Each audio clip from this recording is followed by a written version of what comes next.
Okay. Versus Belia.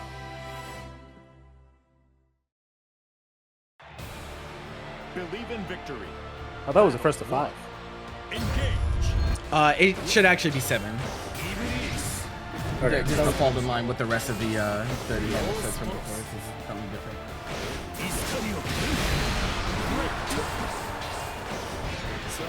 Actually, I gotta switch this.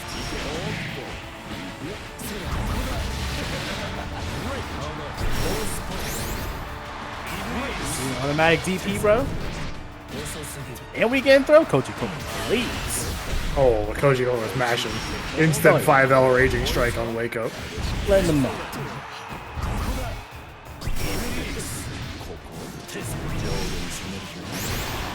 Kilvenz having more Wumpa is crazy. Gotta stop him some way, somehow. Alright. Kojicoco will take the first round. Battle 2. Engage.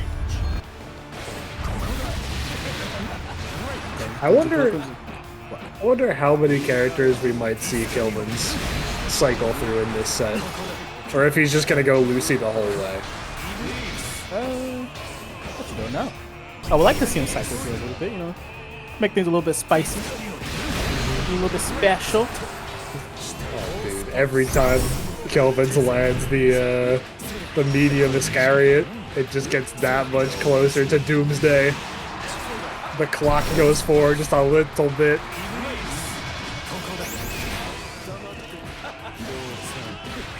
Mash on him? What's up?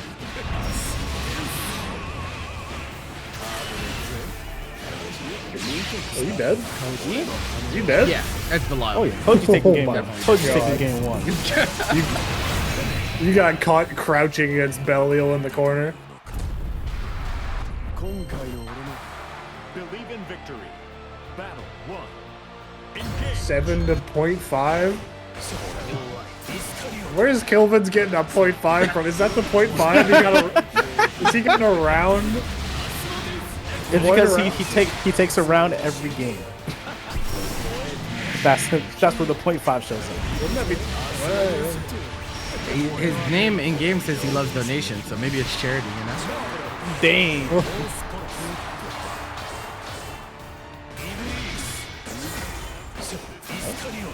We're trying to get a little bit of pressure on Lucas. It's not believe. Kojicoco's punishing. They've been doing a whole lot of light teleports, and Koji is mashed on every single one of them. Oh, he's ready. Battle 2. Engage. Oh, nah.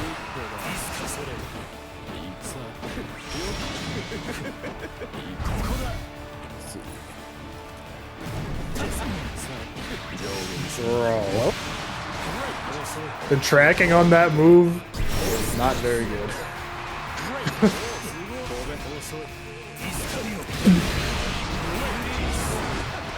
Oh, good carry, goes for the stop. Kojicoco does have 100 meters to play around with. If he gets the chance to actually use it. Eat. Oh, Kilvenz level 5.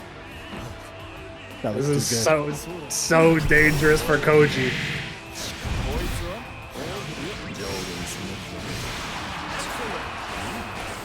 Ooh, what a match from Kilvenz. He's going to take the round just like that from the match. Battle 3. Engage. Round starting super from Koji. Just like that.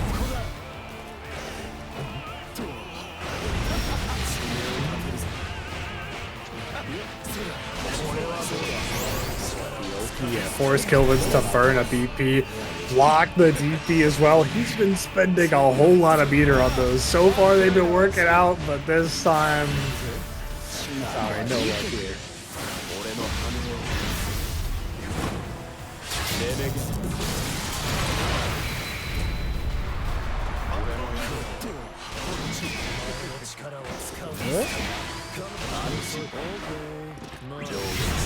Oh, DP for the whiff punish. I see you, Koji. Koji gonna go up 2-0 in the set. Pretty good start. We switching characters from Kilvenz. All right. Now where are we going? Belial? The Mirror? Lancelot? The Lancelot Random, was, the legitimate random select? It's the question mark? I mean, maybe. There's no telling when Kilvenz is up.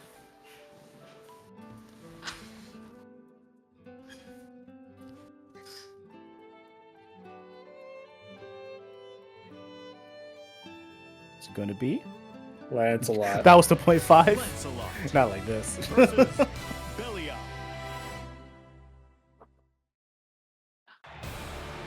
Believe in victory. Battle 1. Engage. Tag and defuse lit by Kilvenz. Fuse lit from the crowd. Hopping into the ring. not the straight tagging. Great.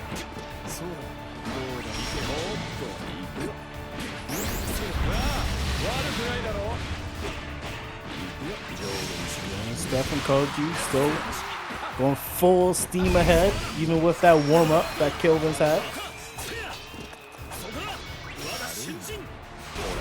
He's just comfortable just walking back.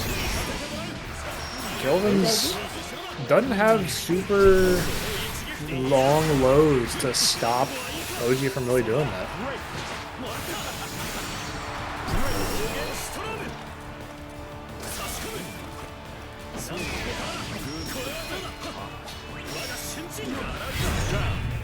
Yo, That's sweep, sweep for sweep. Battle 2. always. Engage.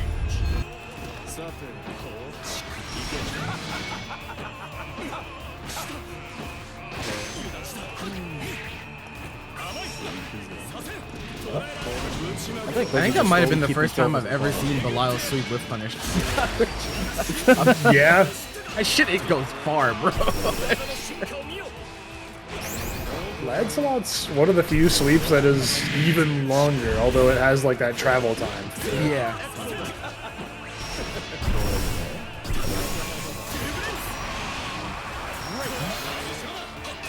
That side switch, give me that corner.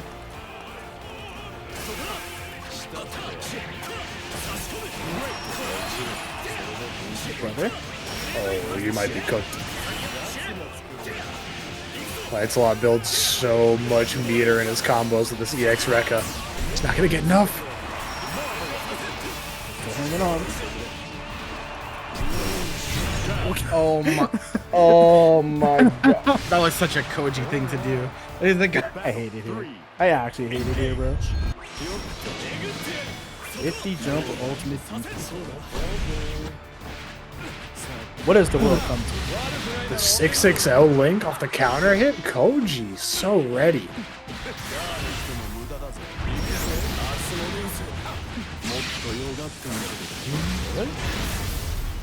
Koji's gonna try to cash out a little bit. Keep it tight, keep it close to the chest. All you need is one more. Koji working on a perfect, and there it is. Sir. 3-0 so far. Believe in victory. Battle 1. Engage.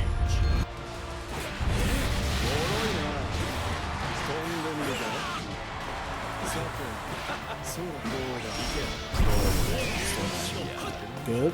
Turns guard cancel down, bust out. Even so, Kilven's not really gaining much in the way of space, even getting punished on the sweep from that far away. Oh, and we pressing. Good stuff from Kilvenz. Oh, yeah. Not letting Kojicoco walk all the way up on him to get that point blank 2M. Gotta earn that space.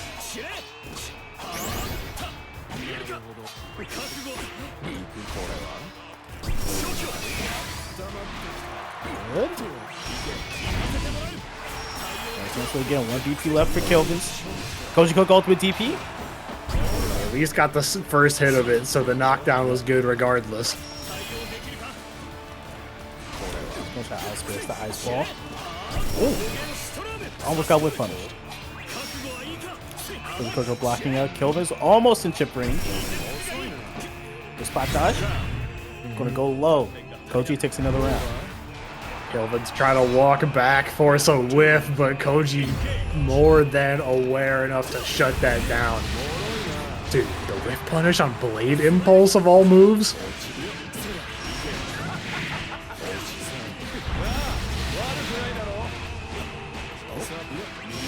Good amount of damage coming out from Kojicoco. That's near 40%, even without spending any meter.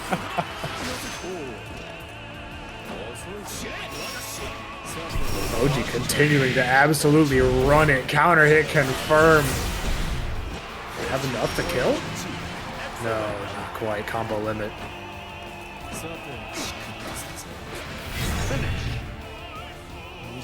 Alright. Koji quickly makes it up to 4-0. Trying to make Mimi's chat prediction come true. We saw that 7 to 0.5. She said Kilvenz already got that 0.5, so like, ooh.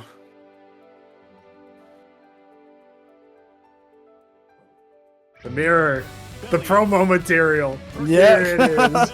Yes, we're not inaccurate. Let's fucking go.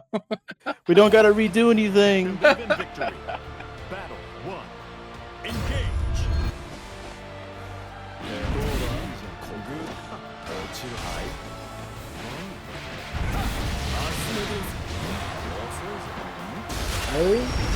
Oh my goodness. These colors are low-key way too similar. I'm not gonna hold you. For those of you who can't tell, Kilvenz is wearing the more purplish one. Kojicoco still rocking the brown, it looks like. Yeah, Kilvenz got the default color on. Oh, that was just whipping buttons in front of each other? Far Kilvenz M can't. is such a cracked button. Oh, yeah. Say, it won't get 7-0'd, right? Right? What are the chances?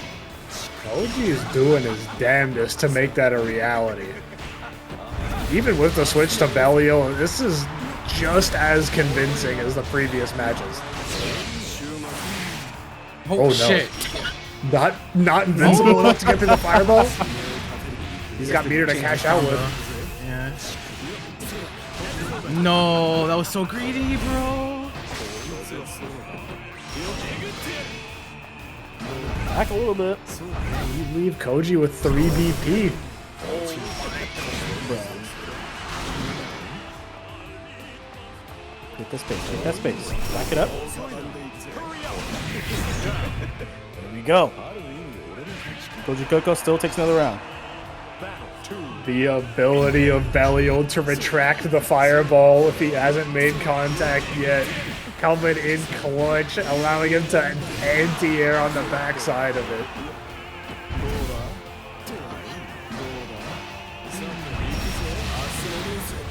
Stuff? There's just too much momentum on Kojicoco's side. Oh! Alright. Even got the link into the super. It's not looking too good. Empty jump throw. Kojicoco up 5-0. I'm liking this extra layer that we've been seeing in both this match and the match between Aaron and Ryazo, of players doing empty jump while holding the guard button to feign a jumping button coming down. I would like to mix it up a little bit.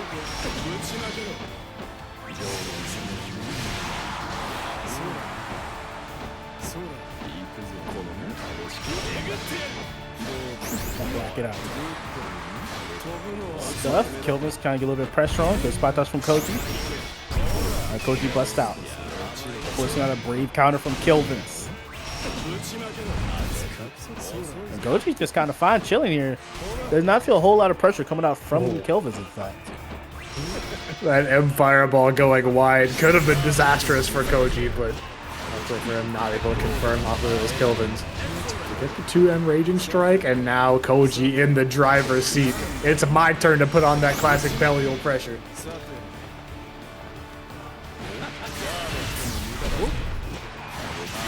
The crush on the far end, stuffing Kilvenz out. Kojicoco truly looks like he can do no wrong.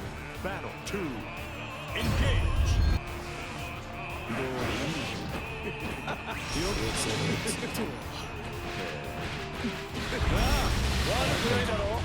Koji, at one point will we let Kilvenz get his second round?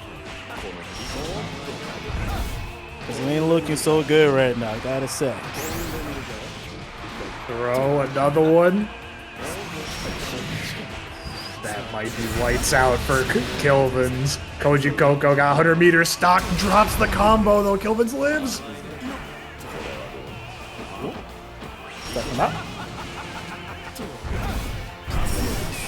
This is angle for dear life.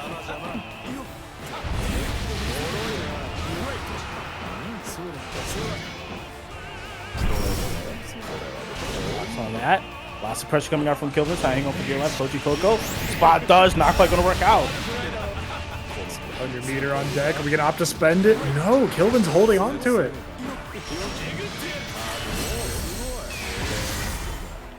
Oh, brother. Just one clean little fireball. Dink. Oh, good. Battle 1. Engage. Koji now 6-0 up in the set. Dude, that confirmed was unreal. That was actually What? That shit looked like it was just free ball, made up on the spot. Kojicoco. Will the 7.5 really be it? Yeah, Kojicoco sitting at set point right now. Mimi get an advanced copy of the script? She's already seen the result? She rigged the competition, rigged the Wumpa betting. Oh man. Boy, and Mimi just robbed Jaws like that? That's insanity. What was that, 100 bones? 100,000? Yeah, I was just getting robbed now. Mimi's rich. Kilvenz getting spanked. Koji's cooking. He's jacked out to something big. Oh yeah. Well, respectable. Yeah, out of the corner. This is a one-touch game for both players, and Kojicoco's same side jump in is that touch. The prophecy coming true. Kilvenz, all you got is that 0.5. Kojicoco with a 7-0. Koji? What's up? What's up, man? How you doing? We good? How about you? Hanging in there. You ain't got nothing to say, bro. No, you have to come in here because we need you to draft, bro. That's crazy. Bro. Okay. Go ahead. Wait, what? Well, I don't know. It sounded like you had something to say, bro. Oh no, I ain't got nothing to say, bro. He did it. He got it. He got it, bro. He got it. Okay. I got nothing to say, bro. So, let me explain to, of course, you guys and those watching how this is gonna work. So, the war is a little bit bigger than last time. Instead of 10v10, it's 15v15. And so, Koji, since you won, you get to choose if you want first pick or second pick. Now, there's a difference between first and second pick because the person that goes first will get the first overall pick, but the person that goes second gets 2. And then it'll be one and one back and forth for the rest of it. So some people opt to take the second so they can get the 2 picks. Some people want the first overall pick. It's completely up to you since you're the one that won. And then once you pick that, we will I'll reveal the draft to you guys and we'll go from there. Okay. I'll take second pick then. Take second pick? Okay. Type shit. That shit. All right. Get the Windows source here for y'all so you can see. Boom. It should be visible to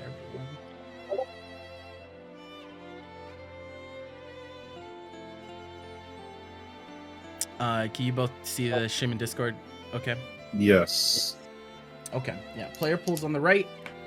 And so we will draft until all players are exhausted. So Kilvenz, feel free to take your time, whatever. All right. Make sure All right, you give me choose Zane. wisely, because Give me Zane. Give me Zane. Okay, he takes Yes. Zane immediately. Zane first overall pick. Honestly, I thought you were gonna pick Insurgent, bro. You're the biggest Insurgent fan. I think. Oh, I am the biggest Insurgent fan. That is useless, bro. All right, Koji, you get 2. I'll have Aaron and Xerom. Okay.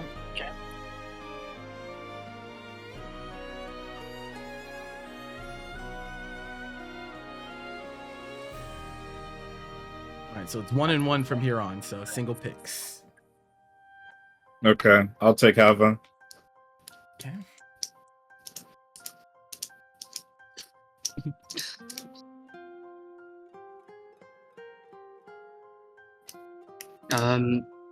Give me Zippy. There we go. Sorry. All right, I'll take Artorias Zippy. directly after. You Yeah, want Artorias? Okay. yeah. Okay. Zippy, Artorias, or where's Artorias? Oh, here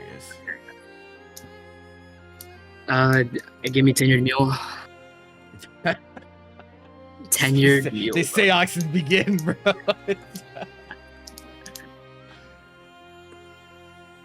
All right, give me Ryazo. Okay, so no one's getting both Seoxes like last time. Wait, let me think. I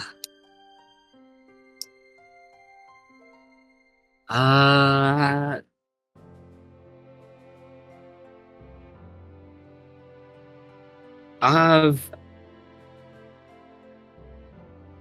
Dude. It's Give me tough, Fusel. bro. Okay, you want Fusel? Okay. Yep. Bro, I saw what happened. Oh, damn, bro. You have to do it like that, bro. That is okay, bro. Okay, bro. Oh my god. That's really bro. crazy. Oh my god. Oh, bro. Not gonna lie, bro. After this, I'm getting you, bro. The moment you join VC. The moment you join VC, bro. Okay, you know, whatever. I don't care. Give me Alpha. Okay.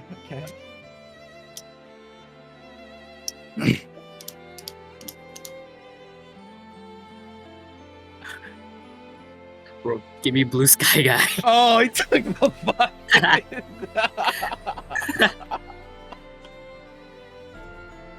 Give me Elsa. Yeah.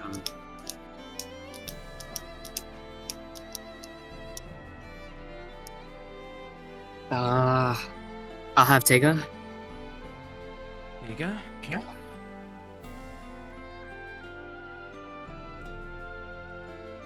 All right.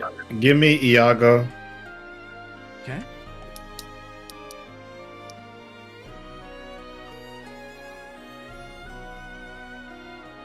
I will take Synn.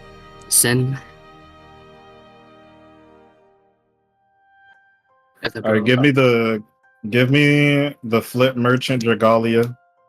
Okay. Bro, I might need another flip merchant myself. Give me Ktang. Okay, we're separating the Narms.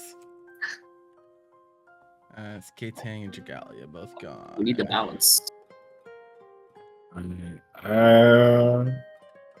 Give me Ladewaybac. Okay. Give me BEPaw. Damn, we got all Paragon on one team, huh? You might have fucked up, bro. I'm saying, bro. You might have fucked up, bro. Bro, I got net play goblins on my team. They don't matter, bro. I don't care what y'all can do offline, bro. In net play, y'all are nothing, bro. Absolutely nothing. Give me Saltz. Saltz. Okay.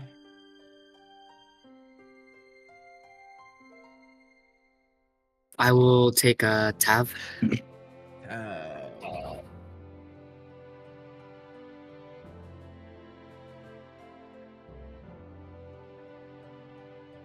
All right, give me Vanitasz.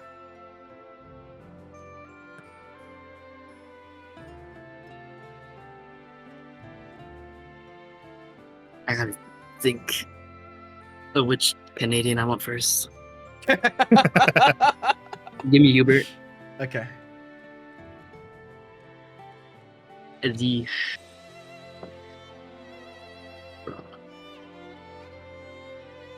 Give me a Insurgent.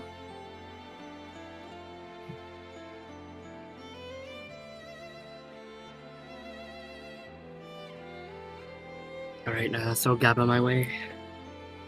Okay. So both Canadians. Give me JrJam. And I'll take the Luan.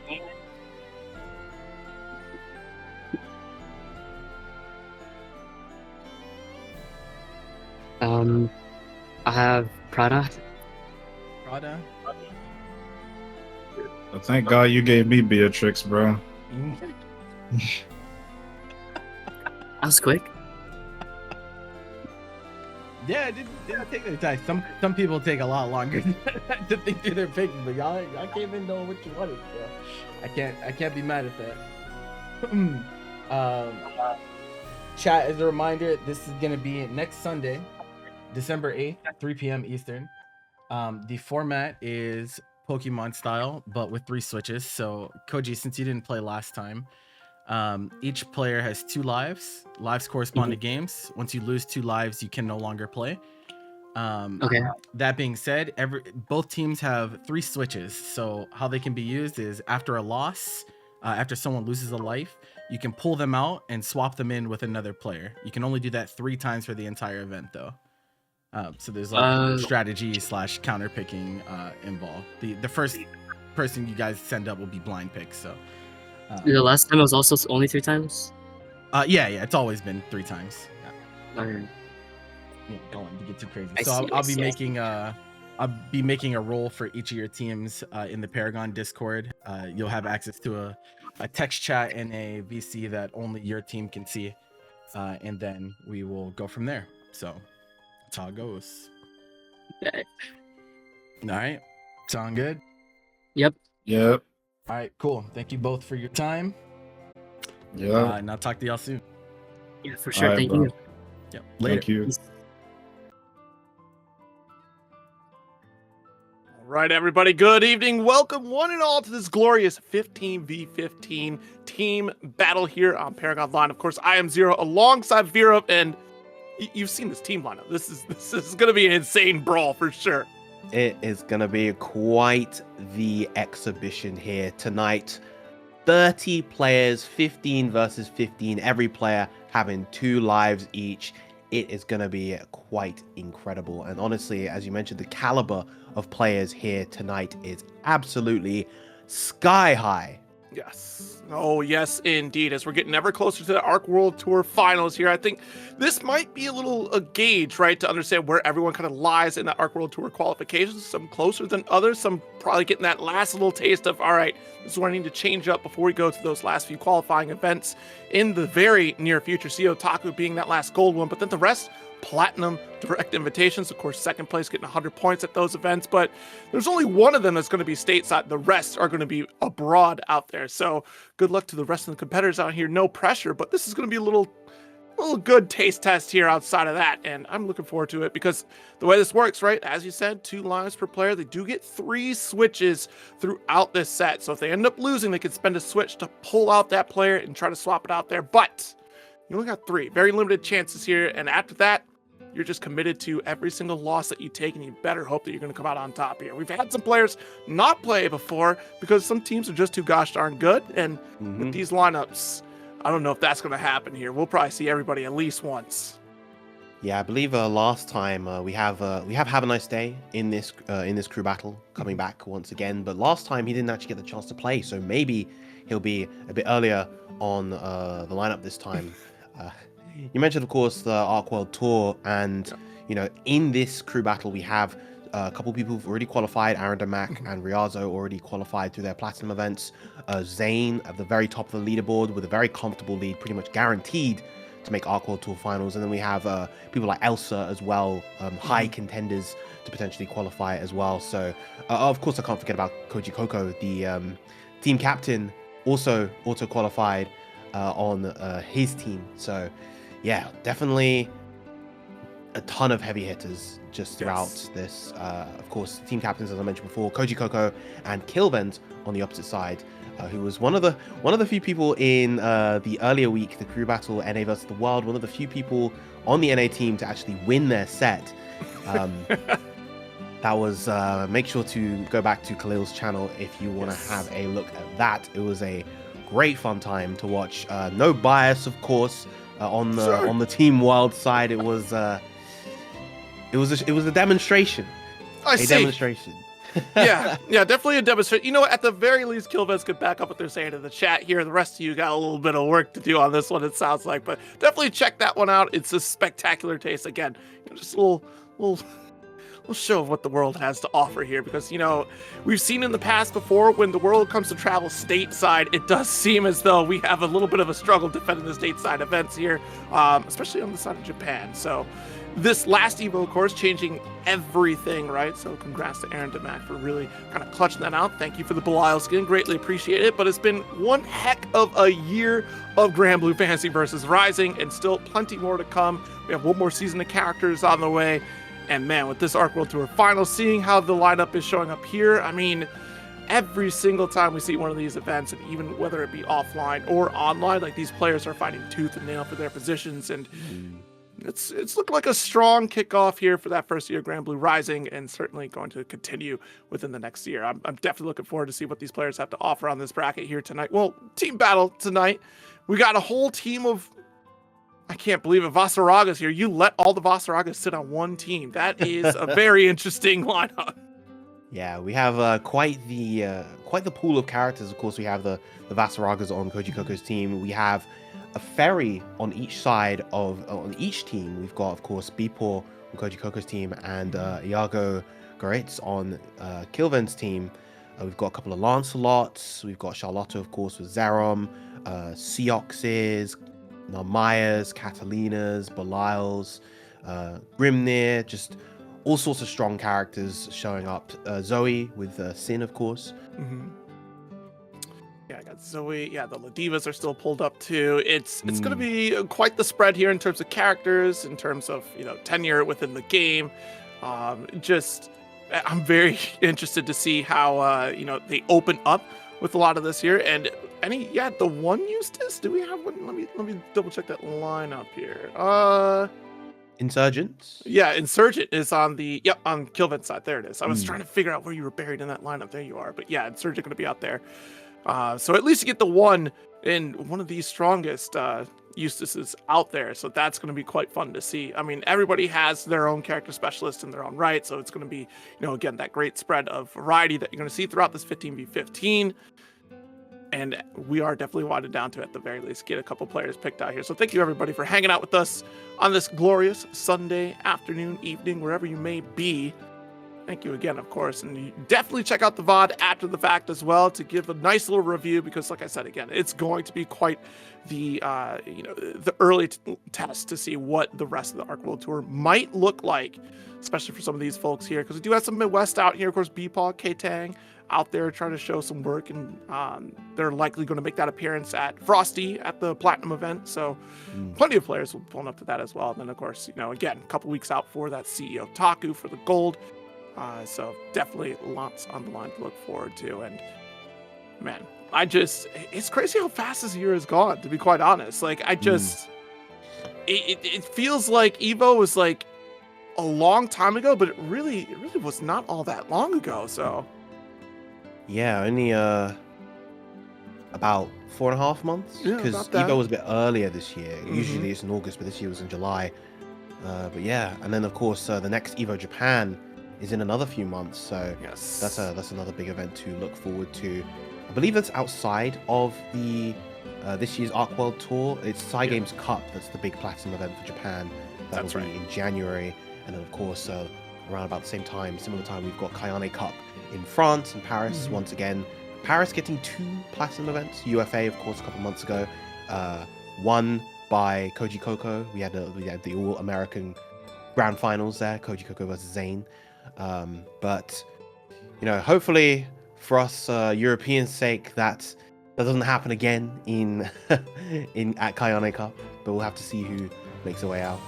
Yeah, that'll be quite the show. We've seen some last minute, invasions out in different territories to try to grab those points or solidify positions throughout the Arc World Tour standings. So that will be, that's the one thing I'm really concerned about. Looking at the lineup here, I talked about it earlier on Twitter, just like, man, in our team tournament, we do have Xerom, and Xerom was one of the first to qualify for the last Arc World Tour. And they're still in that roster of lineup with potential to break into the Arc World Tour qualification, but that's not an easy order at this point, right? Like, ultimately, you're either taking 100 points out of every single event going forward, or you get the qualification at a platinum event. And Xerom, perhaps showing up for Frosty is likely the most ideal chance for Xerom to get there. Otherwise, Xerom's traveling abroad for the rest of them. And honestly, looking at what the rest of the standings are, because Gamera's still coming out there. Tororo is also out there. And I think they'll probably get their qualifications out of the Side Games Cup.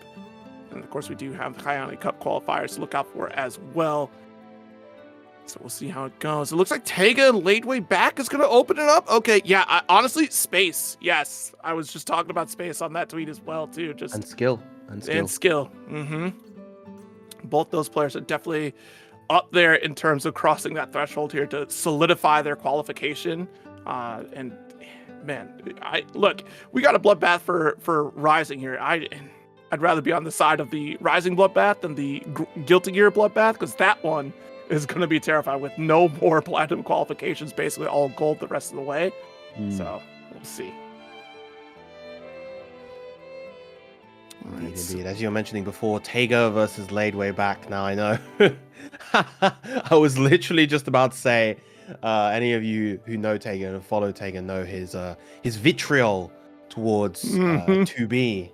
He does not like that character whatsoever. He does not think very highly of people playing that character, and for him to be matched up first against one of North America's finest 2Bs is quite poetic in a sense. But of course, one of the premier Lancelots of the continent. Teiga, of course, been a staple in the scene all the way back in base game. Ladewaybac really making a name for himself here in Rising. Already pulling out the round start turbulence. Ladewaybac.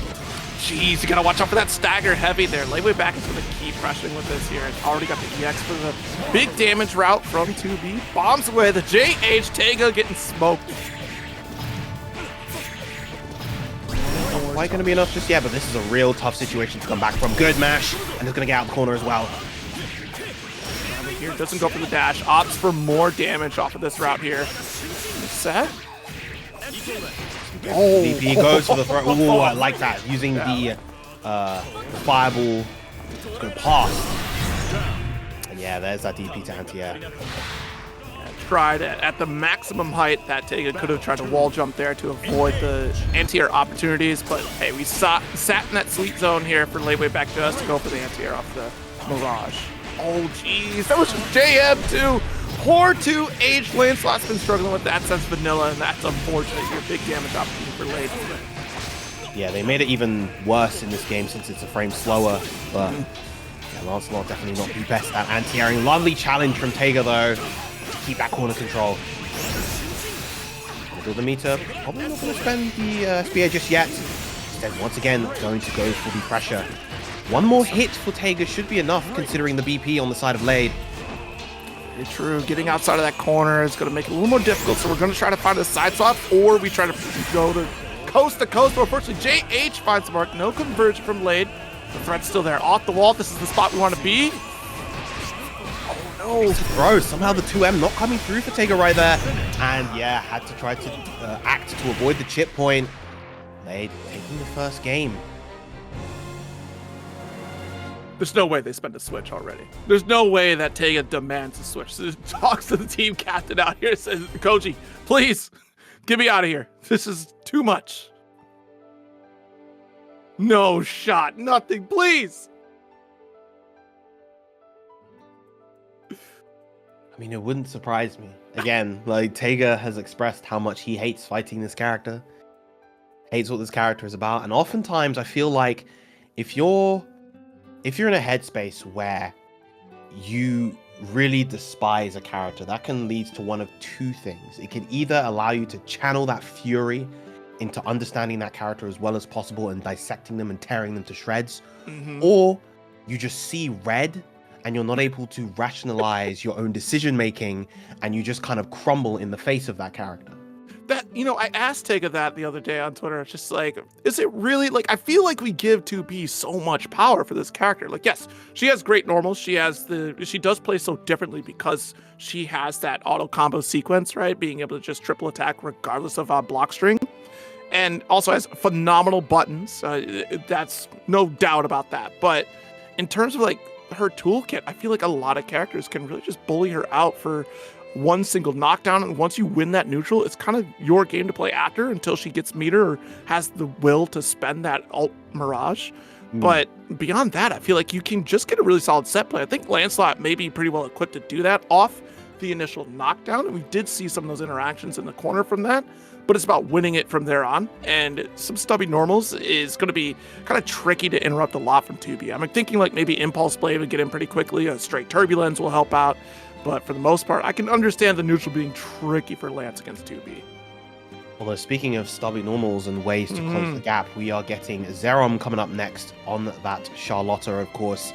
In a similar vein, making use of that Shining Onslaught to close the gap. I imagine that use Shining Onslaught, particularly in the hands of a player as well versed in neutral as Xerom. That's going to be a fantastic whiff punish tool to feed into a hard knockdown and start that patented, powerful Charlotta pressure. So let's see how this switch pans out for Team Kojicoco. Absolutely, yeah. The Shining Onslaught and just the way that Xerom navigates the space by jumping around the screen, I think will be very tricky for Ladewaybac to try to keep things locked down, and we start the exact same way we did against Teiga. We backdash, go for the heavy, and yet still Xerom able to jump in and get a nice conversion.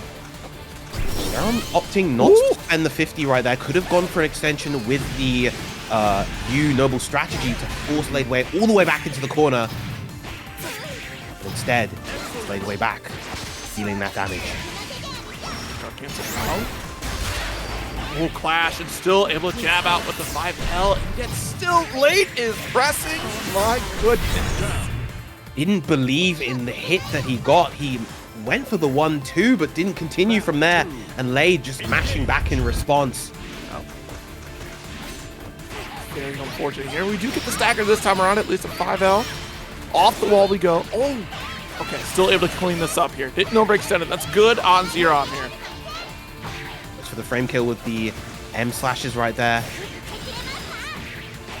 Oh, goes for the meaty 2M. Xerom loves that option quite a lot.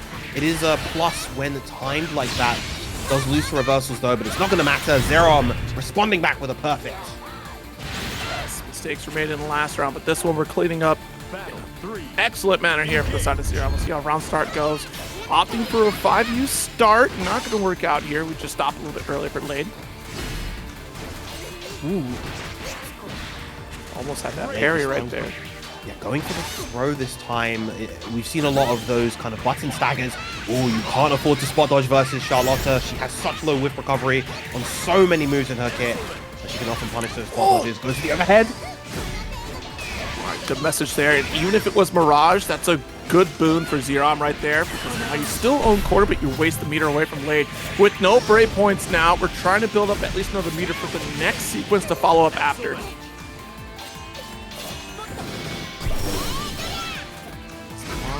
The 5L. Xerom biding their time. They know that the next touch is death for Ladewaybac, and oh, no confirm into the Raging Strike. Oh, huge jump M, but doesn't lead to any damage. Oh my goodness. Count hit 2M leading into the jab right there. Xerom able to keep it together. It was looking a little bit dicey towards the end right there, not getting those crucial confirms, but able to close out the game and even up the stocks. Those final moments there, beginning to fall into a scramble situation, and I think it started kind of early on for Xerom at the very least, dropping that triple attack before being able to convert very early after the 1-2 like we talked about earlier. But that there, like not being able to convert that Raging Strike to get the finish, especially with no brave points. You don't want to let comeback opportunities, be there on the wayside for Ladewaybac, who would certainly get that small lead, right? Taking another life from Xerom, but I think they would have kept Xerom in for another game to see that they could finish the job. Lade going down around, getting pulled back here, so both players, or both teams rather, utilizing a switch. So even across the board. That makes you wonder who they're going to send out to fight against Xerom here. Of course, they may send out, you know, someone like Artorias, maybe a good pick. Both having the Catalina and the Siegfried under his belt. Both characters that are, you know, notably strong against Charlotta. Charlotta has typically had a harder than average time against these sort of more well-rounded Shoto characters with their good fireballs and their good mid-range tools to keep her at bay. I think Saltz maybe is another option, but if I were a betting man, I think I would lean towards sending in Artorias right about now. Yeah, the Catalina stocks have been quite on the rise lately. I mean, it's completely understandable because, like, that character's damage output has been absolutely insane for this iteration of the game. Oh my gosh, is Lade stepping right back up? Wait a minute. All right, I was going to say. Okay, at the very least, I was right on the character with Catalina, but we've got a different one here in Elsa coming up to the plate. She's definitely, again, one of those characters with her damage output. I mean, she's had that for quite some time, but the routing now has become much more potent thanks to Chase for Light Wall being able to help out to convert more. And corner carry is insane. We've seen Artorias put this opponents back and forth across the screen with routing, even if they lose corner. And still for a good chunk of damage. These combos, like, she has 2-touch capabilities. Like, there's a lot of potential on the table here for Catalina. And Elsa's really been unlocking a lot of that over the last few weeks. Likely going to be the permanent character change here for Elsa going forward. Oh, lovely jump out the corner. That's something that you always have to look out for against Charlotta, the character, and the players, generally speaking, love to go for that fuzzy jump. Seal back our turn. Nice 2M. Oh, that 2M could have led to full corner-to-corner carry, but offered the L fireball instead of the M. Can go for a throw there. A little bit too slow on the punish. Oh, jeez. Thought the throw was coming in there, and Xerom will certainly take advantage. We do have beater. You know, we can launch this. Doesn't even need to. We're just going to send it home for victory. Increased damage thanks to one remaining BP. Xerom, another round. 3 rounds straight now. Oh, nice. That was a very fortunate cross under here on the opening interaction from Elsa. Go get that corner again. Nice block on the noble strategy. Overhead. Oh, nice challenge right there. And there is the U Frozen Blade. Going to lead all the way to the corner. Light Wall converts here. Got the max damage that we could out of the route. Oh! Not allowing Elsa to capitalize on those plus frames.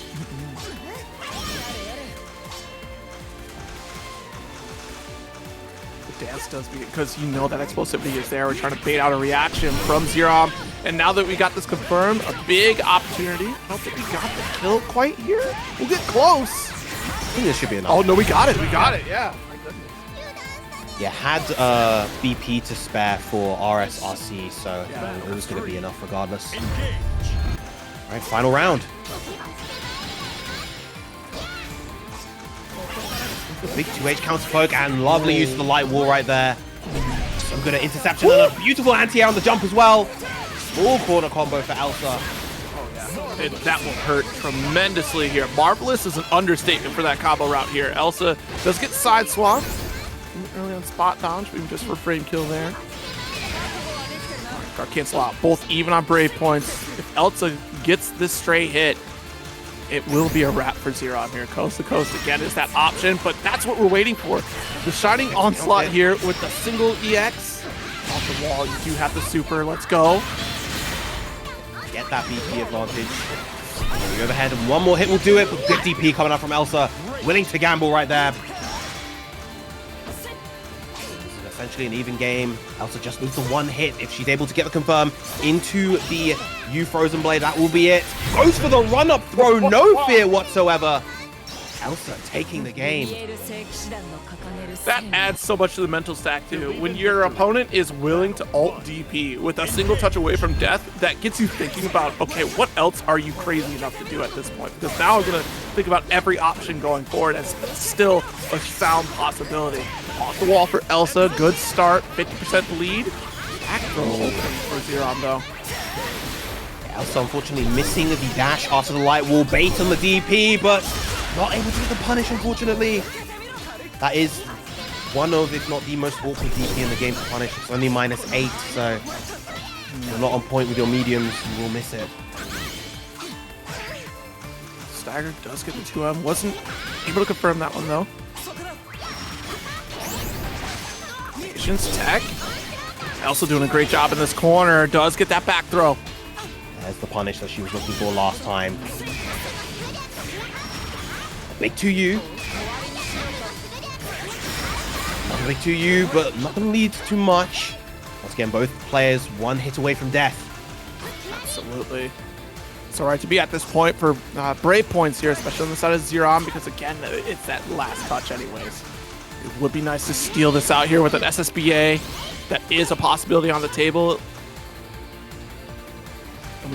Patience from both players. Good tech this time. I'm surprised that we're not seeing any reaction SBAs from Xerom. And there's another throw from Elsa. That's exactly what I was just thinking too. It's just, again, like we should have had at least a interaction here from SSBA on reaction to try to get the call out. Just was not pulling it out there. Again, maybe it was that information overload there that left Xerom being a little too cautious in this match right now. There we go, there's the DP. Again, as you mentioned before, Xerom loves to go for that meaty 2M to get the plus frames, but that DP will beat it. Spot dodge here. Good block from Elsa. Nice, got the 2H. Light wall lingered a little bit too long. We could have gotten that side swap there, at least corner carry.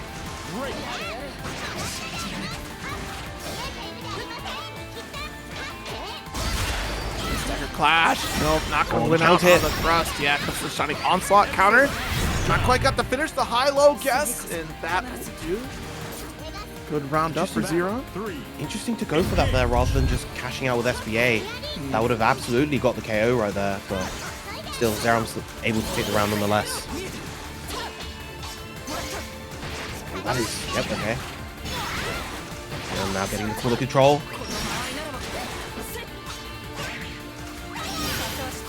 Nice light wall, perfectly timed here by Elsa, able to get that punish.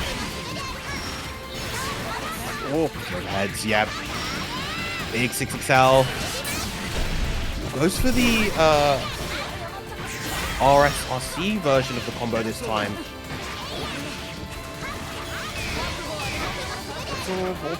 Still going to be Xerom's turn with a run-up throw to finish the job.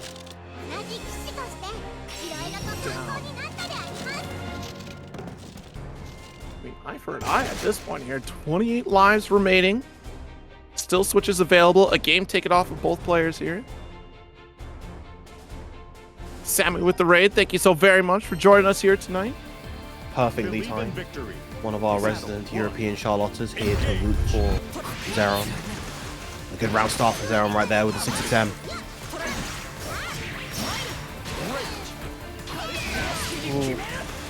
And then throw not able to get punished here. Nice Lovely DP. DP. Tried to intercept that space with the far heavy. Xerom once again, beautiful timing with these jumps. Good launch corner carry here off the wall. We're still going. Very nice route. And yeah, get off me. The alt DP right there to slow things down against the Helm Splitter. Be right back. And again, just Elsa willing to block low, just take those overheads. It's much better than the alternative of getting command grabbed. I said the way. As soon as I say that, she blocks high there. It's been interesting how confident Elsa will feel, like depending upon the timing, I almost feel like, of the noble strategy, but big counter hit heavy and nice conversion here for Xerom to close out that round. Battle 2. Confidence of 668 at that range against a character like Catalina. Oh, the crumple. That's going to be a huge amount of corner carry. And maximum damage as well. Catalina gains an additional level of charge if she actually parries a move with the light wall so the crumple comes faster. Staying at that max range here, threatening with the stab medium. Even the 2M thrust was a threat as well. Xerom locked into the corner. 2H, perfect spacing from Xerom, who can easily close this out right now. He's Elsa's definitely been on the mark with some of those anti-airs. Been able to capitalize with quite a bit of damage, as you saw right there. Final round between these two. Whoever loses here is going to be out of the exhibition. Who draws first blood in this run? Will it be Team Kojicoco or is it Team Kilvenz? Staggers, honestly, taking Xerom out now is going to be huge, actually, if Elsa can pull this off. Ooh, lovely use of the U Shining Onslaught right there, just crushing out the Enchanted Lands. They counter it, but again, no confirm into the U Frozen Blade.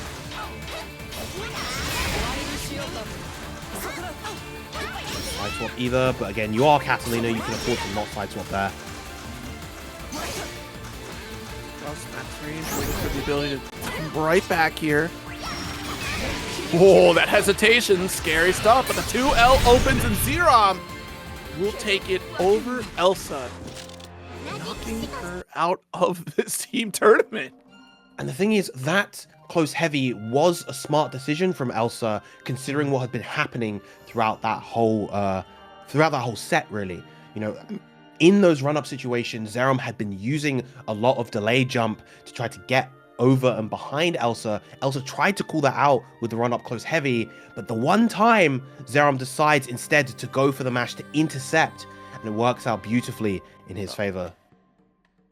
My goodness. Yeah, and it's still, we're going to see a lot of that happen throughout this 15v15, where it's going to be those additional layers of Yomi that we do see, because these players have crossed paths so many times before. They consistently play sets against each other. So this is honestly like one of the best lineups you can expect. You're going to get a lot of high-level play. We're still going to have Xerom sitting down on the table, of course. But who do they send out next? And maybe they try to go for that Catalina again. Like you said, that Artorias still waiting in the works, or maybe they opt for a different player. And of course, Ladewaybac still down 1 point. Was an early pull after Xerom took a game off of them. Yeah, I am curious now. It may be wise. Oh no, it looks like we're getting. Are we gonna get one of the ferries? That would be a crazy. That would be a crazy decision. Send in ferry versus Xerom. Well, it would be Iago. Yeah. I don't think that's Iago's in-game tag. I don't think. Oh no, it is. Oh, it? Oh. Well, not the The Japanese one isn't. I don't think so. I think it's Papi Chulo. Right.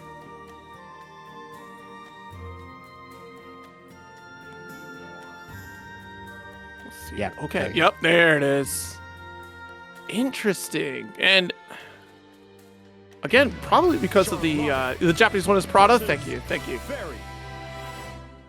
Well, for additional context, Raz, our resident Peruvian ferry, was able to defeat Xerom 3-1 in the NA vs World exhibition earlier this week. So maybe they're trying to channel that energy here. We'll see how it pans out. Battle 1. Engage.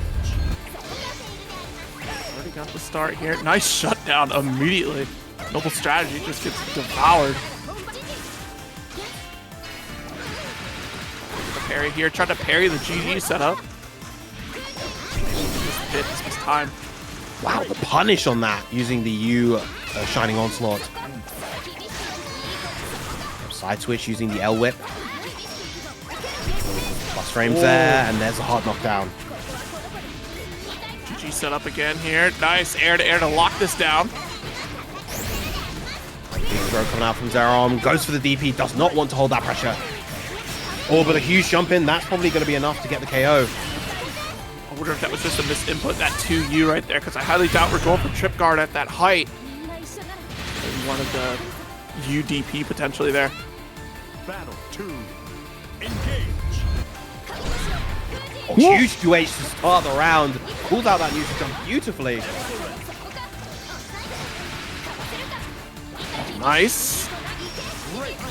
Let's get that dash button into side swap a little bit here, and does pull it right back to the corner, but Xerom down 50% health right now. Iago just going to sit comfortably here with the up dog. Let's go. Beautiful reaction. Eva is able to combo off of it using GG. Oh, okay, so they have changed that for Ferry to be able to delay the timing to beat spot dodge. However, useful timing regardless from Xerom to still avoid it. Okay, Iago does not want to be bullied. You've earned so much health lead anyways, so it does make sense. You're pretty close to getting SBA. So you could get him. Oh my goodness, this surely doesn't connect yet. Yeah, there it goes. Oh, the double as well. That's a huge amount of damage, and the ball is just completely gone. Oh, beautiful spot dodge though. Xerom getting a little bit too hungry, seeing that Iago was on that 1 BP, but Iago at the ready.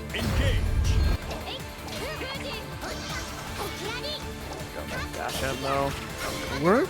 Empty. Does go low and does get a triple attack right after Xerom has control of this corner here. Oof. All right, just about to get that 50%, so you will have that reversal opportunity here on the side of Iago, but it's too little too late at this point. And that's why you don't stand in the corner versus the Charlotta noble strategy. That command grab leads to so much. It's always better to just take the overhead.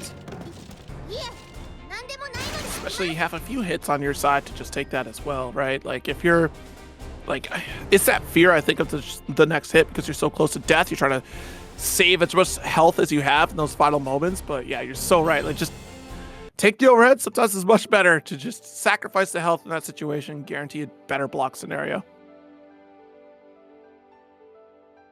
Now, is Team Kilvenz spending their second switch here and now? I feel like that almost feels a bit strange to send in somebody, go to round 3 and then switch, knowing how limited your switches are. I feel like you just got to stick this out. Like it wasn't too far off for Iago. You're pretty close to sticking out Xerom, which I think is going to, again, would be a great boon for Kilvenz to take this out pretty early on. It's honestly a solid position to be in right now because you have a very strong threat in Xerom here with this Charlotta. You could try to at least get a successful lead here because Xerom already doing excellent work taking on so many points here, taking out Elsa. And yeah, we're sitting right back down here. Just a little conversation of whether or not we got this or just a little bit of a coaching session here. Like, hey, this is some of the things that you need to clean up here against Xerom, things you might want to look out for. Which I don't think we're too far off. I think we did have that blunder with the super spin. I think we got a little overzealous trying to snipe out an unblockable scenario against Xerom's jump art. We'll see how that plays for the rest of the set though. Nice interrupt here as GG is on the way.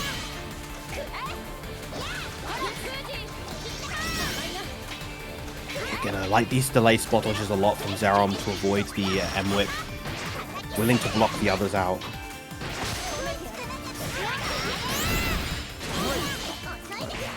Spin, spot dodge, maybe expecting a guard cancel. Yo, alt ball on wake up. We see GG out there. It's my time. Ooh, and now this is a real tough situation for Iago. Has to be very, very careful sitting at chip point after those U slashes. And yeah, there it is.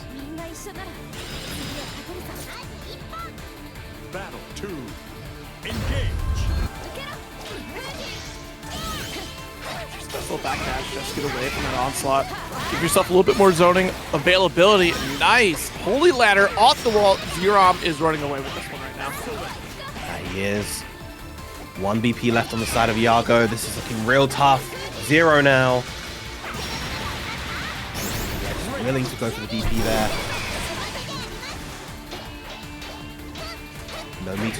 Not enough meter to reversal just yet. Finally builds it up. All that chip damage is mounting. Oh, absolutely. We could just sit comfortably here, but I hope that wasn't too far a stretch right there to go for that raging strike. Because now, What a spot dodge, but unfortunately, side swaps out the corner. Still not in too bad of a position. I love barrier routes. They're so fun. Nice swing here. What Does a it to overhead. JL. I cannot believe he snatched victory from the jaws of defeat right there. Iago still keeping himself alive. Battle 3. Engage.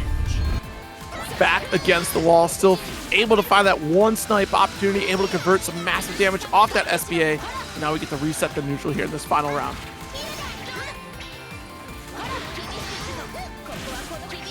Okay.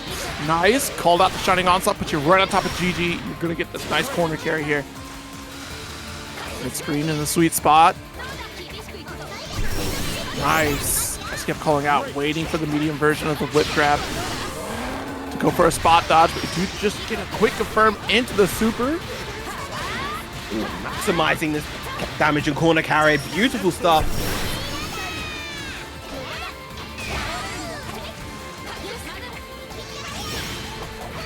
Buddy, just the timing from Xerom here on these spot dodges is superb. Big circle out from Xerom right there. And gets the 2L. That's all he needed. Finds the opening and gets another game off of Iago. And there we go, Xerom taking down 2 players. First Elsa, and now Iago.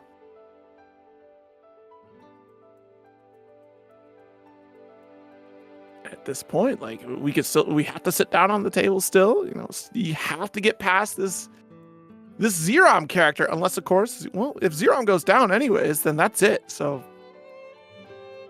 yeah, Xerom has done more than enough so far for his team. So whatever happens here is, you know, he's got some bodies on the board.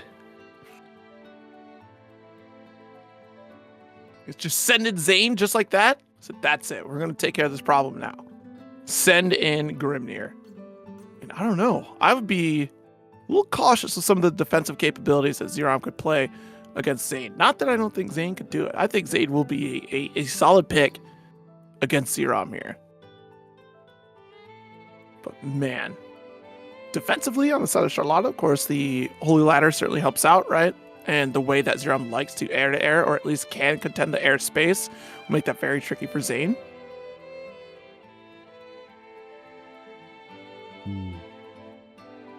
Yeah, it's a difficult decision. Maybe once again, maybe go back to Catalina gaming with Artorias as well. But Zane would be obviously a very strong pick to just send out, just try to create momentum above all else, considering how well Zane has been doing at various events, both online and off, on a real hot streak right now, as shown by the fact that he is comfortably in the lead on the Arc World Tour leaderboards, having a massive 453 points. Next highest being Tororo with 371, and after that, players are at less than 300. So he's, you know, as we mentioned before, very much in a comfortable position in terms of qualifying for Arc World Tour. Yeah, that lockdown session that Zane has made over the last few months in Grand Blue Fantasy versus Ryazo has really, really paid off, and you can see that in the performance of those last events as he called out there. So certainly a force to be reckoned with here. Again, just a strong cast that you can pick from here. Of course, Ryazo getting that invite on this team as well. Could be running with 6 to try to handle against Charlotta. TiempoGris on this team. That should be your Beatrix there.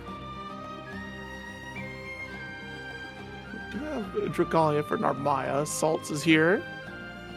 Dragalia as well as Ktang on Koji's team.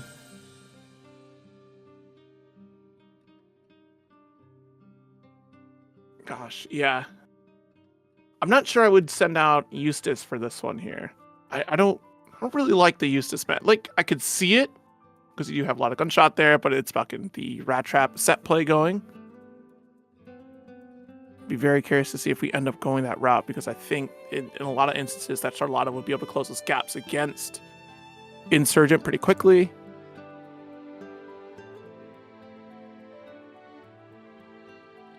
You would say Insurgent for Voss? I could see that. I very much see that. Which Voss, though? That would be very interesting.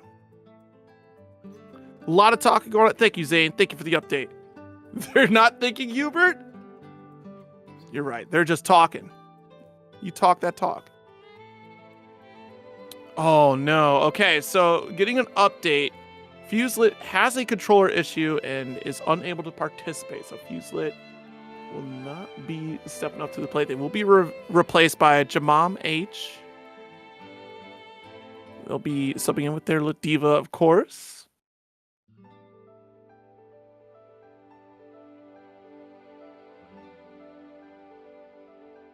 So it'll be a bit of a sigh of relief there for Team Kilvenz. Doesn't have to deal with Fuselit now, but now you got to deal with JrJam. I would say, which Voss do you want to handle? Do you want to handle the BlueSkyGuy, or did you want to handle the Fuselit? But now Fuselit is out, so now we have only one Voss. Decision is now removed.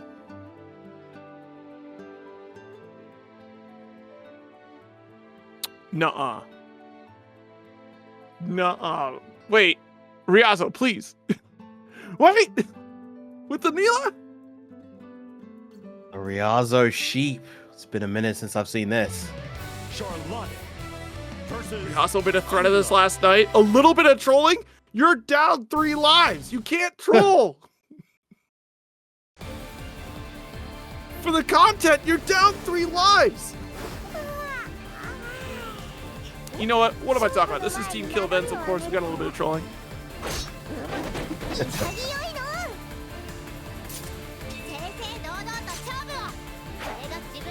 Ryazo swears his Anila can win, and his Seahawks will get 3-0. Oh. All right. Here we go, folks. Xerom up against Ryazo on Anila.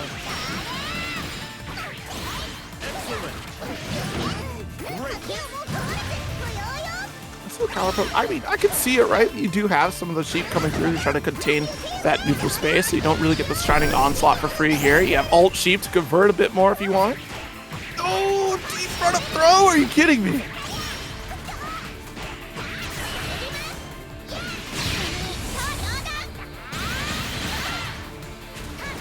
Damage is piled on once again. There's the overhead. Tackles the throw and gets the DP to get out. Nice switch. Ryazo now in control. Still has to be very careful. Not too far off of chip point right now. Cancel here. Does not want to get chipped out at all. That's the final brave point here, and what a neutral jump from Xerom. Battle 2. Engage. I can't believe Team Kilvenz didn't stop this. What happened? Right, good air to air. Didn't really pick up too heavily. Oh, what a delay on that, but again, missing out on the pickup.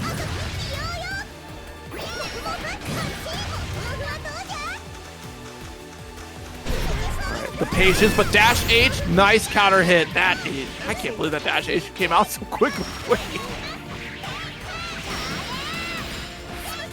Full corner to corner, gets the 6 Excel link as well. Uses to spend the BP.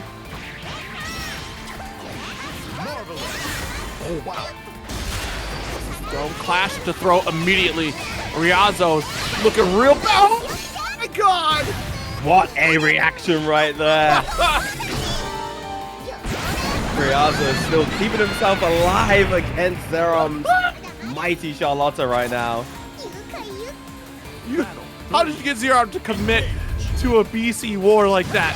So much so that you said, nah, I'm supering right now.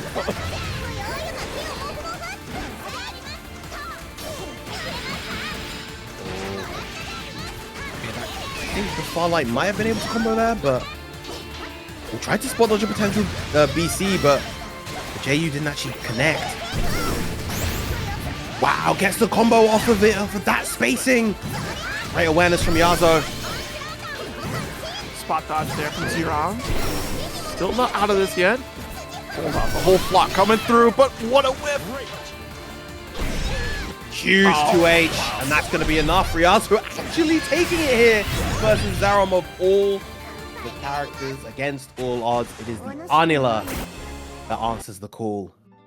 I can't believe it worked, though. That's insane. If you didn't super though, Ryazo. Wait, like if you didn't super there, that's insane. But it's plays like that make champions out here, and that's why Ryazo has an invite to Arc World Tour Finals here. So, holy smokes! Mentally untouchable. But I'm assuming that means that he's locked into the Anila for as many times as he wins.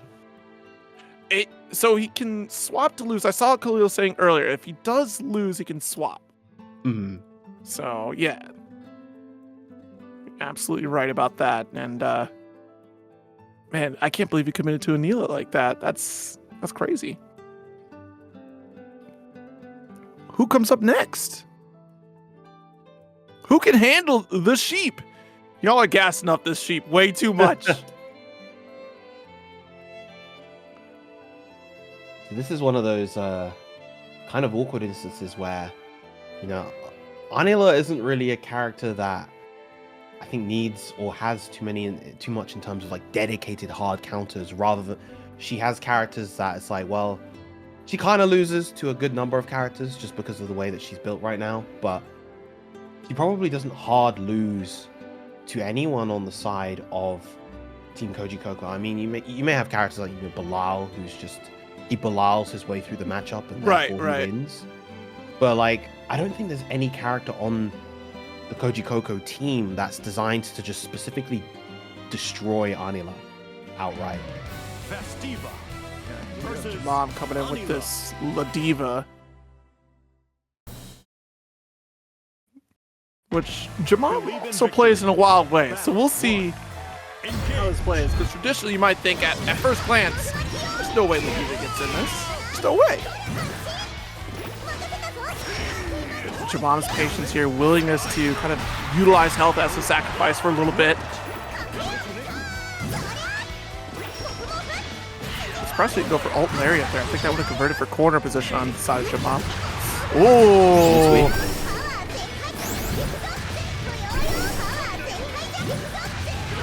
Sending this flurry of sheep. Those Nice are headbutt. expensive cost of the flock there. The Shepherd is not going to be happy about that one, and that's what I was talking about. That's away, Ryazo. All that reward off of that great call out of the backdash. Now in a fantastic position is Ryazo. Going to go for the far heavy after the plus frames on the TenuredMule. Take another round. Yeah. Needs to start that offense. M command grab, I believe, to get that additional corner carry as well. Huge corner combo coming out from JrJam. Going for the air throw, the air SPD, leg drop of adoration. There is the ground SPD, ultimate edition. Now you have one more guess. It's like play against JrJam. Oh, the 2U, okay. Nice little call out. We got a bit more breathing room. But JrJam is willing to challenge. Nice spot dodge on the Raging Strike. Maximizing the punish as well. 0 BP on the side of JrJam. Ryazo is able to just build up a little bit more meter. He will have access to you Flock to the Future again, or you Fluff and Stuff him, runs up and goes for the DP. Ryazo with another game on the sheep. Kilvenz, I owe you an apology.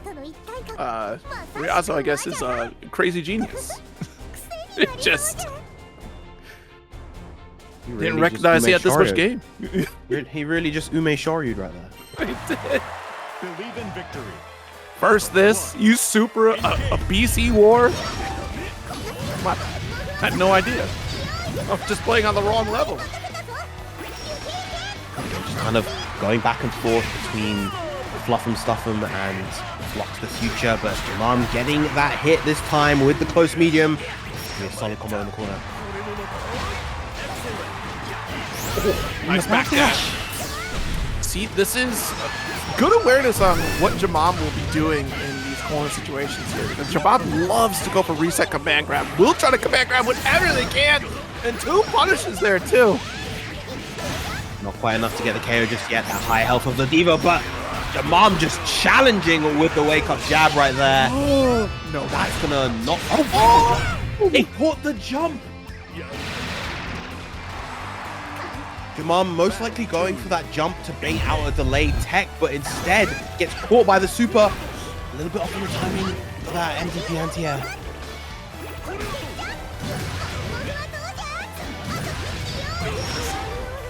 nice Oh, that's a lariat. huge lariat, but not gonna lead into anything, but still, the offense has begun.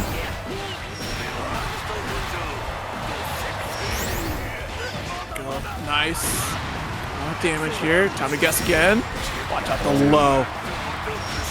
Big 2M meaty right there. The dominant round, that's the kind of round that you love to see as a Ladewaybac player.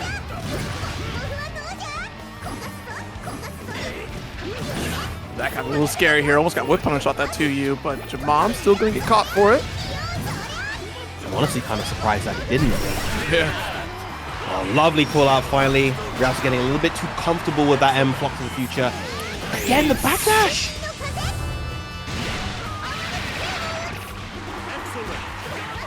Oh my goodness. Side swap. We've already spent our SBA, so it's a good chunk of damage. Not quite gonna get our finish that we're looking for. Whip punish off the 2M.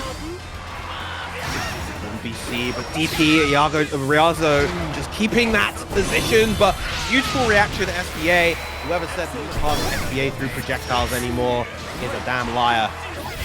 Whoa! Didn't expect the hit to come through. We were thinking it was gonna be BC, so we go for the jab spot dodge. Ryazo very quickly taking advantage of that decision. I can't believe it. That's the game up for Ryazo. Indeed it is, and now the scores are even between the two teams. Both teams down 2 players. Ryazo on a bit of a hot streak with this Anila. What is the next answer that Team Kojicoco will try to send in? Look, if the rest of the team is like I am, nobody's ready for this Anila. Look, this is just not happening. Team Kojicoco needs a hero right now. Fidgeties, get in there. You're on it. I'm calling it audible. Cash your money in the bank now. Oh my goodness. Yeah, I mean, the rest of the lineup here, of course, we do have Synn, Zippy, TenuredMule, BlueSkyGuy, Teiga down 1 life. HUEBERT, Prada, Tav, Aaron, Ktang, Gabagool, and BEPaw. It's Belial time. We send in the full power right away, huh? Might be the necessary measure. I mean, you do have a couple on your side there, right? So you have HUEBERT, you do have Aaron, and of course Koji. So we got a few Belials you could trust in. Man, and that's what's crazy about this team split, right? Because we still, like, you look at the caliber of players, but then you also look at the mashup of characters on these teams, and oh, we're sending in Synn. Okay. I think this decision makes a lot of sense. Synn probably would have been one of my first choices as well, if just because, you know, we saw that very kind of strong mid-range and projectile game from Ryazo, but Zoe is definitely a character that can keep that sort of thing in check with the use of her dragons. Right. You know, the H dragon is pierces through projectiles. The U dragon is incredibly good at just beating basically everything. It'll tear through the U sheep, for instance, from Anila. We're gonna get the stagger here. Already had that forward special, trying to come through. Blocks the DP. We can strike the corner carry here. Extra damage. The plus frames now out of the range of that DP. There's the frame trap. And this is the position Zoe loves to be in. She builds so much damage, builds so much meter, and is going to get the meter for SBA here. Beautiful meter management from Synn. We saw that do it just the other night from Paragon Line. That spacing that Synn will like to play at as well. They'll go for that medium setup just for the plus frames. Go for 2M, but Ryazo is able to fight their way out of the corner. Good amount of resources. Dash H is avoided entirely from Synn. But the Ryazo could definitely make this comeback almost on full meter. Spends 50 right there to try to get in and tries to do it again, but gets caught by the Immortal Thrust. Battle 2. Engage. Beam, get that offense started. That's going to be a punish. And the spinning slash follow-up. Back that turn with that DP. Catching some stray hits, but not able to convert to bigger damage. There we go. Ryazo just correct on these RPS decisions so far. Working out so far in his favor of this round. Lovely 6-3 out. Oh my goodness! Tried to 2H there, but unfortunately not quite in the position to do so. Very nice use of the U over the fence to close that gap, get over the dragon. Oh no. Ryazo should be taking that round. One massive flaw we saw the other night from Synn was the conversion rate. We were getting some of these stray hits, unable to convert to bigger damage, so B&Bs are being dropped out entirely. We just saw that interaction here. We go for the alt dragon call, and instead of going for the hit off of the 5U interaction, just flipped entirely. It's still beneficial for Synn, but there's still that opportunity there where we've seen those drops happen across the board. So hopefully we got that cleaned up.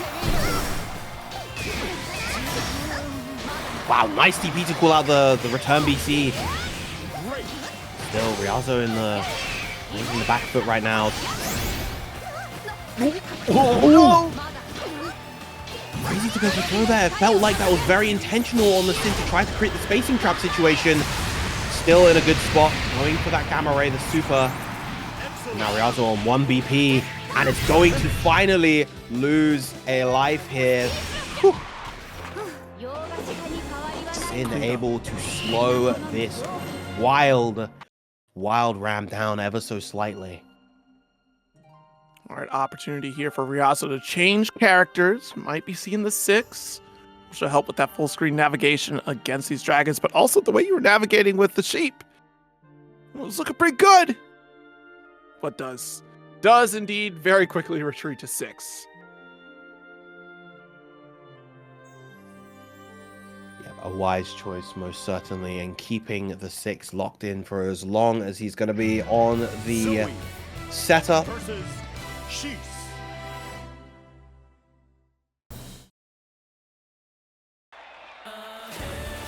Believe in victory. Next, let's bring out a Hawk? No, certainly not. And this, of course, is the Seox that qualified him for Arc World Tour 1 Battle Coliseum not too long ago, and the pressure is already mounting. Lovely play timing. We're just trying to get that charge out for Dragon here, not instead of asking for a push out. So Synn already has that quick refund on the Dragon. Almost a full interrupt there. Whoa. Wow. Who did we spend? It was down special? No, it might have been the 6 claw ult. Maximizing the damage, using the J, use the dust loot, keeping it going, and now, again, 1 hit for Synn is all he needs. And there it is. The JU. Battle 2. Zoe has some real nice safe jump setups between going for her empty jump throw as well as the super late JUs to make it kind of difficult to get the fuzzy mash timing. Very fascinating pickups there from Synn the other night off those delayed JUs that you're talking about here. See, alt 6 claw does reset neutral. Ah, you saw that hesitation there, Ryazo waiting for the reversal. It still comes out. Your instincts were right, just not able to block out the wake up. He does still return neutral. Nice deep cross up here. Ryazo can corner carry. And a nice using the H gate of demons to throw off the delay match timing. That is definitely going to be the KO. Didn't even need the rest of the terminus. Now 1 round apiece. Oh. All right, tries to bait it out with the EX empty hand. Being completely empty, we do get the 4DX special from the side of Synn. Quick interrupt, but no confirm though. these players and the way that they're playing both offense and defense, they're playing with this sort of delayed beat.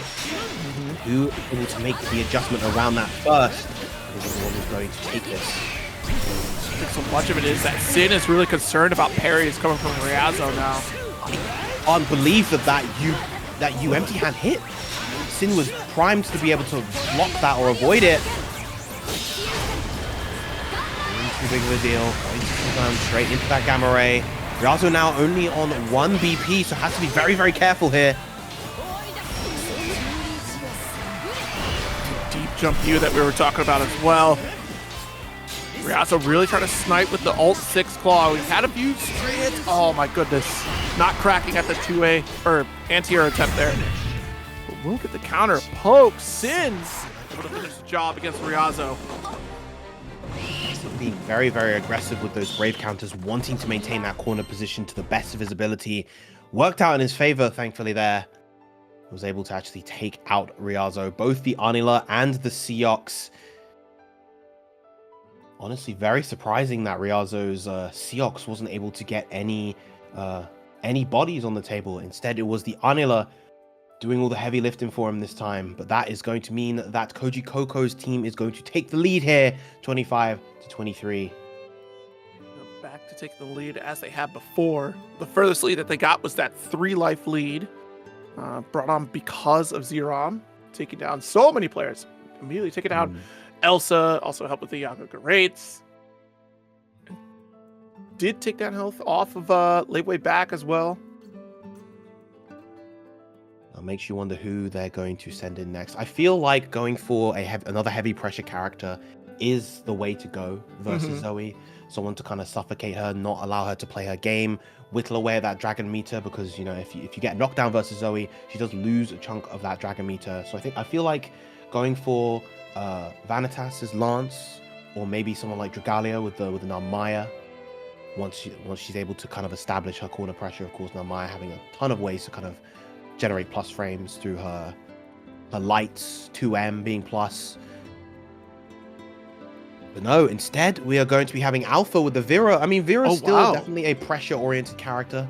Very strong strike throw. Once she gets the ball rolling, she has really good offense. But surprised that we're locking in the Vera. I know the can of Sprite name is one tied to Narmaya at the top of the leaderboards, ranked leaderboards.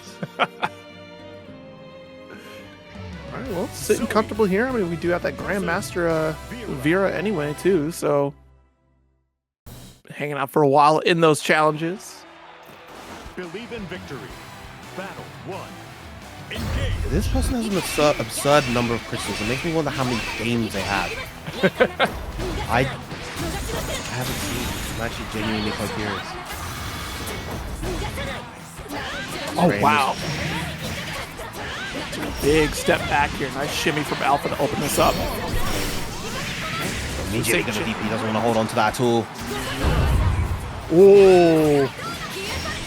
Huge bait on the BC right there. And now it's going to be a ton of damage for Synn. Going to get that dragon meter back as well. Oh, what a backdash to beat out the delayed throw. And again, I think that's going to be enough to get the KO. Oh, yes. Okay. As long as we got it. That's the route that I was worried about dropping here for sure. Because we've dropped that so many times Friday night here on Paragon Line. Now still able to clean this up in this team tournament at the very least, where it certainly counts as well. Beautiful 2U right there, and goes for the 5U. To this day, the timing at which the mini arrow hits you is so jarring, and it allows Vera to get those hits. Beautiful backdash right there, and a complete 180 from what we saw in the previous round. Right into the punishment ray.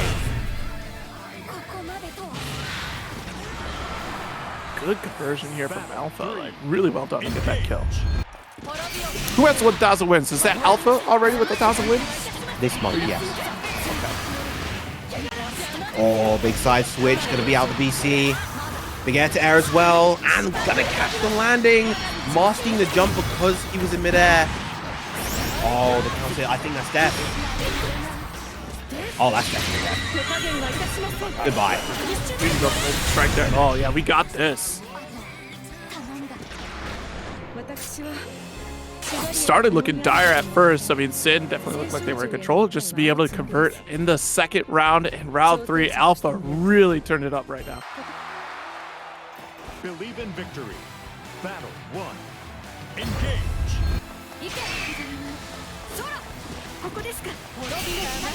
Oh, wrong side, but it worked out in Sinn's favor just there. Nice frames, of course. Zoe known for this fantastic pressure. Alpha disciplined on the defense, though. Weathering the storm, recognizing that it's our time to make that move as soon as the Dragon Gauge goes down, but with throw. Now the Dragon Gauge is gone. That means that Zoe's pressure considerably less powerful, less threatening, but still, Synn wanting to keep that corner advantage nonetheless. Better way out, does get the throw. Dragon is finally back online for Synn. Very good spot touch here from Alpha. Not too far off from turning the tide again.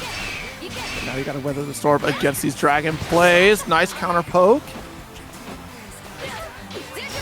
While doesn't get to confirm, unfortunate for Synn, and that is going to cost him his life in this round. Great awareness from Alpha to both the SBA and convert.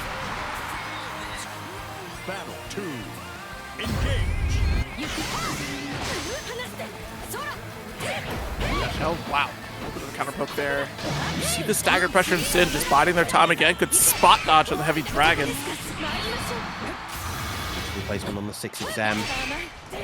He's having a hard time at the moment really establishing anything on the offense. The Dragon is gone, having accomplished nothing really.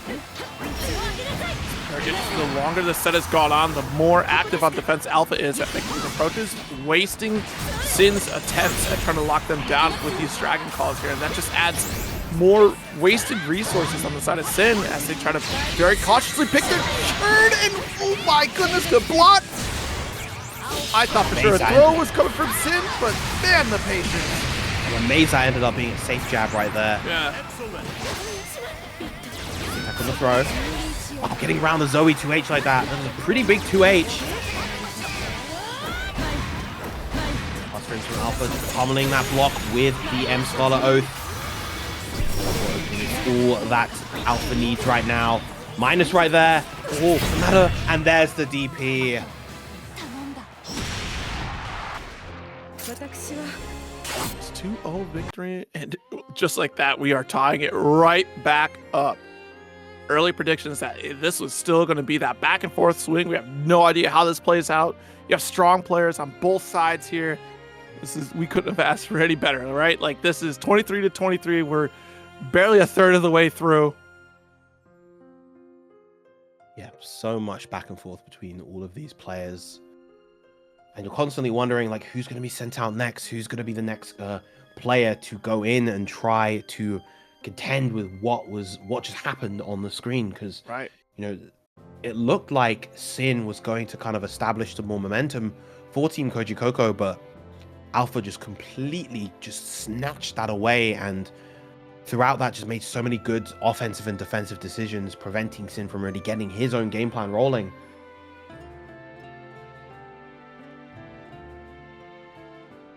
Now, I think this might be the time to send out either one of the Belials or maybe BlueSkyGuy and the Vasaraga to deal with the Vera here. Right? Like, I'm surprised that we haven't gotten that Belial pick. I mean, Zoe, great in her own right. But I guess this Vera, like, Belial will be an excellent choice because you do have your Fireball game, Goetia, to really kind of set the tone in terms of the neutral space. With Crouch Gem, of course, it's always a fantastic button for the character. But I mean, the way that Belial can control that neutral against Vera to kind of dissuade the 5U interactions, which is something that we didn't really get to see all that much from Alpha. We're much more reserved with putting that out there. Usually opting for super transformation against just trying to get that raw. But we will certainly see. Because look at this whole player pool here. Again, you know, Teiga still in there with that one life down. and 2s across the board.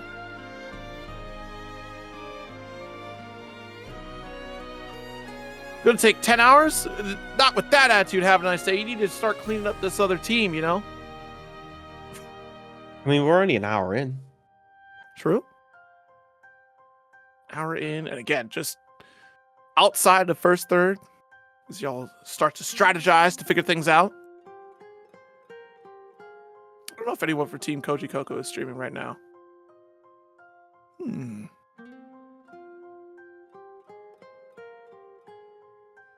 Oh, they do have team streams direct for the source. Thank you, Khalil.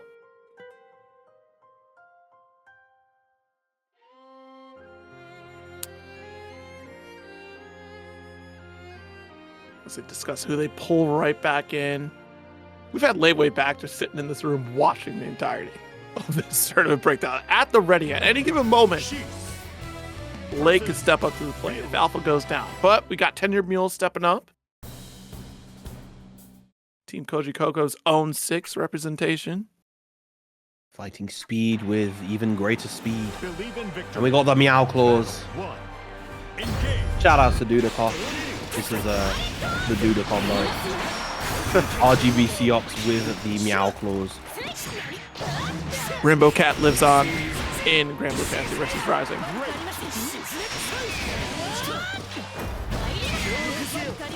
Cancel away.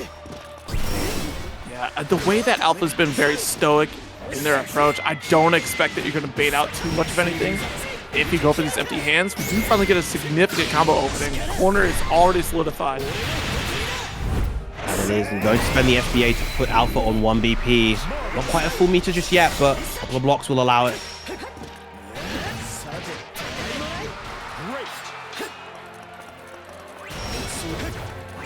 Claw just to get out of dodge.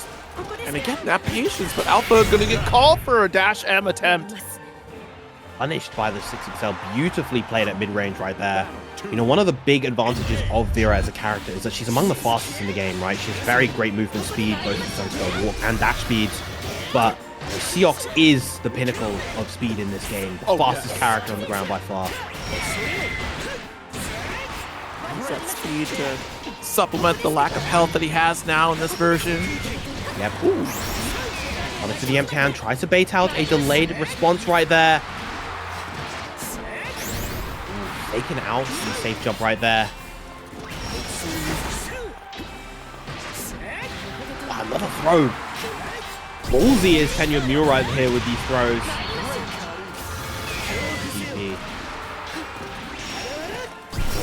And this is good for TenuredMule. Nice. Lovely. Beautiful catch on the jump back. That is, of course, you know, doesn't deal a ton of damage, doesn't have the combo potential, but it is so good as a gap closer. That U execution. TenuredMule taking the first stock off of Alpha. All right, now Alpha with the opportunity to change characters if we so choose. 2 swaps available for the team. Which is very early on. Like the moment Ladewaybac took an L, like they already used a swap.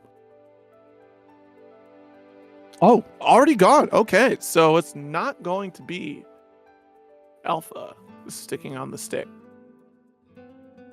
We do have Ladewaybac still in that lobby, of course. Prada is here. Prada was considered to step up, or we're just a little spectator view here.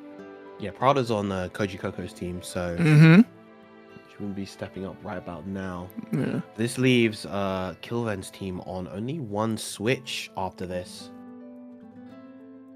Makes me wonder who they're going to be bringing up to the table.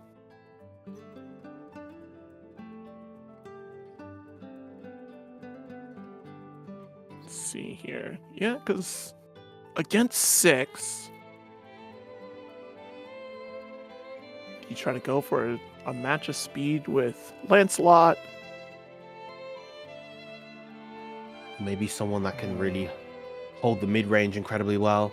Right. Once again, we've still got a Catalina with Artorias, Catalina/Siegfried. Alternatively, you know, maybe even Hava comes out with the Bubs. Yeah, I was just thinking of Hava. If he's not too busy being a stream monster. Hava, unplug the keyboard for a second. Put it in the stick. Let's see what happens.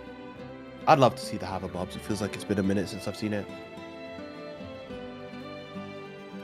Yeah, I'm trying to remember. I saw him recently. I complete whether it's TNS or if it was Paragon. I think it was TNS that I saw it.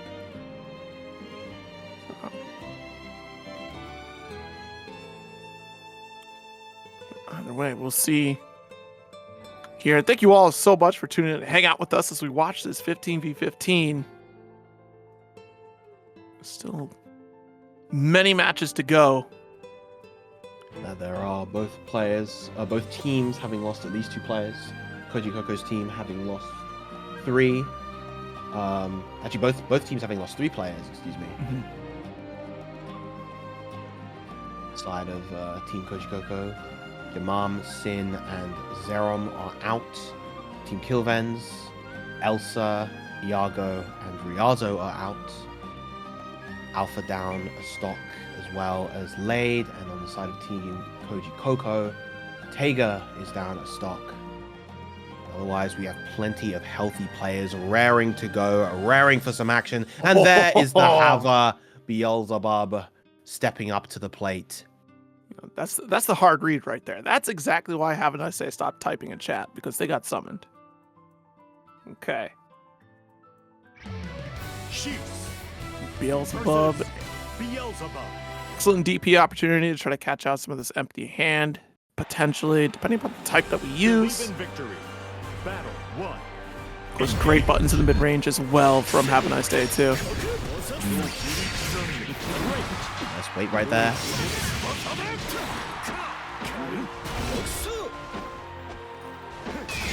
Far dash out, Juice. Gonna get that brave counter here. Sides off that back throw. Ooh, I love the anti-air using the flash right there.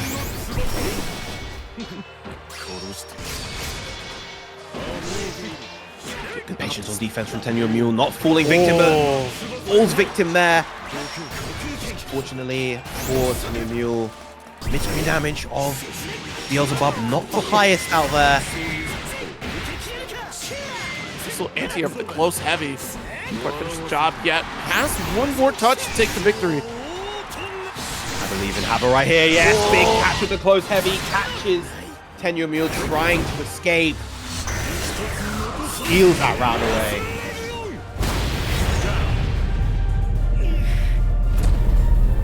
Supreme King playing in the back, empowering the Beelzebub.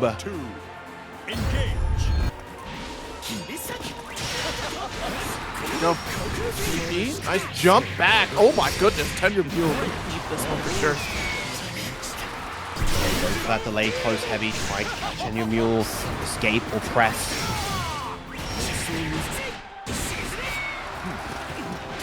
Jeez, the backdash. Havaniceday really calling out these throw attempts, except for this one. To end the patience again. Gonna go for jump back dive kick. Good call out here for Tenure with the alt 6 claw. Yeah, that crushed the dive right there. Still have it in a great position right now. Beats out the BC. And evens up the game once again. Now TenuredMule making the switch. Maybe, possibly just returning to the room.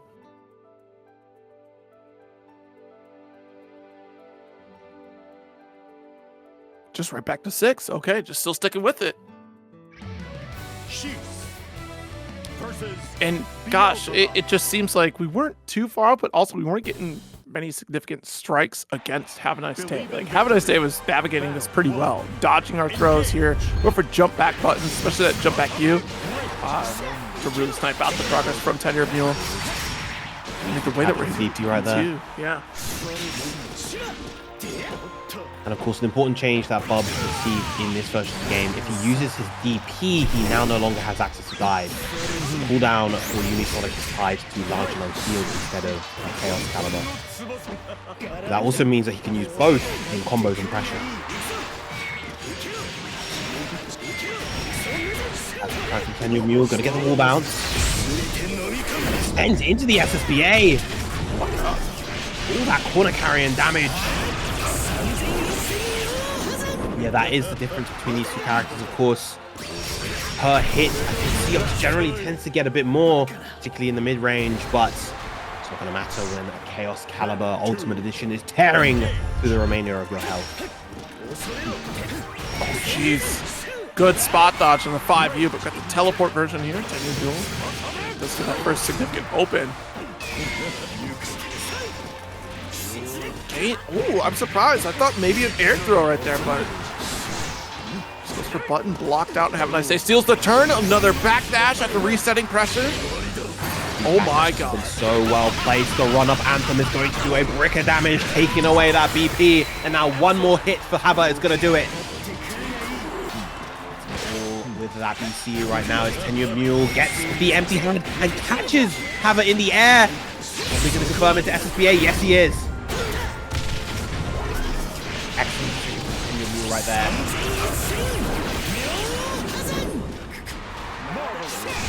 On Bray points. Get pushed out here after the cross-up attempt. Throw. Coming out from TenuredMule. Feel like we're going to see a DP, and there it is. The new large land field. Just messed the safe jump? Like, do we put a button out? Just because it didn't seem like we wanted to commit to anything, and by landing, Havaniceday still committed to that alt DP. I thought for sure we would have blocked. We had the health to survive that. Coming through with the clutch regardless. Sometimes it's those kind of ambitious, ballsy plays that allow you to really take those games at this level. Hava now giving that lead back to Team Kilvenz.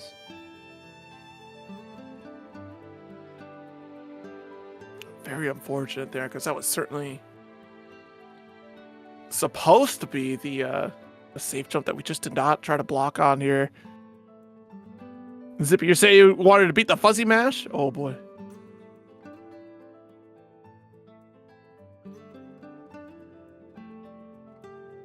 Well, the 2 games up here for Havaniceday. No lives lost on the run. All with Beelzebub.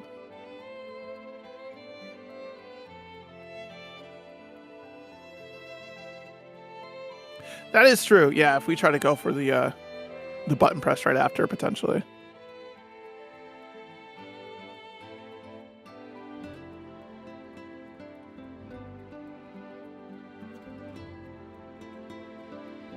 I wonder who's going to be next on the plate. I feel like we might get a villain battle. I feel like either one of the Belals or Luciliuses comes up. It would really make sense to see a Belial step up to this plate here. You have 3 of them. It's, you know, like, surely. Yeah, Team Kojicoco is full of evil characters. Which is why it was so hard to go for the guess of, like, who takes the dub here on this team? Because these teams are pretty well stacked. Again, like we called out earlier, you have that massive momentum for Arc World Tour qualification. Yeah, we do get our Belial here. And then you know, we do have Evo Champ on this side of Team Kojicoco. Actually, 2 Evo competitors out here on this team. Oh, what a flex. I love that flex, though. If I had that, I'd wear it all day, too. Believe in victory. Battle 1. Engage. Both these two making Evo top 8. Finals for Evo being top 6 now meant that we're going to see Ava on the final stage.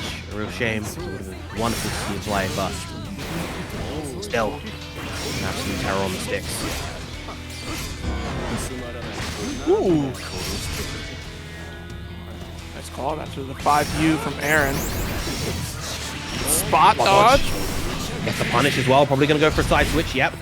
Extend all the way to the corner. Yeah, trying to go for that auto shimmy there, right? With the backdash and the 5H. Oh, that's going to beat the fireball. Beautiful reaction from Hava.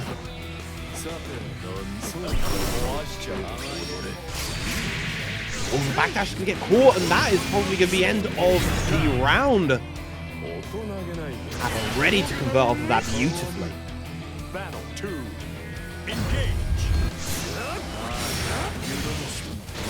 On the 6H, yep. And that's the thing, okay, so because Bubs is a taller than average character, that turns that -5 you from -3 to -4 on block, and it allows him to punish. Beautiful corner extension as well. And a bait on the DP. Ooh. Dominant game from Havaniceday. Believe in And immediately right back into it here. No moment for rest. Neutral jump here from Havaniceday to avoid projectile. Nice spin. Cross range for Bilal. Away of that guard. Ooh, sideswap that. Aaron, I don't think Aaron wanted that.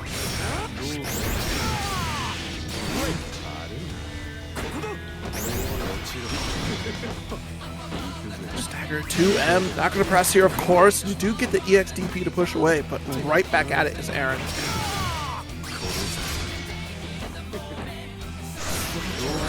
Big far heavy counter is able to confirm into the H Karma. A lot of damage to Black Spear. Nice DP calling out the BC. Big call out here from Havaniceday, but you get the roll. That. Whoa. We're talking about big call outs. That was a big one right there. I see the vision from Aaron there. He wanted to go for the empty jump to beat out the potential fuzzy mash from Hava. You know, very, very kind of safe, stable option to go for in that situation.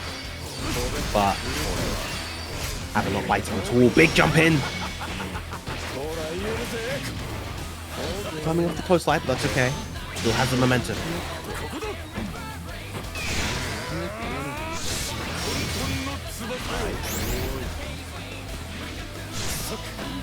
Backing away here from the JU. Still able to sneak in this throw. These throws being integrated a lot more. Big counter on the 2M. Aaron finally getting those hits that he's been wanting. He's got the meter here. Yes, he does.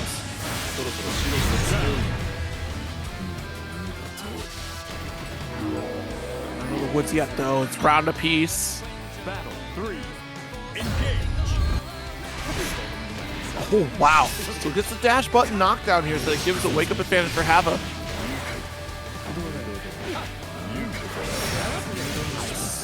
Even though they're retreating here, being walked back by Aaron, still able to find that EX dive kick. And Aaron's still right back into it here. Yeah, both players been very aggressive this round, both with their PCs and their offense. Ramping up the speed up to 11. Beautiful delay on the press right there. Here's Aaron dealing the damage with FBA. Chooses not to spend the RS in order to keep that BP advantage. Now one hit is all it's going to take. Here. Yeah, literally just the final hit is all that we're looking for with Hava. Trying to go for the sniper, got the run up DP. Aaron tried to call that out earlier in the last round. See exactly why. That was an incredible DP. It beat out not only the reversal anthem there, it would have beaten out Bubs' own DP, I think, and it beat out a delayed BC attempt as well. Just what a call out right there. Really want to seal the deal here. Just taking that one extra step on the run. And Havaniceday drops out pretty quickly here to get our next player up on the setup against Aarondamac. And that's the kind of play that you make as a young man. You know, he's got the ice in his veins. He knows no fear. I don't know if he pays taxes yet. Doesn't pay taxes. I'm worried about, do you pay health insurance? I mean, I know you don't have to worry about that, but you know, I think about that a lot. You know, I see so many of these players out here really like, let me just throw this, see what happens. Like, you're not paying for your own health insurance, are you? I mean, he might. He's relatively young, but he's not super young. He's not like, you know, he's not in his teens. He's a early 20s kind of lad, but you know, he plays like he doesn't. Exactly. Fire in his heart and ice in his veins. But coming up next, we're gonna have Saltz with the Vegeta. Believe in victory.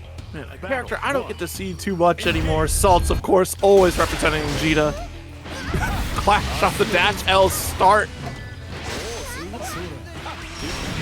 866 out right there. Here comes Apollo pressure, my dearest brother. A good challenge from Saltz though. Gonna get a lot of corner carry, gonna go for the EX Fireball. Whoa.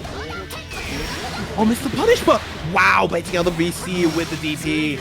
Okay, relax, Aaron. Wait a minute. Wait a minute. That's Sheeta you're running up against. You're trying to throw out how many DPs?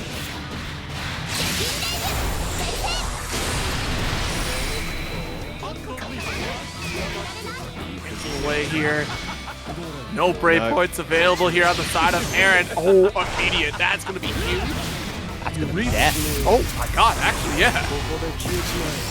You know, I thought after that BC was blocked, after Aaron's BC was blocked, I thought maybe he goes for SSBA here to respond to Saltz's BC back. But Vane's not quite that icy just yet. Thank goodness, we have some restraint here after losing our life halfway across that first round.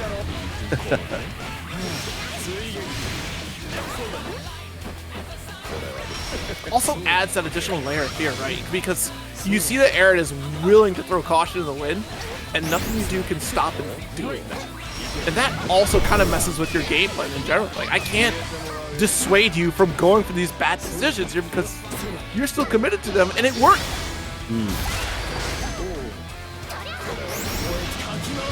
Swift punish right there, plus frames out the wazoo and goes for the throw to take out Saltz. Evo champion Aarondamac evening up the scores. Believe in victory. Battle 1. Engage. It's worth noting, of course, that Kill's team has no more switches after that Hava switch, so every player is going to have to stay in. This is Saltz's last chance to make a stand.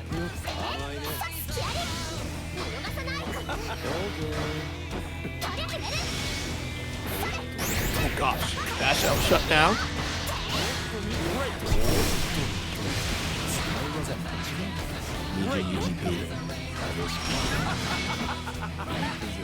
Couple 2M, yeah, can't be trying to open up there. Probably could have got even more damage had he confirmed that 2M into, let's say, a 6XL or a far heavy. Still in a great position, all this chip damage, plus frames. More plus frames, and your no BP, ill-advised on the 6XH. Try to bet it all with that. Aaron just ready. Yeah, unfortunately not able to spot dodge once Goisha gets activated like that. Jump, you didn't connect, try to go for guard cancel there, and still got opened up. Saltz committing.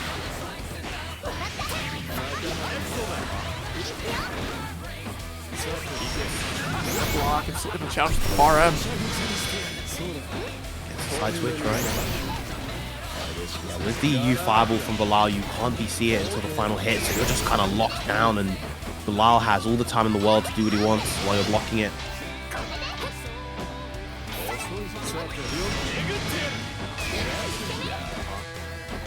So far, very disciplined on the defense, and that should be enough considering the resources on the side of Aaron and the lack of BP on the side of Saltz. Alpha combo was all he needed to take the lead in this exhibition. Putting in Aarondamac here and now is certainly going to be a monument to climb. Like, this is going to be pretty tricky because it's going to be that stopgap where we could see potential for Aaron just cleaning through many lives and resources on the side of Team Kilvenz. And maybe you're right, Pax. Maybe it is going to be a Zane switch out here. Like, if we still have Ladewaybac sitting on the opposite side here with that one life remaining. Havaniceday did get the retreat. It's one life as well. Try to think a couple options you have out of this roster. And I wonder if we pull out Aaron this early to try to call for specific players here at this point as well. Because, you know, Zane is certainly going to be a strong threat here. Dragalia too is another one. Ooh, but instead we're getting Insurgent. Okay. Through the Eustace. Now this, all the way back in base game, this has always been a notoriously difficult matchup for Eustace to deal with. Right. And considering the way that Aaron is able to layer his pressure, you know, it could be scary. However, he may be banking on, or the team as a whole may be banking on maybe a lack of experience against a character or Eustace of this caliber on the side of Aaron, and maybe Insurgent is able to catch him off guard. We'll have to wait and see. Yeah, Not to very strong undersell possibility. Insurgent. Yeah. Not to undersell Insurgent's ability, of course. Obviously, absolutely fantastic player. But this is going to be a mountain to climb. Almost as though you're trying to give a taste of happy chaos to Aarondamac here. Which, granted, Eustace not necessarily one-to-one happy chaos, but you know the gunshots are still there. Set play is there. We're fortunate that Eustace's gun doesn't guard crush on every shot, every aimed shot. Certainly dodge bullets with that one there. Rat race to start things off. Draws a line in neutral. Ooh, nice super jump from Aaron. I think the needle with that one. Yeah, again, now you're pressure your character without a fast sweep. Doesn't have the best defensive buttons. Now dealing with Belial pressure. Oh, but what a 2H! Positioning again. We can still run the set play here. Nice shot. There's a character who has incredibly impressive offense of his own. It is Eustace. Oh. Certainly teed it off with that 2H attempt, though. Thank goodness from Aaron on the JU, just delaying it long enough before pressing. Don't get shot. Guard button was pressed here. So close to Help death between here. these two. Oh, big punish on the whiff. Aaron threading the needle beautifully. Okay, you certainly have to appreciate that Aaron's not willing to overextend when it gets that close to life differential. Like, if it is that final combo touch, back off, wait for the mistake to happen, get that whip punish.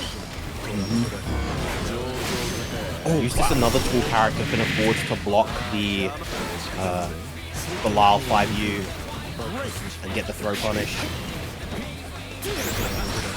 6-foot grown men.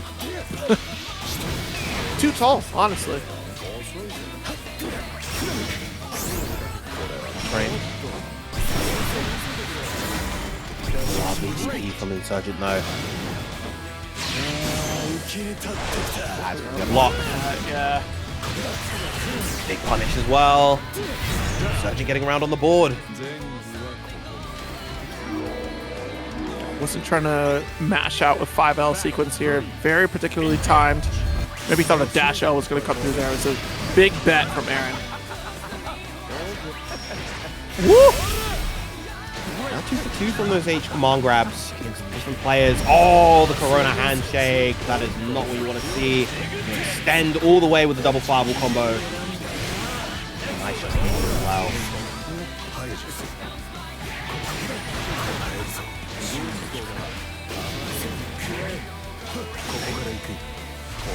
I actually wonder if Belial can 5U in between and grenade. Probably not the best play, but She did see the heavy one we got the 5U off of, so I wonder, yeah, picked up the second bounce. we'll never know the answer now. Not this game anyway. No, there's no other way we would know. Like, once Yeah. Eustace is defeated, it's over. Shot.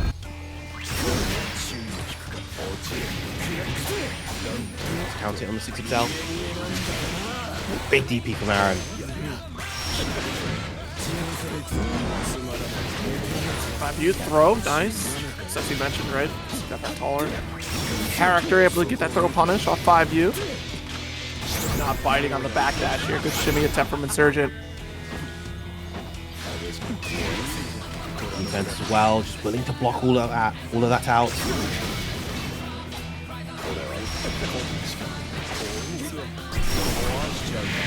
Ray U fireball right there, and even from that distance, able to get the cross under.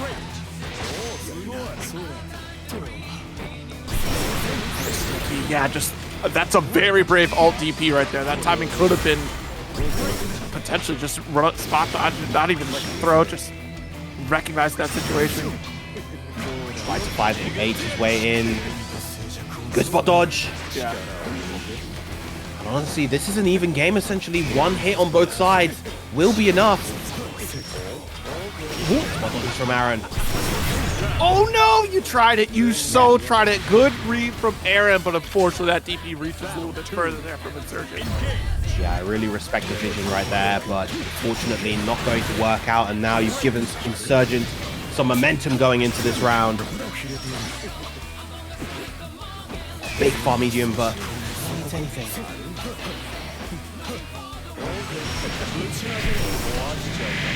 I'm doing a really good job. Doing a beautiful job kind of timing a lot of these defensive decisions. I mean, yeah, certainly having the patience out of those corners, not panicking too quickly to try to get out. Big tech. And these rolls gonna get punished though this time around. Only a minus 6 XM. Frames, of course.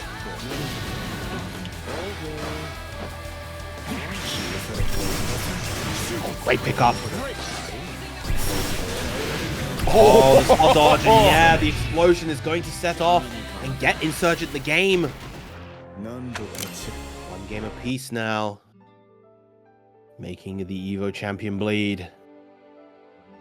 Yes, indeed. Honestly, the ult slow kills certainly being able to snipe out against Aaron. I mean, you could dodge one, but can you dodge all of these bullets here? And just a quick retreat, Aaron taking a step back.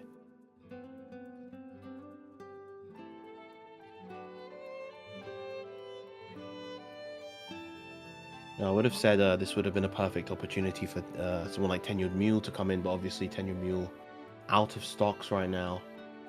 Makes me curious to see who is going to come up to the plate in Aaron's stead.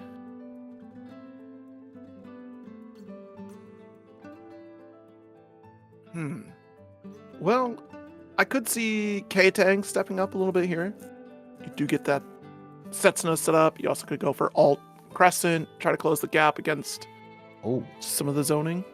I don't think it's either of those. I think this is BlueSkyGuy coming up. Vasaraga. Okay. Society Boys battle. Vasaraga versus Eustace.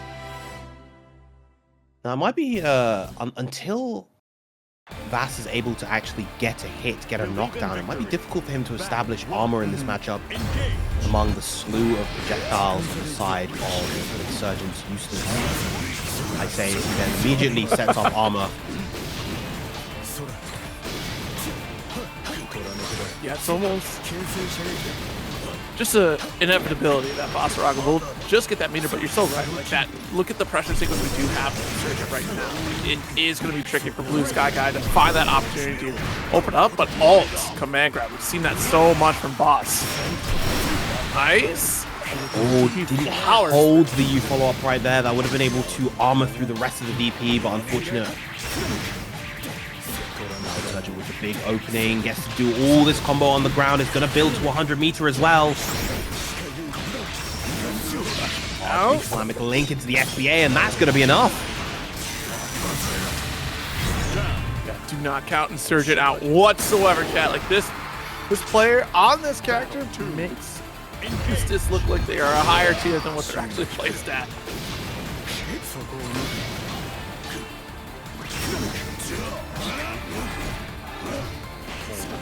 Not close enough to actually get that command grab. Again, good jump once again from Insurgent.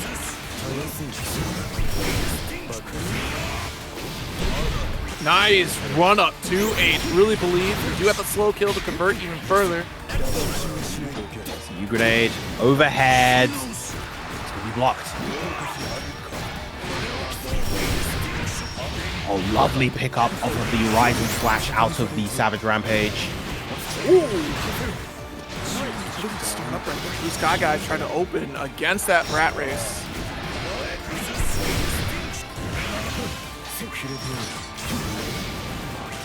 Extra frames. Ooh. H Flamex so quick. Nice challenge on the L rat race though. Or dodge. Punish. Oh, actually, he's a punish on the spot dodge, I think. Locked it. Nice. Timing. Good stuff to BlueSkyGuy right there. Has the meter for U battalions. Doesn't have the meter to capitalize much further though. Oh my goodness, overcommitment. Yep, and it's so tricky to be stuck there because you try to jump out expecting maybe a command grab. It's the option you've been leaning into. BlueSkyGuy has a button to cover the pre-jump frames immediately. Yeah, Insurgent have been jumping a lot versus Savage Rampage as well, so going for that there made a lot of sense. Nice use of the U follow-up this time and gets the GSG. Plus frames.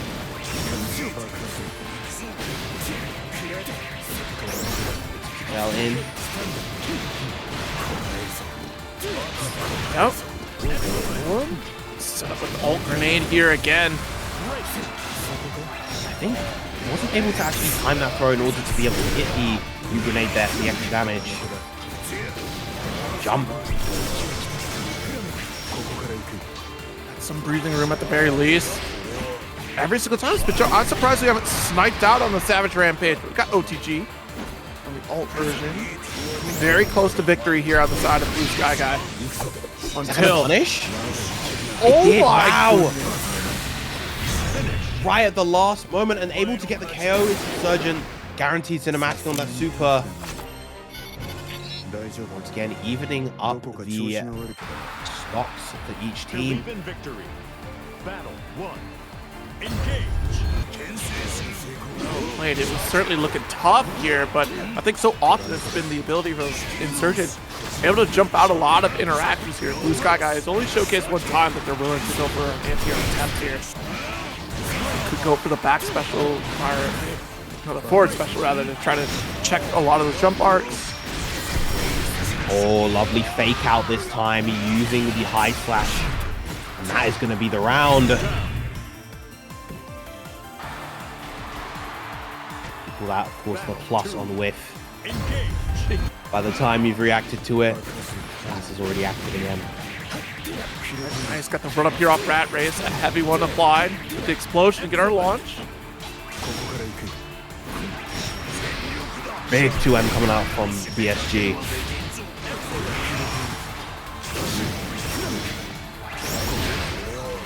Oh, that's definitely a trade that you want. Alright, max range here. Able to still remain safe after the low attempts. Ooh, you're trying to blast through it! It caught all of that, and Insurgent lost a ton of meter from that as well. Oh, that's a big counter hit.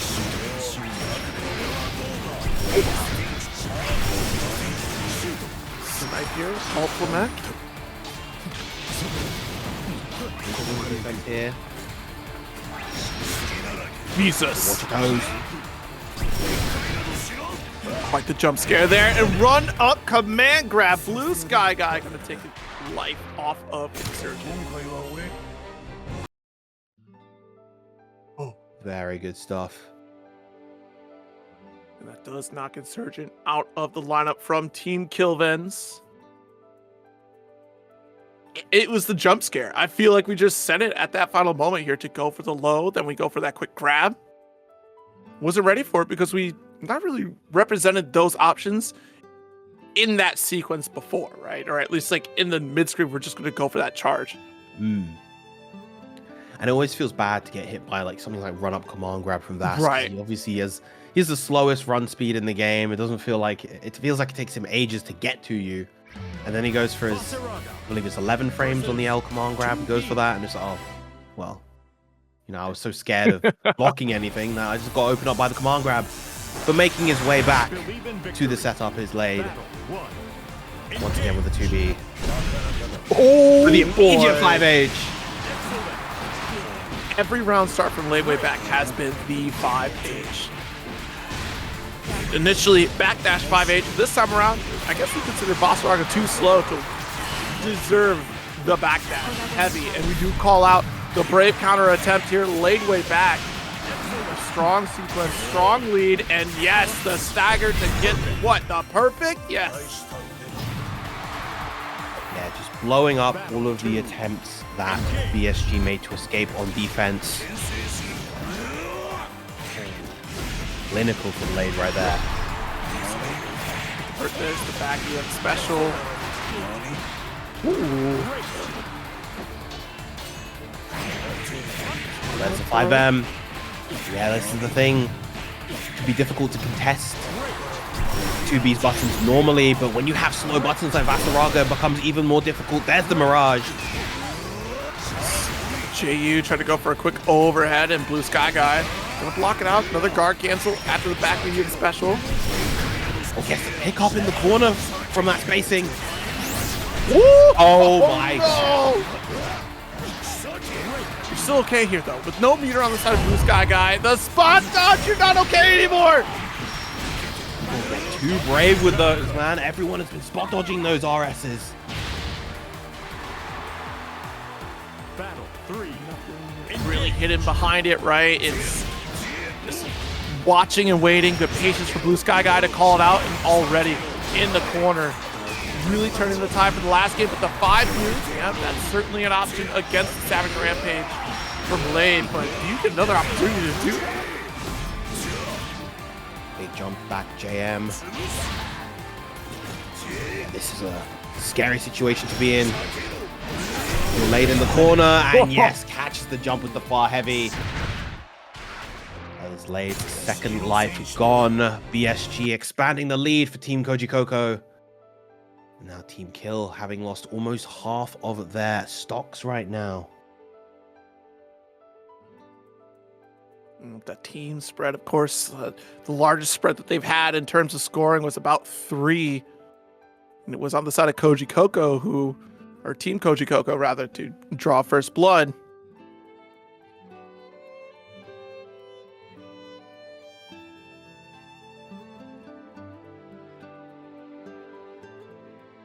Now we get to decide who we're bringing up. On the side of Team Kilvenz,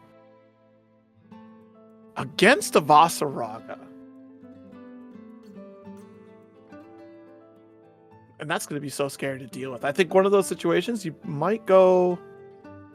I could see you keeping lockdown pressure with Zane. I could see you try to go for the throw bait attempts against the ult command grab if you go Dragalia.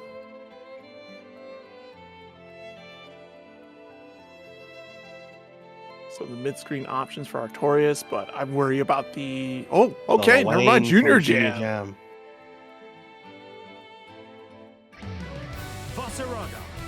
That's one player I've been looking at this roster. Where do you place JrJam? Like, when does this come out?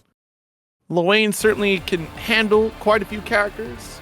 But also have to be a little concerned about some of the changes for the... Well, we don't really see Idrisil all that often anyways. It's really leaning towards HPA a lot lately. Yep. Nice. Love the use of the parry right there. The awesome source, gonna get the sustenance. Unfortunately, getting a load of HP restoration items while at full HP.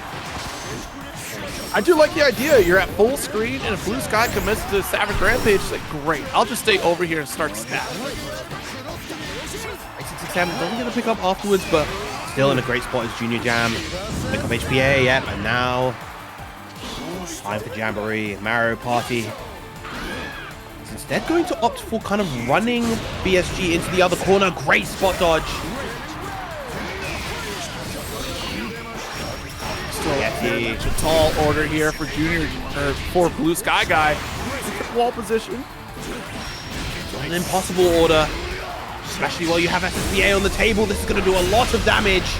0 BP, and this is one of the higher damage SSBAs in the game as well. The aftermath, is that enough? Not just yet. Oh my goodness. What a cool out. Don't just a regular soul forge, because we had that soul out and stop. Nice job.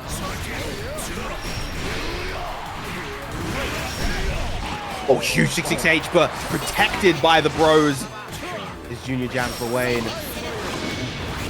This time the HP restoration working in JrJam's favor, but still operating at this deficit. That is a huge hit. The thing is that that's minus 23 on block.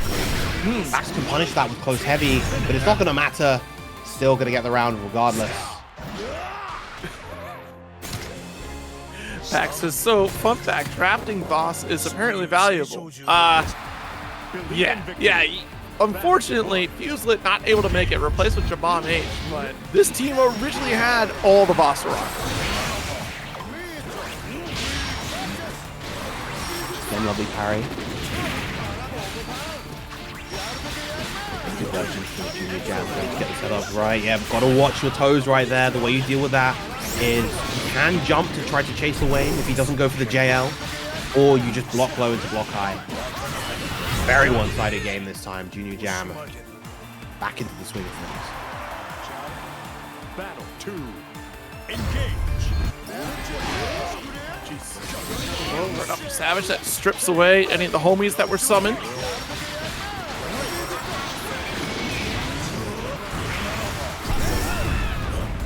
Pro wheel, the bone wheel coming through, establishing offensive momentum once again. A little bit too early this time on the come at me, bro.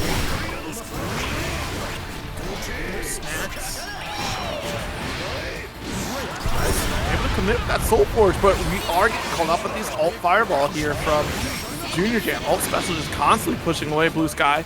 Does get the side swap.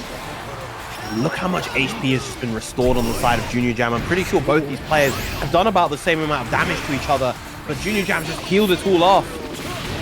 Okay. Builds the meter into the HPA. Careful. Nice block low. BlueSkyGuy, very strong defense in the corner. Surviving the HPA. What yes. Yeah, with the U tackle, gonna get the 2H extension as well. Has enough meter for another. This is gonna really sting. There's some Soul Forge to beat out the BC. Excellent stuff to BSG. Very smart layering that offense there, especially going for that Soul Forge for BC. Not gonna do anything. Oh, counter M tackle. Get a ton though.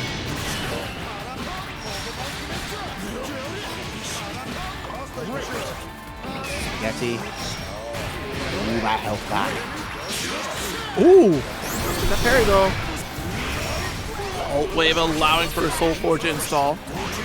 It's not a matter of if, it's a matter of when. The dash, H, anti-air.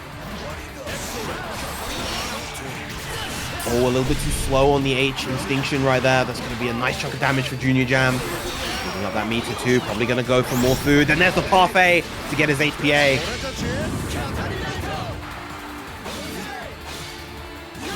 Great job defending against it so far. Beautiful spot dodge. Are you kidding me? You tackle. Don't know if he has enough to get the KO here. Not just yet, but he does have the Savage Rampage armored available. There's the double meat to bring back the HP for Junior Jam. Oh no! But it's not enough against the hands of ultimate great scythe grip. Unbelievable. That was such a play though, to go for the low lane here on the side of Junior Jam, and just very quickly BlueSkyGuy made the adjustment to deal. Honestly, I think the damning thing about the whole set was really the fact that BlueSkyGuy was able to block out so much of that offense from Junior Jam. Like once it went to HPA, there was no opening up BlueSkyGuy, and once we were able to punish right after it, it's just, gosh, like how do we continue on in this set here? Like where can I open up against BSG? Yeah, he's looking like an absolute juggernaut right now. Kill team having a real hard time finding their answer. Makes you wonder, okay, well, we tried to go for a more zoning-oriented character. Maybe we'll go for a character with more suffocating offense. Maybe someone like Vanitasz with the Lance, or TiempoGris with the Beatrix. Squiddy out here trolling says, send the fairy, who is already unfortunately knocked out on this team. Indeed. That would have been a very nice pick. To save fairy for this matchup alone would have been tremendous.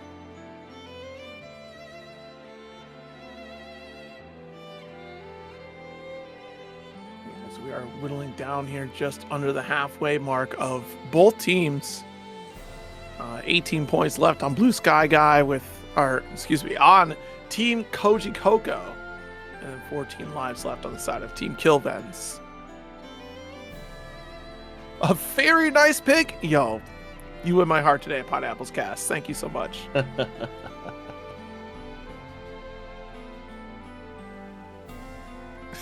Nope. That watcher gets a super watcher code right now. My goodness. But yeah, having TiempoGris show up with Beatrix would be a fun pick, right? Because you get that quick snipe off of the alt version of Ride Free. Try to prevent that Soul Forge activation. We still have some MIG pokes as well. You got Artorias on the opposite end. Dragalia and Zane still looking very healthy. I mean, it's slim pickings at this point. Well, it looks like Artorias is the one who's going to be stepping up to the plate. I wonder. Good old Catalina. Can't go wrong with a character this stable. Catalina. Yeah, it can go either way, right? We go Catalina, we go Siegfried, but Believe in victory. Catalina, of course, One. still very strong within her own right in this iteration.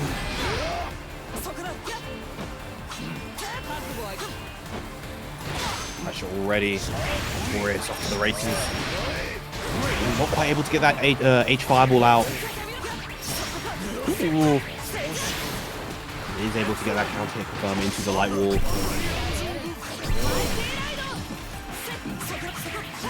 It's -6, it is punishable, and Cat does have a long range enough far light to be able to pretty consistently get that punish too. Jump, oh, I'm gonna get scooped. I'm so terrified to try to deal with the Savage Rampage.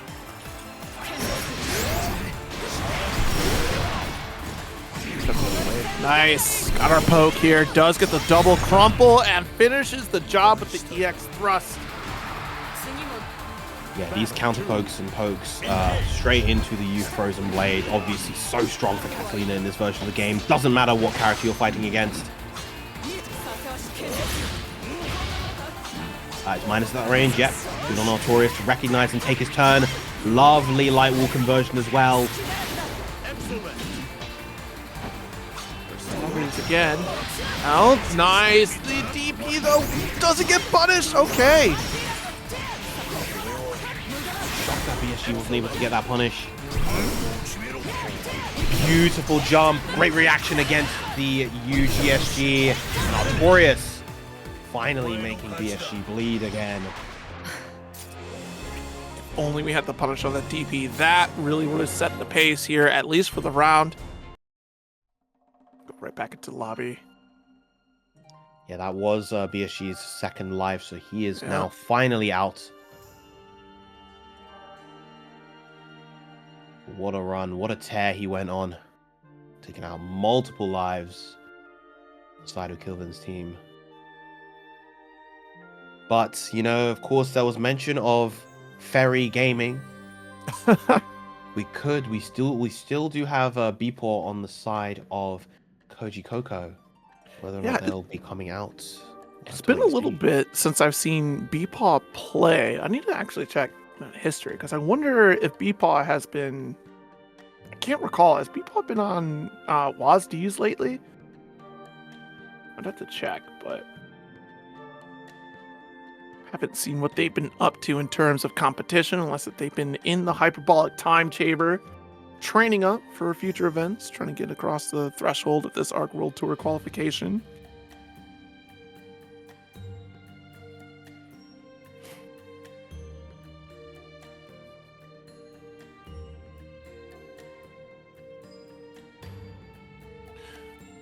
But certainly a threat for sure. Yeah, because he's letting it best out here, which is a strong lineup in its own right. Between Ktang and BEPaw. Gabagool out here still with the La Diva. I'd like to see Gabagool come up. That would be some Gaba gaming. I'm sure the folks in the chat would also like to see that too.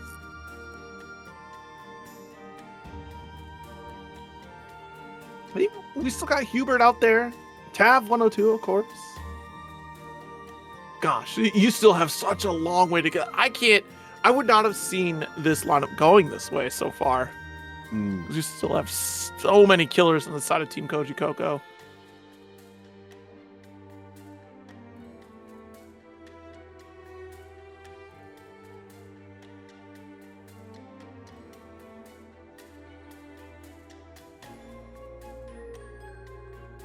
As I continue to speculate who they pull up to the table here to try to take down Artorias.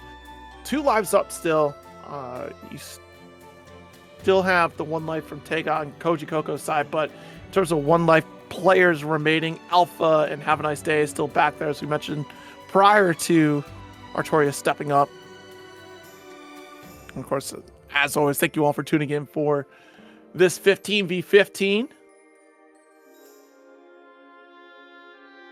And we still have switches available too. There are 2 switches remaining on the side of Team Kojicoco, but they've been running through quite a few players here on the side of Team Kilvenz, who is now out of switches. Yeah, so every remaining player on Kill's team is going to have to stick it out with the rest of their lives. It also means that if they lock in a character at the start of their set, they will have to keep playing that character the entire time, I think. If they end up winning, they are locked in. If they lose a round, if they lose a life, then they still can swap out if they end up losing and they're still on the table. Well, Ryazo swapped from Anila to Seox, and I don't think that counted as a player switch, right? No, that did not count as a player switch. That was just you lose a life, then you you can can still switch your characters. character. Yep.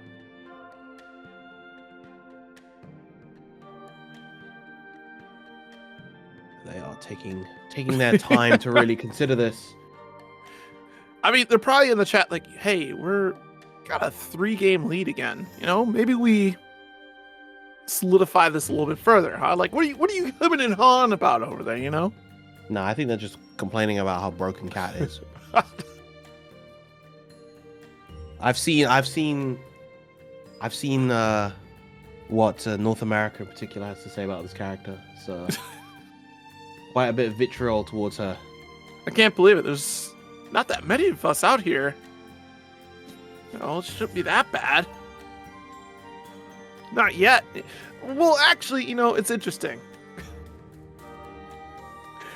We need to do a little bit more labbing on the side of North America, you know? I'll say it's just that kind of thing where, like, you know, regardless of player ability, any cat can clip you with a move and put you in the corner. Because it's not like that combo is hard to learn or hard to execute, where she, you know, buffers a 236U behind a button, and then obviously she takes you to the corner from there. And like that kind of dynamic is frustrating to deal with. But in terms of how the character kind of plays neutral at her core, it's not a super foreign thing, I would say. Yeah.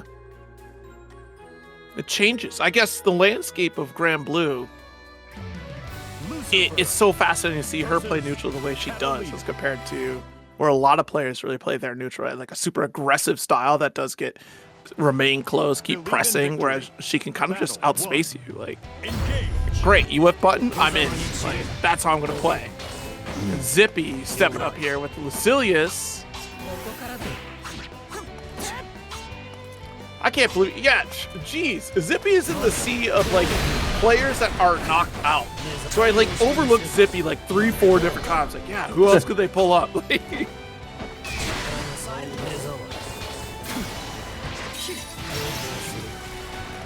pretty even between these two. Zippy building his way up to blade level 3 so far.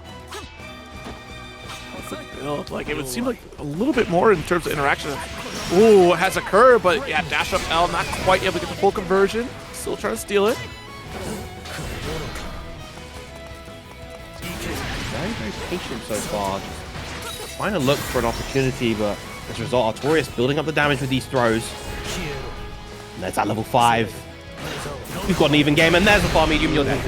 You're dead. Goodbye. Good night.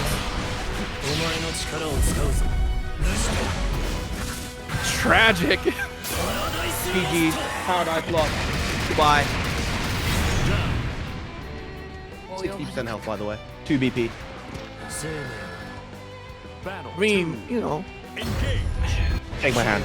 they really tuned this character up. Just being able to get the levels like this is insane.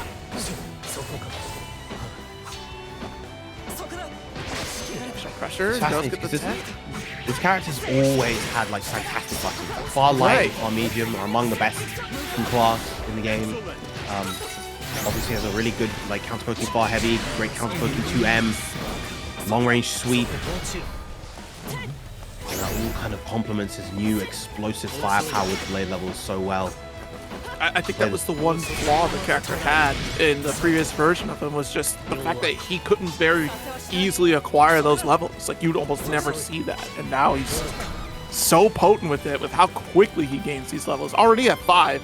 Yep. Yeah, you could look at how pensive Artorias is playing now, knowing that he's so close to death, despite the fact that he has a huge BP lead and a huge health lead. Well, not huge health lead, but he has a health lead. Yeah. Respecting it here, waiting for the whip punish opportunity. And again, you've already been walked down into corner. Try sneaking a throw, another. It's still doing damage because these are bad techs. Going for the mash tech. I know Zippy loves to go for the delay button on defense. Gets the regular throw now. Zippy himself playing this kind of very reserved, not really committing to anything too hard. Timer is almost up as well. Delay techs on both sides. Going for the chip. Oh, a little bit too ambitious. Finally cracking at the end right there. 4 seconds left on the clock. Goes for the UDP of all things. Honestly, if you would just rested on the chip and then tried to survive for the last 4 seconds, you would have been better off here, guaranteeing your chance at victory. Now Artorias, strong round start here as we go into the 3rd round. DP, 50% life lead. Reacting right there, and crucially, Zippy doesn't have too many blade levels right now. Oh, great challenge right there. Keep the combo short and simple, but a great challenge from Artorias, and I think that might be enough to get the KO. Carry Zippy all the way to the corner, get the light wall, get the RS, and end with the frozen blade.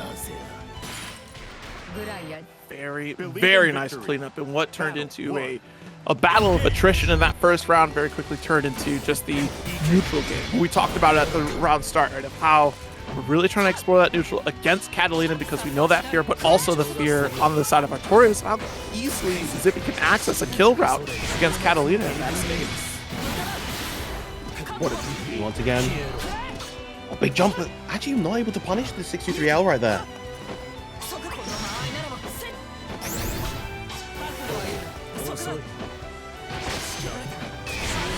Throw.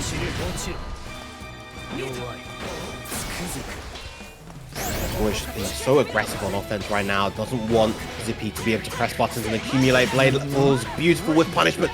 Drops the combo. Oh, hold on. I think that might have been a misinput, but can't punish with a block at that range. You want to roll through that SBA in order to effectively punish it. Big, far, medium. Doesn't actually have the meter to go into SBA now. This is still going to be a lot of damage. Looks like to be blocking here. Just a regular fireball with level 5. It's quick meter recovery here in terms of your abilities. Okay, late tech does a little damage.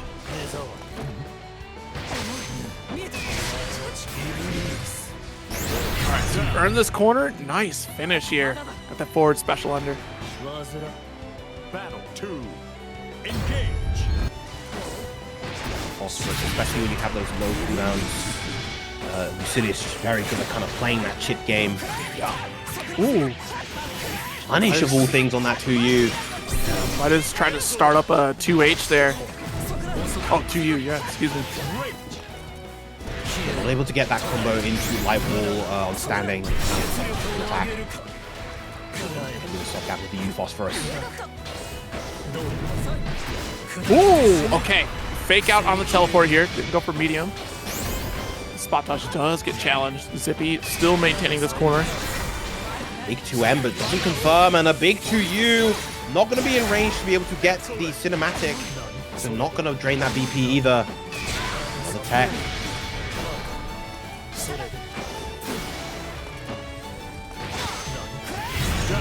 Oh, walls out, whatever. Zippy was trying to press there with the far heavy, and now evening the rounds once again.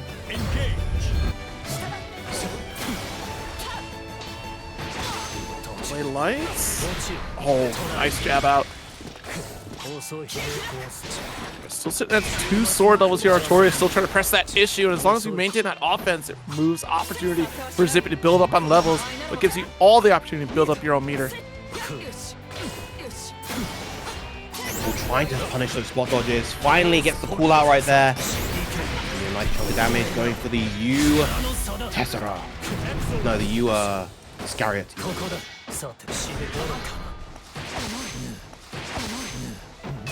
Once again. Mash text, I should say. Oh, doesn't actually get the confirm right there. Far light into far medium counter. Can actually combo in that situation. Big, close light right there. Corner carry here again with 1 brave point on the table.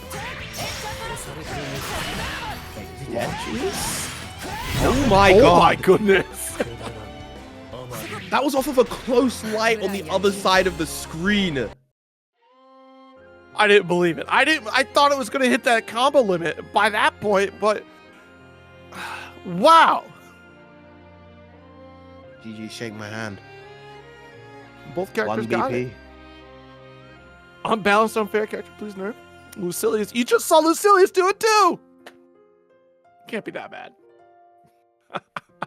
Yeah, but he did it off of a farm medium, and he had to be blade level 5. Oh, But yeah. Cat did it off of a close life in the court. There's criminals all over the place. It took 100 It's all- meter. It's all about what you accept, Right. what you can tolerate. I accept that if I get touched, I'm probably going to die. That is how I approach every interaction. In fighting games. Let's make that very clear. Speaking of characters that get touched and will probably die, we have the low health fairy coming out on the side of BEPaw. Let's see if we can avoid getting hit at all from Artorias' Catalina. It'll be tough. But if someone can do it, it's BEPaw. Believe in victory. Battle 1. Engage. Yeah, BEPaw, has excellent set play with this character. It can make this matchup pretty difficult here. Trying to control that movement space from Artorias is going to be a key factor. Of course, we've seen some excellent GG snipes from BEPaw. Ooh, good Roll. Surprising to go for that though, especially considering that BEPaw had already spent the 236. Get fenced. Wow. What's that? We were still catching recovery off the medium there, I think.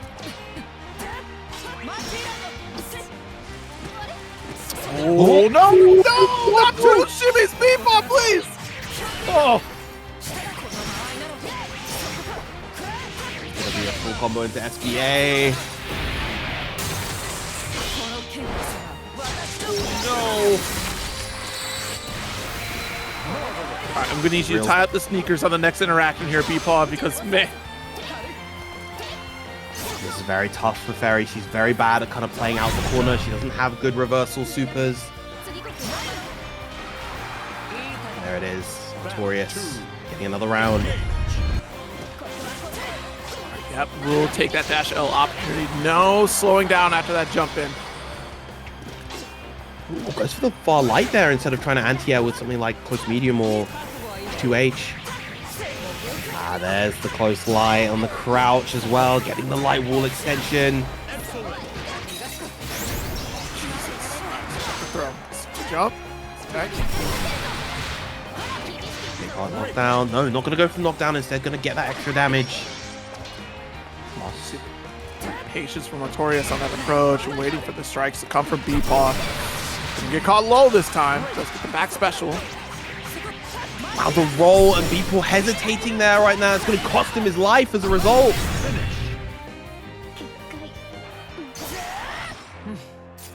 Once again, Team Kilvenz evening it out here. Battle 1. And yet still, it's interesting. So BEPaw, going down a game, still has 2 switches on the side of Team Kojicoco, with plenty of players in the background. Kilvenz out, will always have to fit, of course, going the rest of the way here. Beautiful 2M right there. No profiling the fireball. Great 2M again, counter poking this time. Gonna get the wall bounce and the hard knockdown. GG decision this time. I'm gonna get neither the low nor the high, waits it out instead. This is what you want as a fairy player, to have this degree of positioning and control. Ooh. Backdashes away from the guard cancel. I mean, at max range there, too.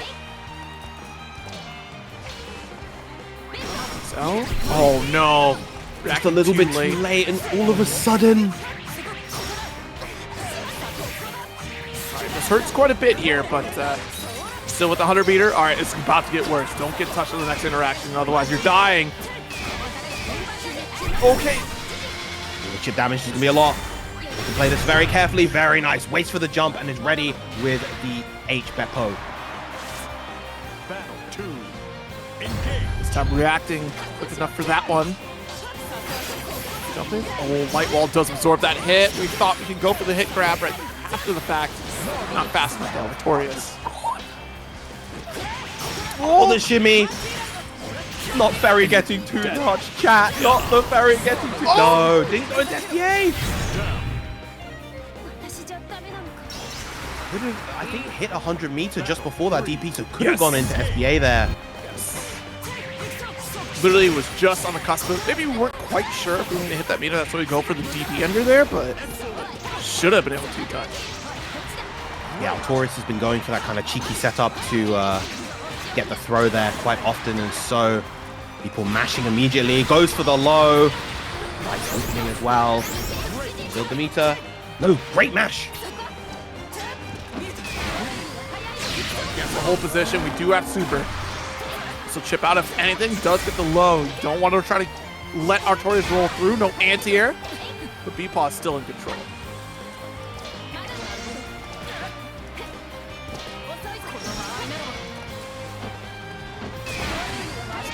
Through. Fireball giving us a little bit of breathing room here, but the low finish. BEPaw takes a life away from Artorias. Fantastic answer right there from BEPaw. Just holding it down, keeping composed. Has the momentum going into this round. Again, low profiling the fireball with a 2M.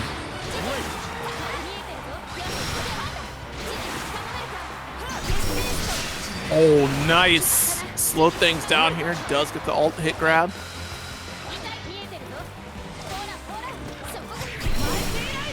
Wow. Oh my god.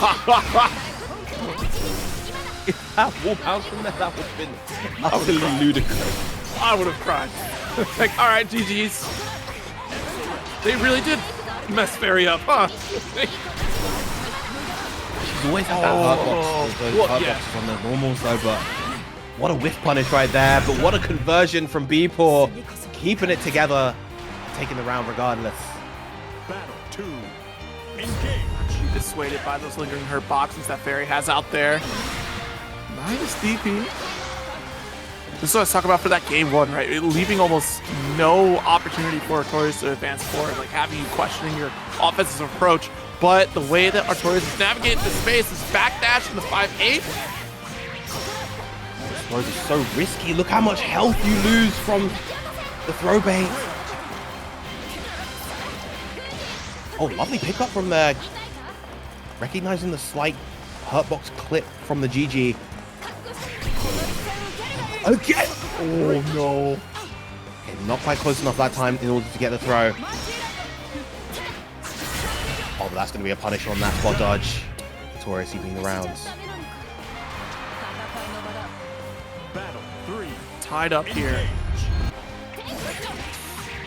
Big jump in from Artorias to start things off. They got that corner position again.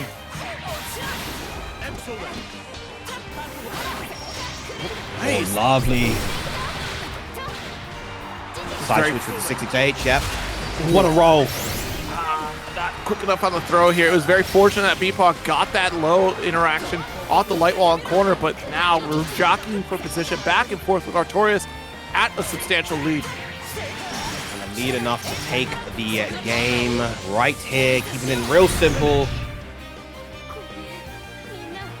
Artorias getting that lead. Okay, tying it back up, 13-13 in lives. Artorias is down to 1 life left. They can't switch out, even if they wanted to, right? Because they don't have those switches. Winner stays on, of course, but knocking out another player on the side of Team Kojicoco.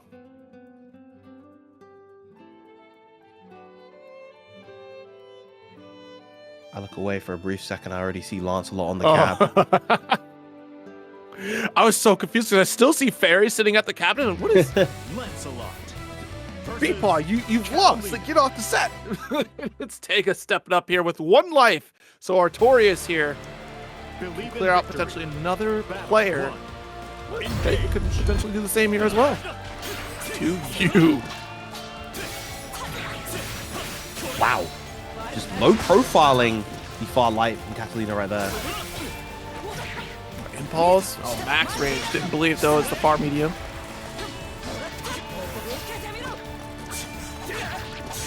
Big JH right there. Not quite gonna get the wall bounce.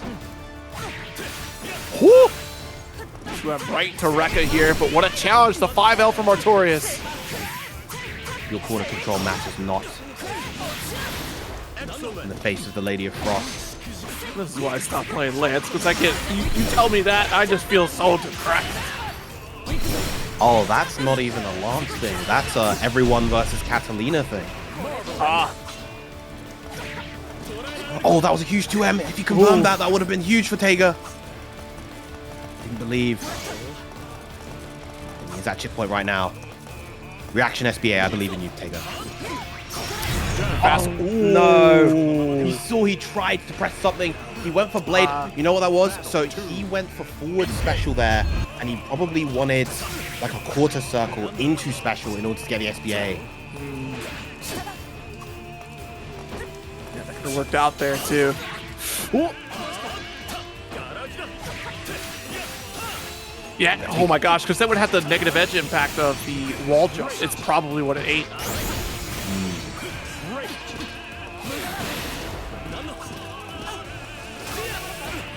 Oh no! That could have been far worse. It's certainly looking bad here.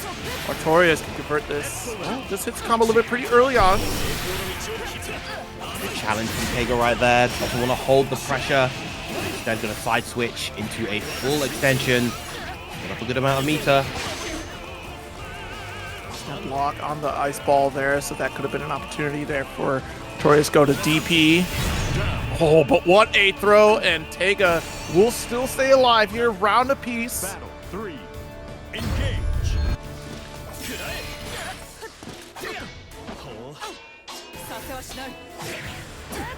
Oh, that, yeah, because obviously, so Lance has a 6-frame 2M, but in exchange, it loses to other mediums. It has a lower clash level.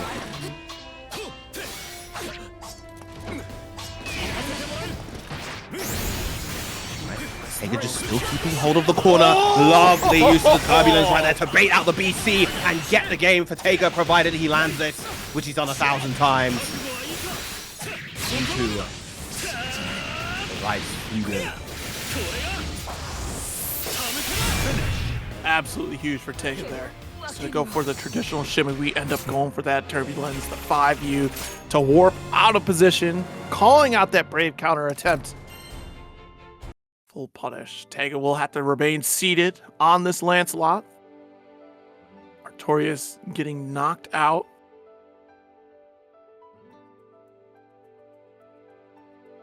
I mean, with 1 life left on the table, if that's how we're playing it, then maybe Team Kilvenz continues to send out their 1 life players. So you have Alpha, Havaniceday as the coin toss between those two. Or we go for complete strategy and pick a different player to kind of compete with this year.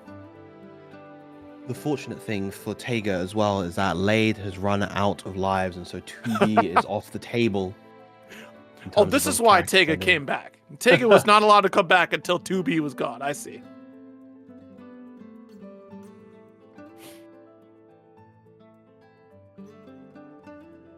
Okay.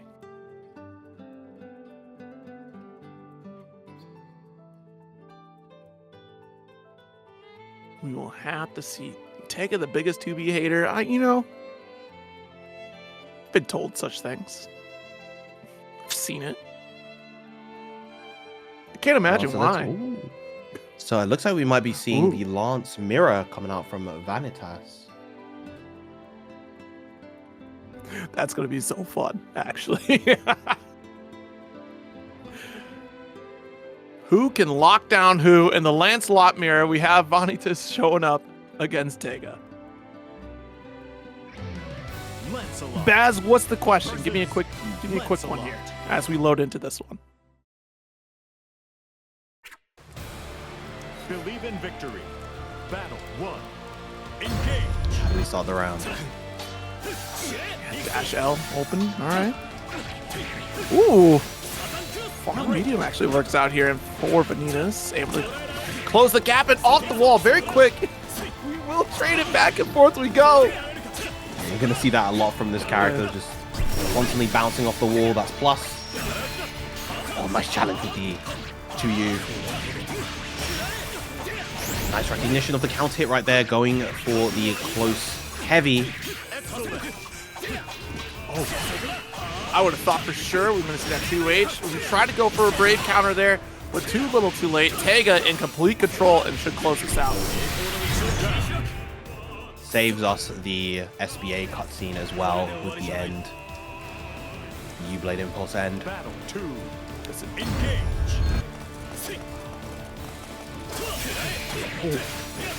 Block just in time. That was huge. Didn't confirm the 6XL there though.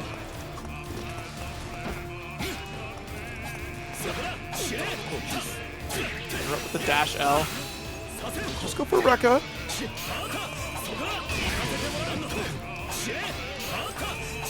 Oh, geez, baited it out with the 5U. Still takes down Cell. Fireball. Oh, that corner carry. Does give Dragon Meat to spare as well. I think after this combo, he should build a lot back.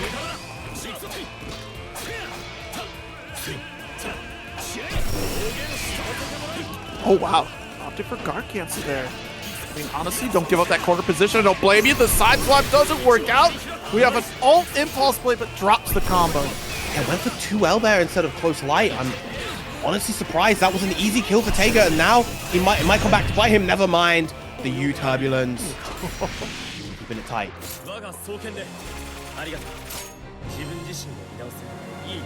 Unfortunately, I think we just locked back in, right? Yes, there. We're going to keep up with this Lancelot mirror.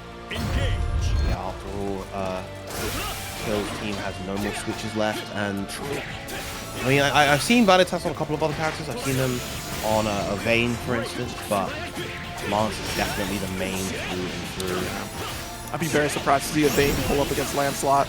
It's a tricky one to keep up with. Just a couple of SDs, big frame trap with the close medium, and that's gonna be it. Teiga looking dominant so far. Absolutely. That's all it took. We just had to get 2B out and take us in a good mood again.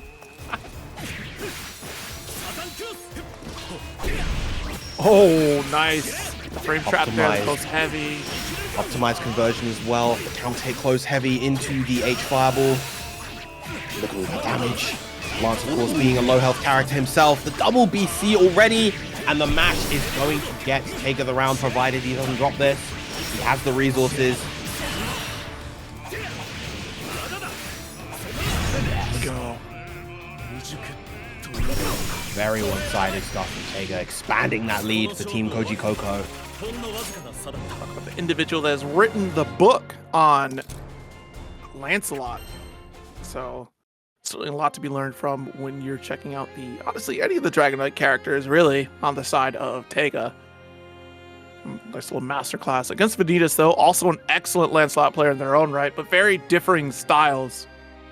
You can see that even here, especially through corner interactions. Teiga really trying to bait out some throw attempts from Vanitasz, and also really calling things out with the use of the Turbulence, the 5U from Lancelot here. That Vanitasz was just not quite ready for, especially when we got the close situations in corner where you try to go for so many Brave counters and it gets really scary. But you'll notice the difference being where Vanitasz really kind of leaned into the dash L interactions. We didn't see that quite as often in the mid screen from Teiga. Just found ways to open up and really set up a ton of frame trap situations that Vanitasz just was not quite ready for.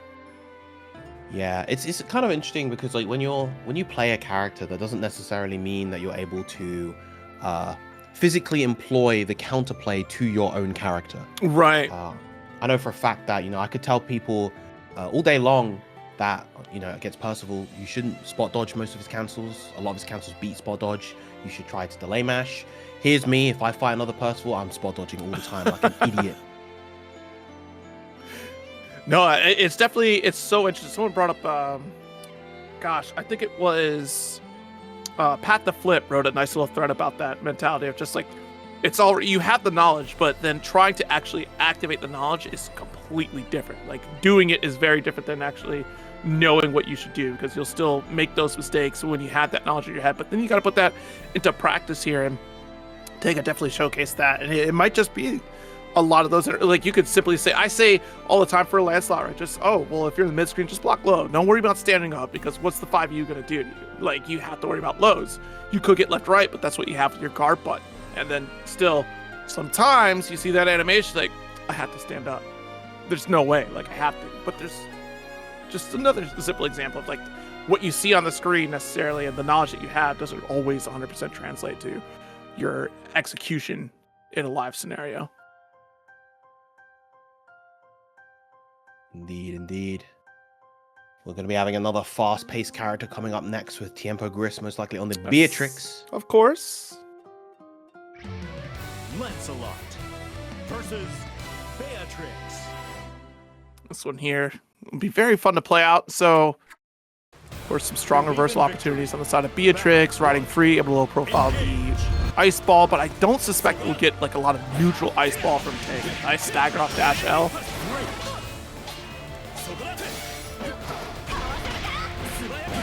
Ooh, 2U.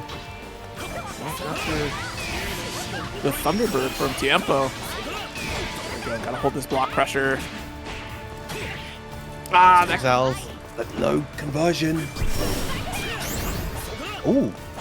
I'm surprised that Teiga didn't go for a JH there. Maybe thrown off on the timing because of the U skill slowdown. Yeah, that had to have been it there. I'm surprised it was even U Fireball from Tiempo at that point. Oh, this is gonna really hurt. Not gonna be enough to get the KO just yet. Oh, doesn't connect afterwards. Now Teiga one hit. Yeah, there it is. Just send it. Sometimes it's just a matter of you're too worried about doing the back and forth movement. You're not really worried about trying to go for crouch block there. You're so focused on the moment as opposed to understanding the threat of the low. And so often that is what is going to hit you from Beatrix is the low. This is the thing about Beatrix. For the majority of it, like, you feel like you're facing a top tier character, but a relatively fair top tier character. And then you get her to 30% health, while you have about 30% sub. And then you get clipped by anything and die. And it's like, oh, okay. You shouldn't have put her into 30% range. That's crazy. Why'd you do that? Oh my goodness, what a brave alt DP out. I mean, honestly, fair bet to make with that life lead. There wasn't quite the threat of a skybound ARP. Combo short, you have caught an airborne hit. Good awareness from Teiga. That is going to sting. Oh, I've never seen her frozen the ice. Oh, she looks so sad. Oh wow, the throw, nice. Yeah, we had just reached that brave point to be completely removed there. The throw, to finish off the job. Again, we're trying to bait out some of these anti-air attempts. Beatrix, a very vulnerable character with some of these lingering hurt boxes as well, off her far-reaching normals. These lows keep clipping Teiga over and over again. Side switch. Do like the guard button check there. Tiempo still holding on to the trigger. Zippy coming out. Ooh. Beautiful challenge from Teiga right there.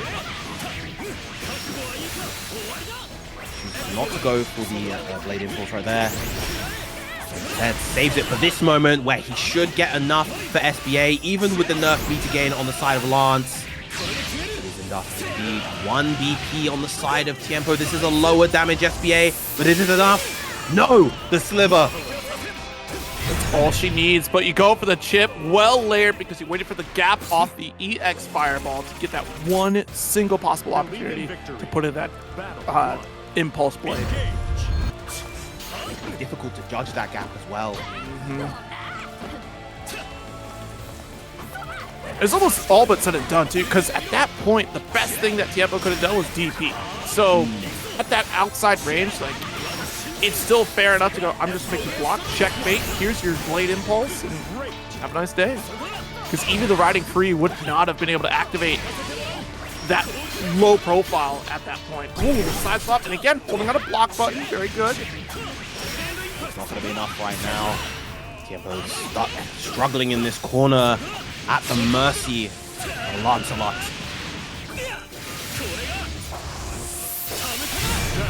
Again, just as we were saying before, now that 2B is off the table, Teiga is on an absolute tear right now. Battle 2. Engage. Oh, just line 3, far heavy, goes for the medium Star Chaser. Oh, fancy, I could have done a 2H. Big hit from Tiempo this time. Oh, very interesting though. Up the medium Thunderbird, the back special. Counter hits. Gonna go for the corner carry with the double 6XL after the New World and Storm.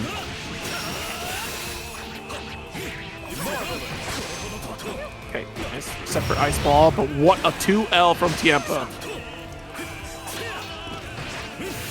Here. Row. Oh, the double! But not able to get the pick off. Not gonna matter though. Max range, far heavy, the tip of the sword. Able to finish the job here and take Tiempo down and out in this lineup with only 4 players left on the side of Team Kilvenz.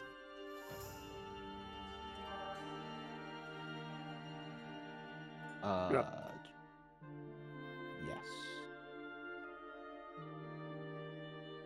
Wait, no. 5 players. Well, yeah, Including the outside team of captains. Yeah. Of course, we got the 1 life for Alpha, 1 life for Havaniceday. Dragalia and Zane are still in the background. The score of 2. All right, one of you play 2B. I know you have a 2B in there. Send Dragalia just like that? Yeah, I mean, just gotta press some 5H. Won't be too bad. They've blocked you. Just end with the 2-3-6L. End with the pod A. 5HHHM. And you're there. Simple enough. RPS I'm every now and then hoping with a 5U. Right. I'm hoping that somebody does that on this lineup here. Surely somebody of these 4 or 5 even has like a maybe week 1 2B that's ready to go, and you're gonna be just select 2B for a game. Dragalia is the one coming up next, and this is most certainly not a week 1 2B. Instead, it is a very practiced, very polished Narmaya, one with plenty of online accolades to their name. Believe in victory. Yeah, this is a matchup where you can get pretty well cross-eyed pretty quickly, depending upon how Dragalia feels in terms of teleporting here. Crescent Blade, back and forth we go. Already begun. Plays very fast, very aggressive. Doesn't want Teiga to establish that mid range he's so good at playing. There is the TK Moonflip. Cool. Oh, go for the reset here. I'm not quite sure about that. The way that Teiga likes to mash out in those interactions, Teiga's definitely watched these tapes before from both you and understands the matchup. But you got Ktang in the backside where Teiga is sitting. Oh my gosh, what a punish right there using the U-Moon flip, able to get that in that situation.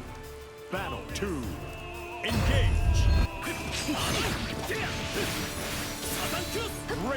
Good round start.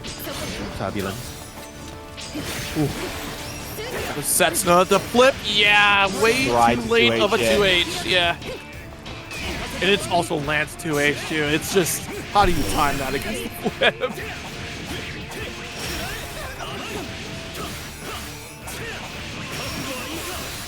Still maintaining this lead. Get the flip out here just for, oh my god. Not catch, went for that immediate throw, but speaking of not carrying, Teiga once again with the mash at the ready. Not sure if he gets the kill here. No, not enough just yet. Oh, actually, no, never mind. Perfectly extended with the RS. Could have RC'd at the end too. Right as combo limit was hitting. That's a throw off 5U interactions. Big frame trap right there for Dragalia, building the meter. Oh, goes for a frame kill instead. But again, the mash from Teiga, it has worked 3 for 3 now. So those are the interactions you need against Arbaya here to try to call out. Sometimes the aggressive slash is an option to get called out by 5L. Nice, see? Right there. Yeah.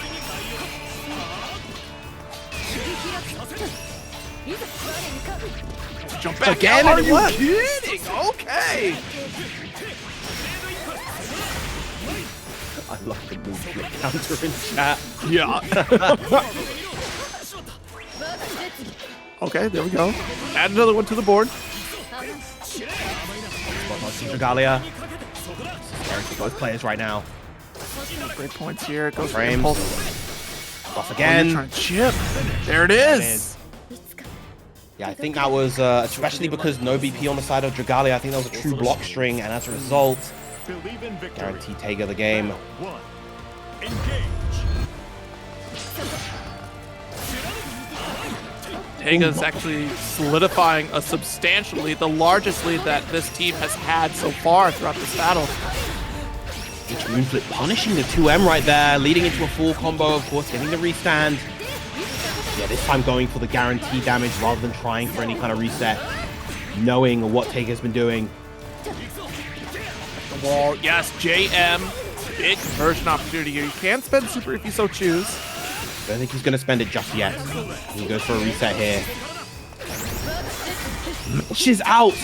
We haven't really seen that too much from Dragalia. Dragalia's been going for the defensive throw quite a lot. Oh. Yeah, the 5L crushing the 2L from Lancelot right there. 2. Engage.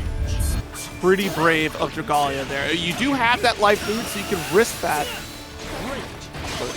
Being it Teiga's turn right after the guard cancel. Oh, able to get the punish. Okay. Wow. Perfectly spaced outside that range.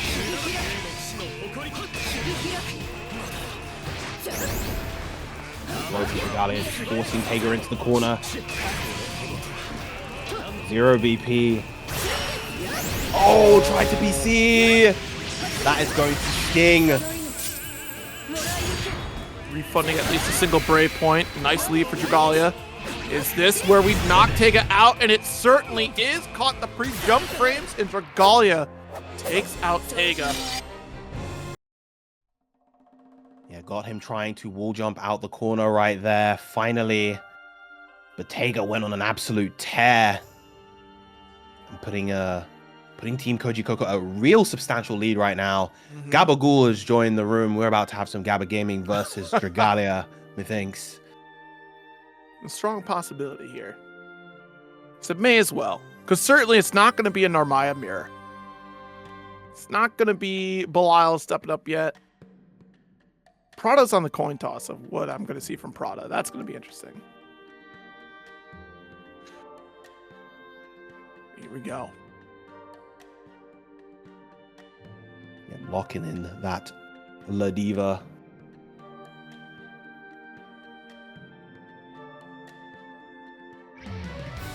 Diva versus Narmaya. This War God Gabagool. Believe in victory. Battle 1. Engage.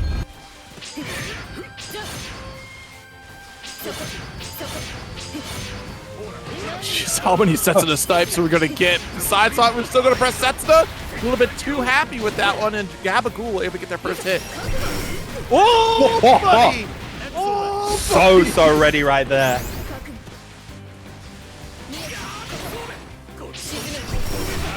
Oh, dodging good catch in the back dash as well. All the way to the corner. Lovely jump from Dragalia though. Great call out here. Reset for another crescent slash here in the corner. Let's get our launch. Oh, that's really cute right there. I like that. The side swap, knowing the FSDA side swaps you back. Very smart play here from Dragalia to guarantee themselves a more advantageous position. Yeah, immediately backing off. Watch it, watch it, watch it. The They're gonna jump. have to, no, not quite. I like the idea from Gabagool, but Yeah. Battle 2. needs to hold it a little bit longer. All track to 2H. Buffing that move was a mistake.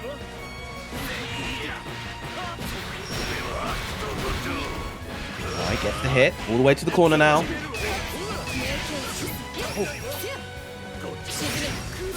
Oh no, a little bit too early on the spot dodge. Yeah. Heavy counter hit. If Dragalia steals this back. Oh my god, never mind. What a match. Right now, last BP, yep. Woo!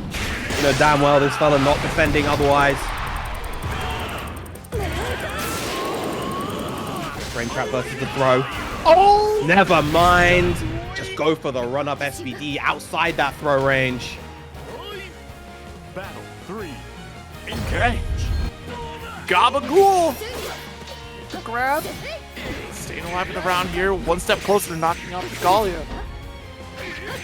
Yeah, that's -5 on block, but Ladiva not having a frame 5 button.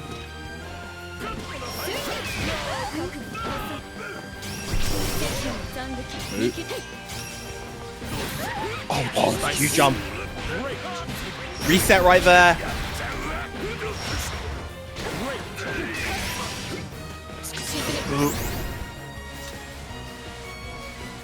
Own the corner position, about even on health. Block the crescent slash. BC against the U Lariat. Doesn't want to deal with that.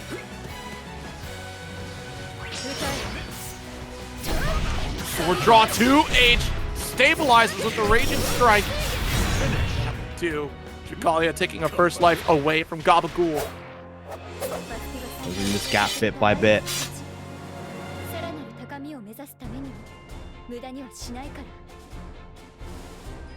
Alright, we still have 2 switches on the side of Team Kojicoco, but I don't think we switch out at all. And obviously, we do not at this point. Battle 1.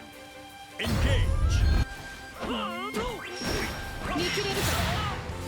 He doesn't want to deal with that pressure.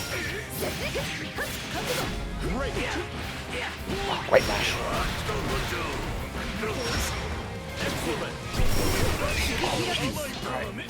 Cancel out here.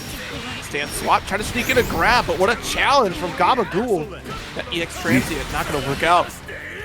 Either is that attempted escape right there, the close heavy just smashing in and getting Gabagool around.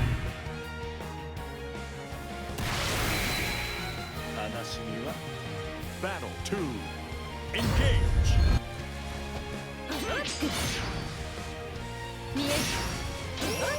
Slash dash L. This time, sticking with the 5L. Nice counter hit heavy. Oh, the back throw. Oh no. Big far heavy. Counter's gonna get the link into the light. Great awareness from Gabagool. Into the leg drop of Adoration. Oh no. Oh, no, no, no. Yeah, You know every. Oh, what? Resets out the wazoo, and you know that when Narmaya does the worst jumps of all time out the corner, you know that they're gonna go for you moonflip afterwards. What if they don't? just want to be sure. Never, never.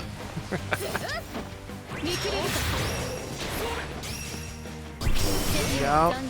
Oh, good block. Oh, just outside the range of the dash M here.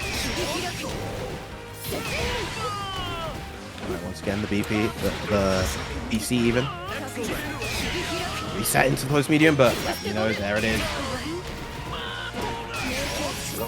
With exchanging their BPs, liberal with the usage. You don't want to give an advantage to one person or the other. The spot dodge, immediate spend, stripping away the brave points and gaining one of our own. Oh. I thought maybe the dash up 2H wasn't quite ready for it. The dash M, Gabagool in trouble, and will go down and out. Dragalia stays alive, taking down Gabagool. Dragalia doing a fantastic job closing that gap. That Teiga expanded for the team. Let's see who is going to be sent in to take on this powerhouse right now. Oh, swiftly. Oh, wow. Oh. In so fast, I can't even see the name behind spectating on standby. No, it's HUEBERT coming up with the Belial. Canadian Wonder Man himself, organizer of course, the Clover Clash events. Shout outs to HUEBERT, holding it down for Canada. So you take down one Canadian, the other Canadian comes in to back up the other. This is how they play.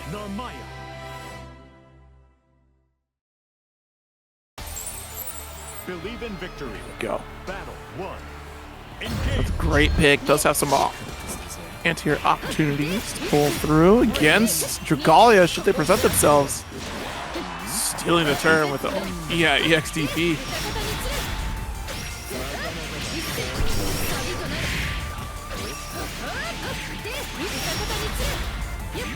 Then in the combo as far as possible. Reset with the M Moon Flip. Oh, trying to frame trap, but Dragalia actually challenged earlier. Gonna get the round.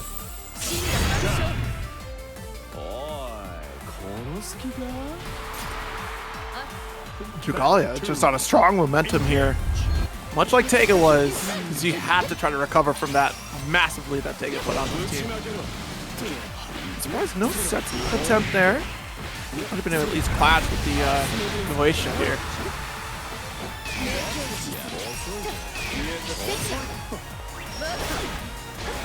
And tearing the flip with L Fireball of all moves. Big far heavy counter hit. Not even gonna be real simple, drain that BP. How liberal Dragalia has been with the BC to get those off the table. The block button.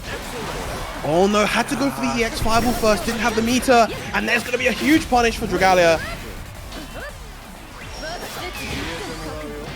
Got the corner, tried to shimmy, but we still got the throw. Alt DP. Battle 3. HUEBERT still staying alive in the set. Deep jump in here, but we teed it off. Nice 2H from Dragalia. The extension.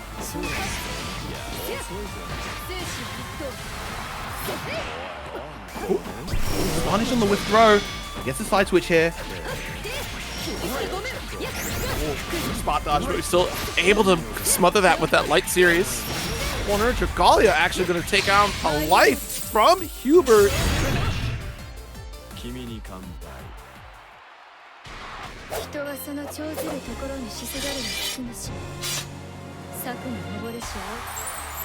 Dragalia is getting revenge for all the fallen comrades right now.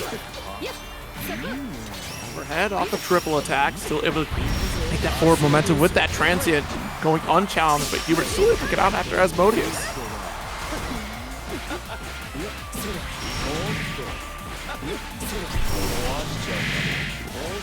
Way into the corner, of course.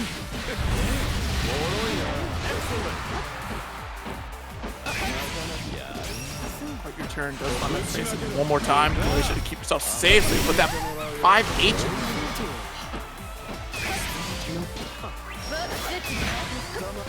Dragalia has been very consistent in terms of seeing after 6XLs, and yeah, you don't want to spot dodge you move flip. It is plus on whiff like that.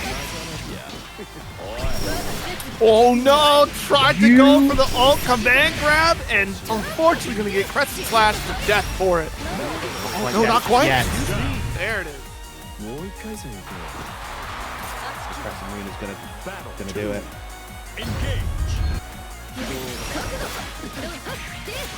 Okay, able to get the conversion.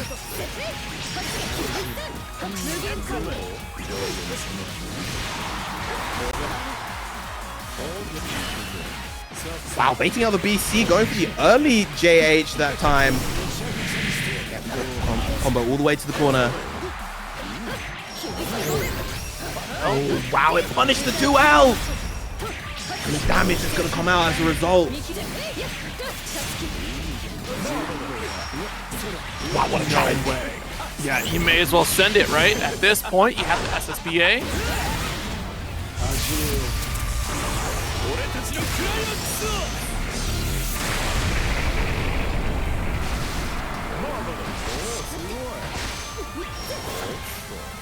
Spot dodge. Nice EXDP. Beautiful reaction right there from HUEBERT, keeping himself alive. Battle 3. Engage.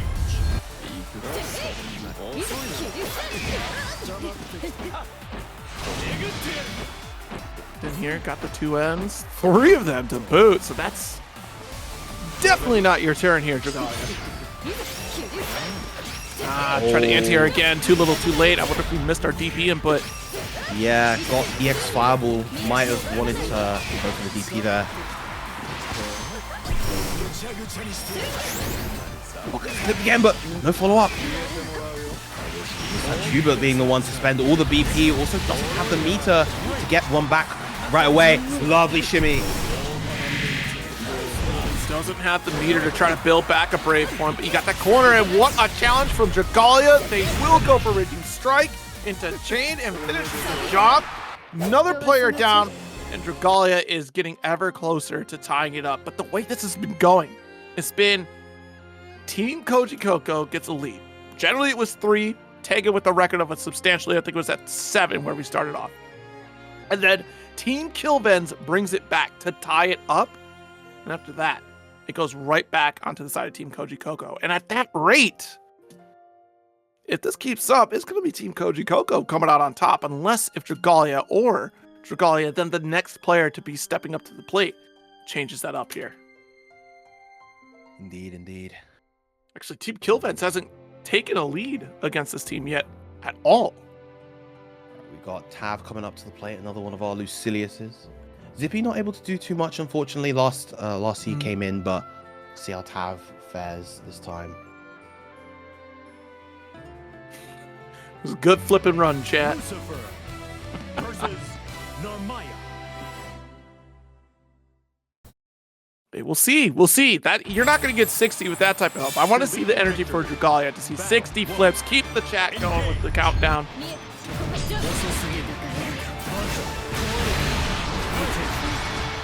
Just locking in Tab with the sword charge, already at level 2.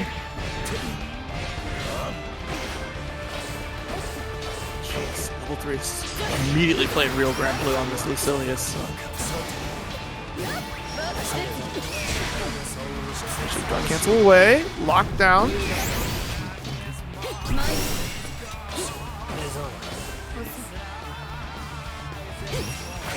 Tab being a very difficult player to open up, does get the medium sets to convert that into bigger damage.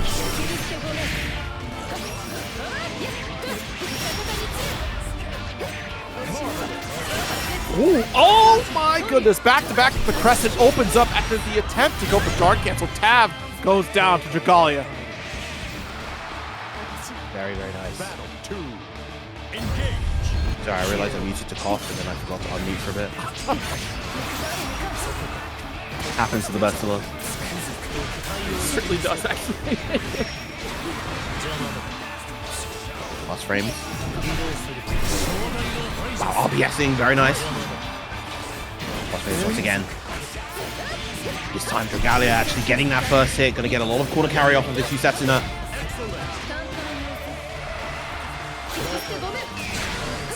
Again.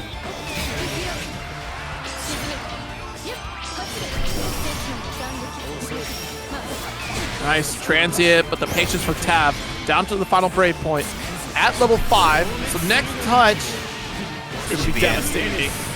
Spendle the meter, keeping Dragalia on the ground for as long as possible. Blade level 5.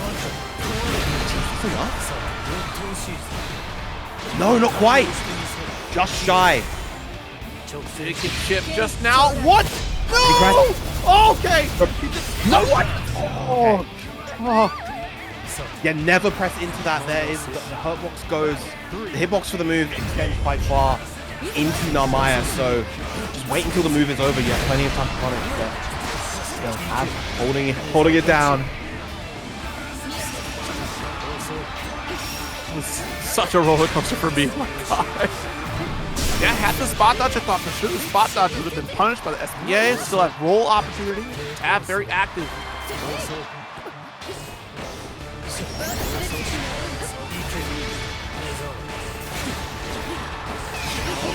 So, not too much damage, but edging closer to that blade level 5. Going to take the throws here. Oh, the punish on the 2L with the moon flip again. Oh my goodness. All right, so Dragalia ties it up. This is generally where we stop this, right? Tab should be able to turn the tide to keep the trend going where Team Kilvenz does not take a lead over Kojicoco.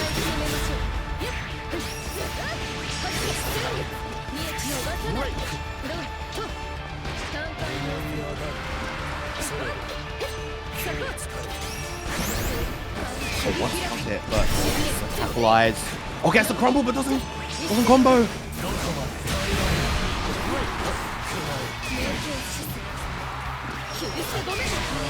Slash, but you put yourself in a corner situation. Guard cancel in favor for Tab.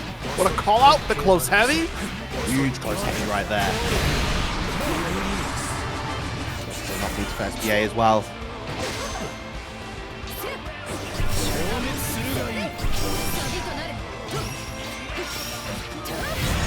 Oh, lovely. Going for the empty transient right there.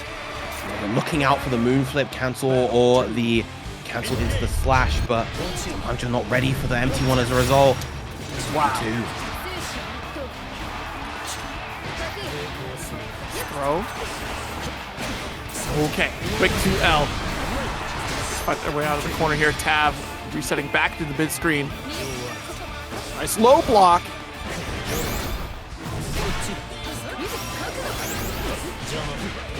They counter it right there. Extension all the way to the corner. That's another 5 as well. There it is. Big whip on the throw. Dragalia's been doing that defensive throw a lot. Tab finally finding the opening to get the KO for it.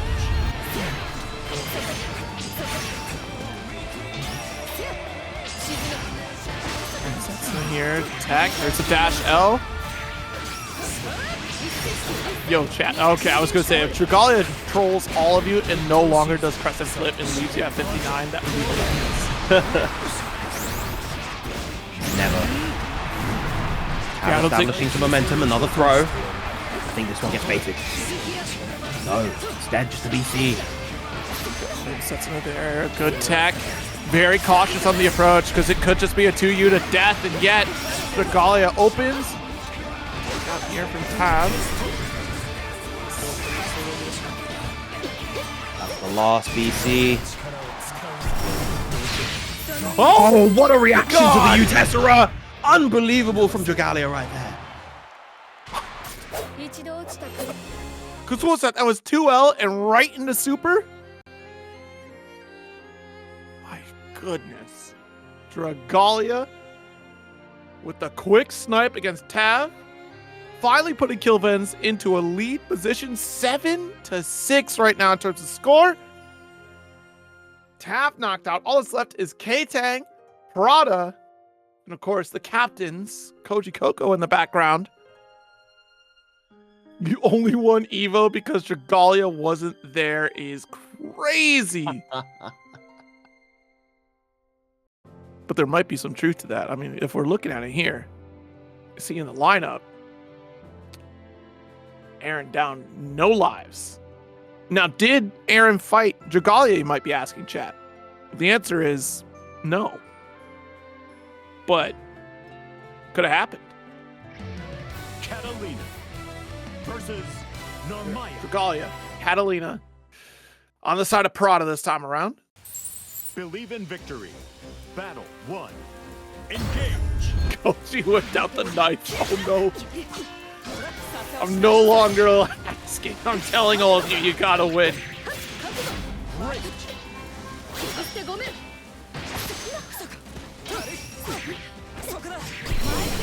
That's 2-head crumple. Catching the whiff on the throw. Ready for a ride into the corner. Excellent. This damage output, a mistake like that is definitely. Oh. Dropping the close. Heavy counter hit. That's huge. That could have been kill right there for Prada. On the throws once again. Tries to anti-air, you foolish person. You trying to 2H the moon flip? Moon flip? And you don't have like a Siegfried 2H? Die.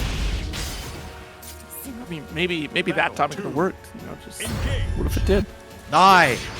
Okay, I'm sorry.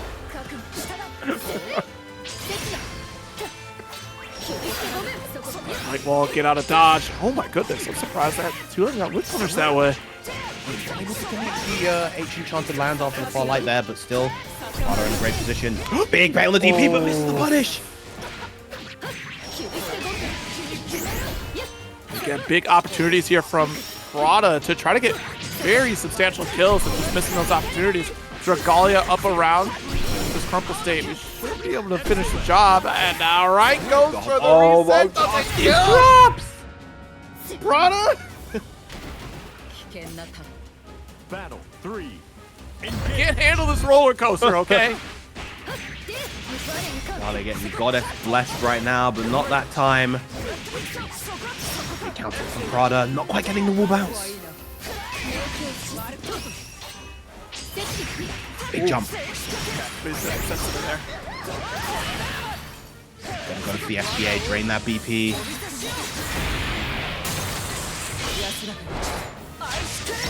Is this the end of the run? Is this the end of the run of the count? The crescent moon count? Nope. Oh, not yet. Not yet, indeed.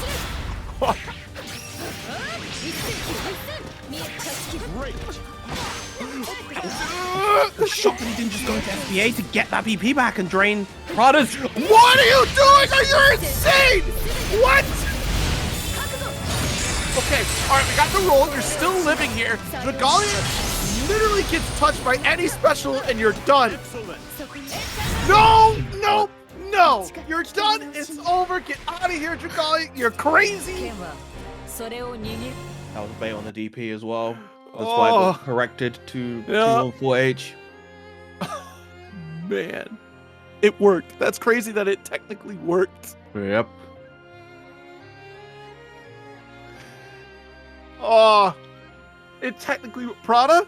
Let's clean this up, okay? Whew. Prada survives here. 6-all in terms of scoring. But what's interesting is that Prada and Ktang, the only ones with 2 lives on each other's table here. Of course, Kojicoco with the other 2. The captains are going to be counted for the 6 count. 2 lives remain on the side of Zane. 1 life for Havaniceday. 1 life for Alpha. 2 lives, of course, for Kilvenz. Wait, did we end at 69 flips? Dragalia threw it. By golly, Dragalia threw it. He did too many. It's too nice.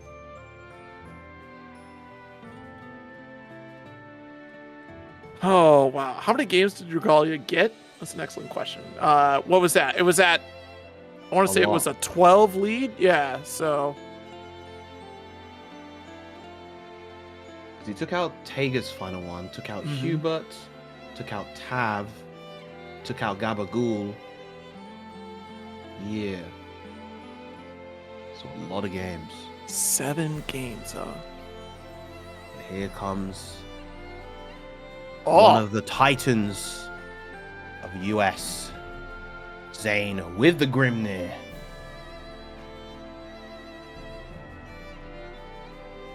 only one to, on the team side of things, not sustained a life loss for Team Kilvenz outside of the captain. Catalina versus Grimnir. We'll see if these buttons from Catalina can really keep Zane grounded. Believe in victory. Battle 1. Engage.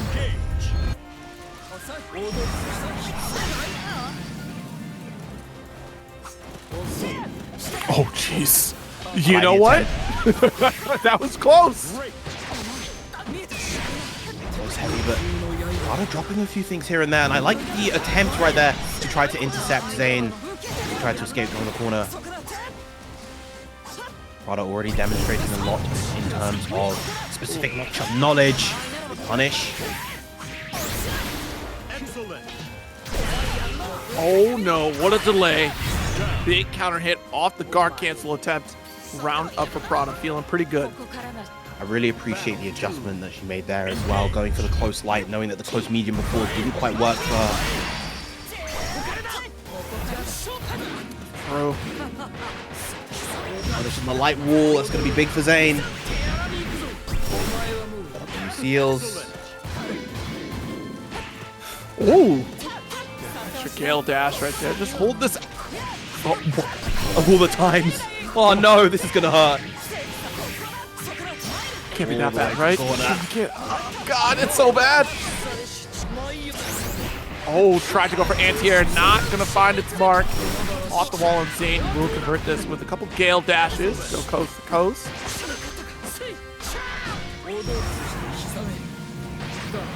And the throw is going to be enough.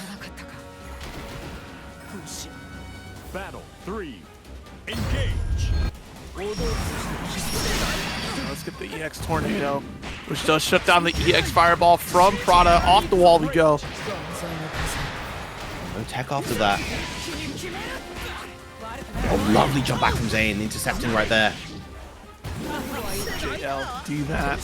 Set up seals. Nice. Sniping out after the light wall. Oh, big catch right there. It's an airborne hit, so it keeps it relatively simple.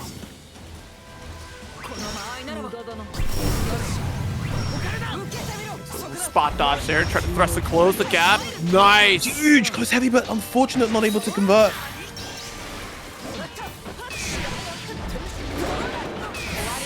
Every time on those interactions too, but 2L opens up. We do get our crumple.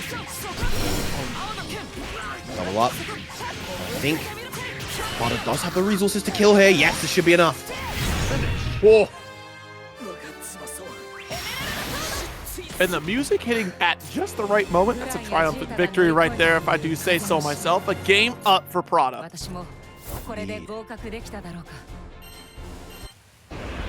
Believe Turning in the victory. lead to Team Kojicoco. Engage.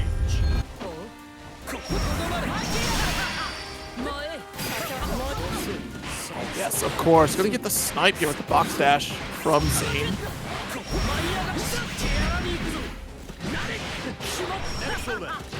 To H seals. I was gonna say if you're Prada, you'll take that, even though you know you got hit. You didn't have to take a combo, but now you're stuck against the corner. Thankfully, the tornado had run out just in time, and another throw. It's gonna give Zane the perfect. Yeah, kept you guessing about when Zane would take to the ground after taking to the skies there. And Prada try to go for that BC. Nice thrust.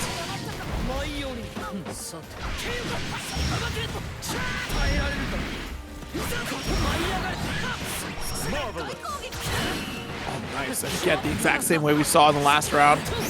Zane starts to whittle away at this health bar. Will get an SPA. Maximize the combo all the way into the Link SPA. enough. Ooh, Miss. what a response from Zane. Yeah, no kidding. I didn't expect a kill there, though. Alright. Remember, Kojicoco's team still has 2 switches left. It's true. Through all of this, they have their switches remaining, so we're probably going to see a switch to either Ktang or the team captain Kojicoco himself. Kojicoco was, of course, able to defeat Zane at UFA, so we may see him sub in here. If the captain steps up to the plate, oh geez. No, we're seeing instead a character swap from Prada to Cagliostro. Just more the comfort pick here for Prada, of course. Certainly know her for the Cagliostro pick overall. Victory. Battle. Tried and true all the way back from the base game.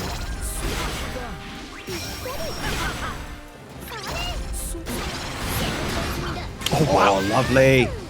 Gonna get the conversion all the way into the corner. Nice throw bait as well with the H teleport. Put Zane right in a good position there because now we have our Gale dashes. I don't need to try to reapply them if necessary, but this teleport again. Not quite enough just yet, but oh, jumps into the corner. That is not what you want if you're on the side of Prada. Single step from Zane to get the opposite side. Empty low. Too well. This should be enough to get the KO here. Prada so in control up until that moment. No, didn't go into the SSBA. Oh, but the punish DP. It doesn't matter. Zane keeping it together. I wonder if it's just a misinput. We got the ult there instead. Still good round here for Zane. I mean, able to clean that up.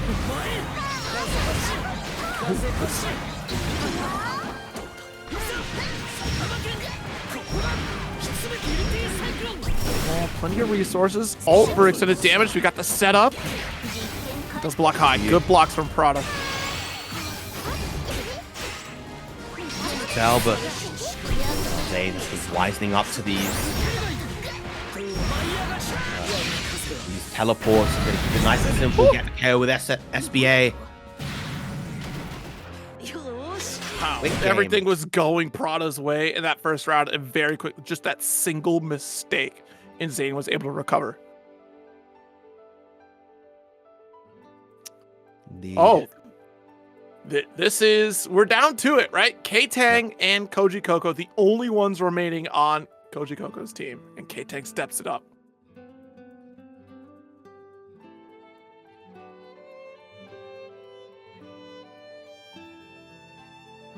I do like how this ended up falling for Team Kilvenz. You have multiple character picks, so you have Havaniceday. Zane is obviously sticking on, so win or lose, it's Zane on Grimnir. Alpha and still Kilvenz. So you have a good character spread with each at 1 life. So maybe you do get that character counter pick going forward.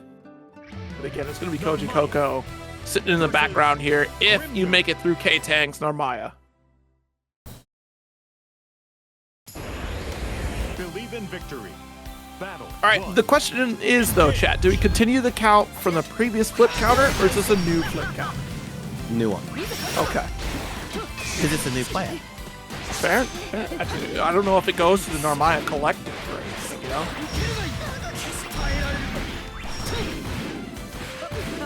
Regardless, so far Zane off to a very, very strong start. Love that route, and of course this threatens the high, low, and the throw. Ktang working his way out with the BC.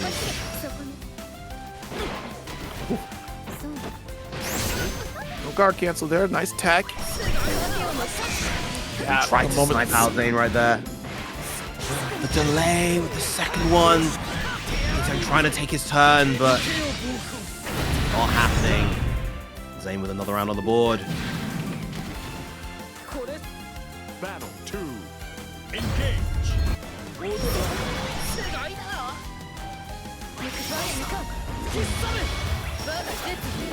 Sit here.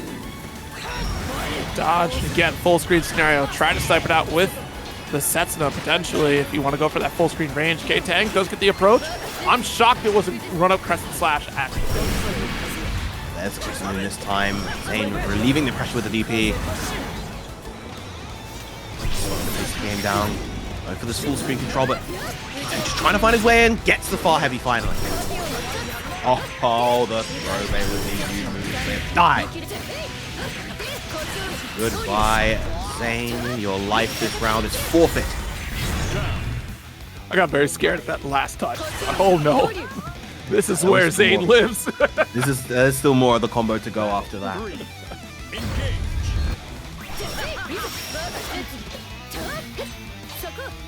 It's blocking the overhead. Corner position. Not able to get an anti-air here. Already too deep a jump arc. Frames on the M flip. Oh, gets clipped. Maybe too much damage, but the back. Oh, nice. Approach after that vault sets into there. Throw coming out from Zane. Ooh. Nice block here. Side swap against Zane. Spending a bit of this ult. Our launch didn't go for Raging Chain. Interesting. So what he wanted there, I believe, was another 2-on-4U link after that 2H. But unfortunately, it ended up misinputting the 5U. Not going to be too much of a problem. He still won the game regardless. Taking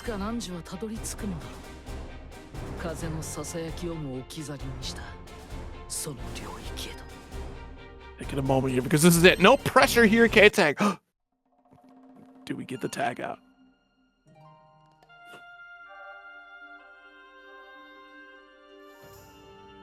Oh my goodness, we do. Subbing in the captain. Kojicoco is here. Trying to keep everything together, keep everything alive. All right, I'll do this myself. Versus Grimner. I can't believe it. Kilvenz sitting in the background, pretty comfortable. Right. Battle 1. Engage. We're running back UFA Grand Finals. Yeah, no kidding. Except the first of two scenario this time around.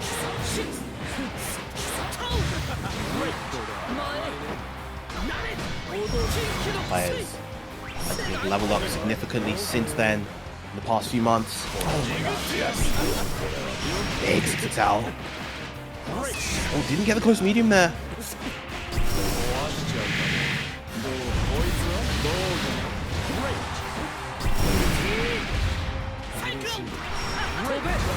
Let's get the hexes, or excuse me, seals applied here. Couple Gale dashes clashing and into alt DP. Kojicoco stealing the turn. Something that you can do there if you block the aerial wind dash at that level, you can, if you have a 9-frame DP or faster, go the DP there. And it will always punish Grimner.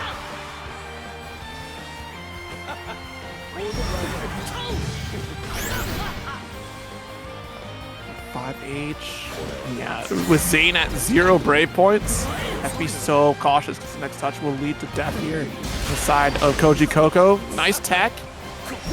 Players playing this very pensive, very cautious. The trade. Again, Kojicoco waiting. Didn't want to get caught by a potential delay. The far heavy is going to take him out that round. Battle 2. Engage.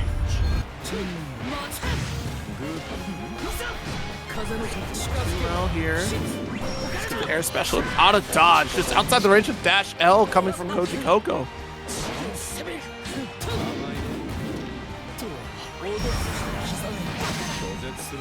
Take a look throw.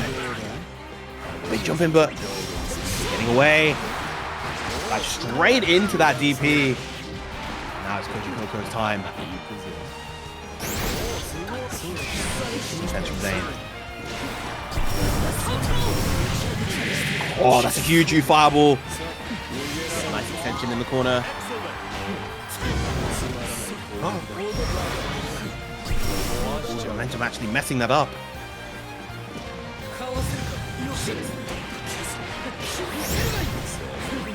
Big opening for Zane. It's hard knockdown, going to set up the H fireball. What's the setup here? No, goes for the DP to ignore all of it. Oh, there's attack, dash L, able to convert with this Raging Chain to finish the round. At max range, shoot off the lights. Battle 3. Engage. Frames, tries to escape to you catching that.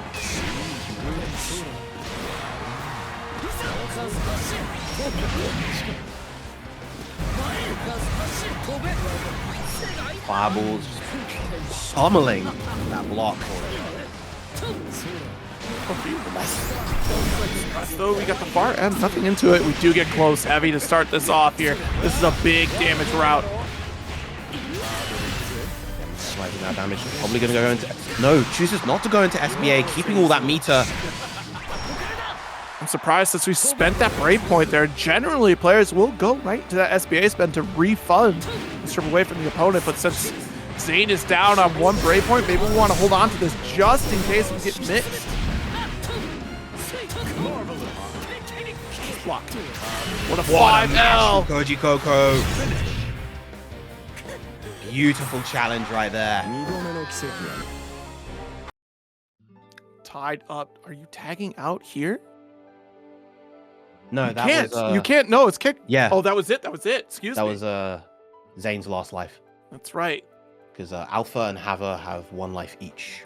That's right. That's right. I'm out here looking at the whole lineup here, the full score. Zane going down with 4 lives left across the board. Okay.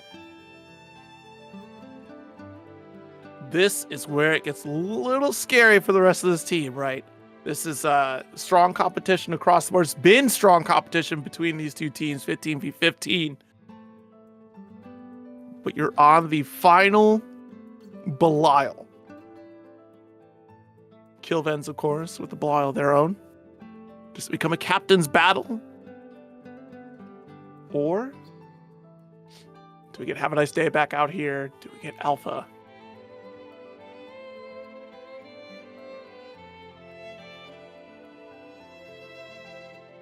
But knocking out one of the Titans, as you said, right? Zane being knocked out is a great boon for Team Kojicoco.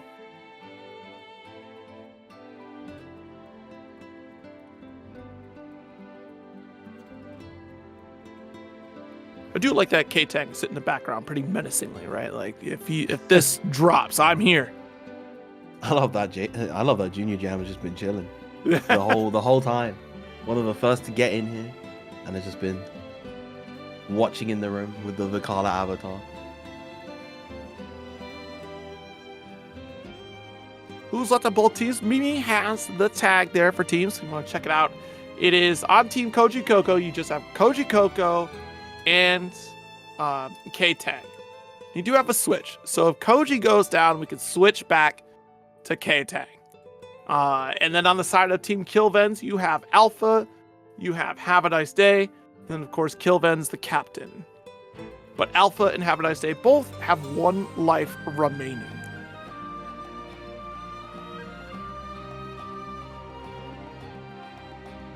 Andre stepping up.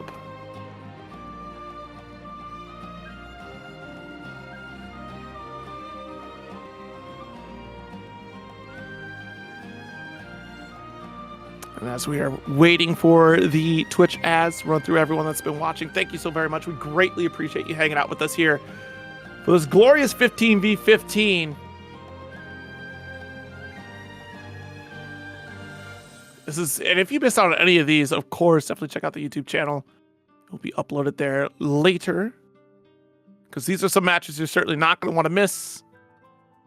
I mean, if you just look at the team lineups alone, like, this has been a wild ride. 69 flips indeed. Yep, 69 total flips from Dragalia. Unbelievable. Some might say that was done on purpose, but we'll never know. Belia versus Uno. Okay, I've seen Kill on a lot of characters. I've not seen him on the Uno. Believe in victory. Yeah. Always keeping us on our toes as this man.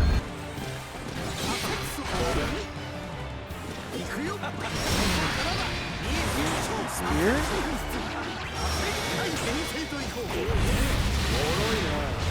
punishing the whiff. Medium right there for Kojicoco.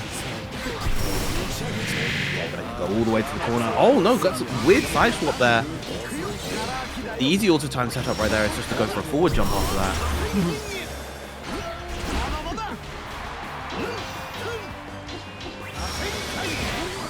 This corner, guard cancels away. Big jump install. There we go. That was the 66 you wanted before. Nice chunk of damage. Ooh. Good challenge from Kill.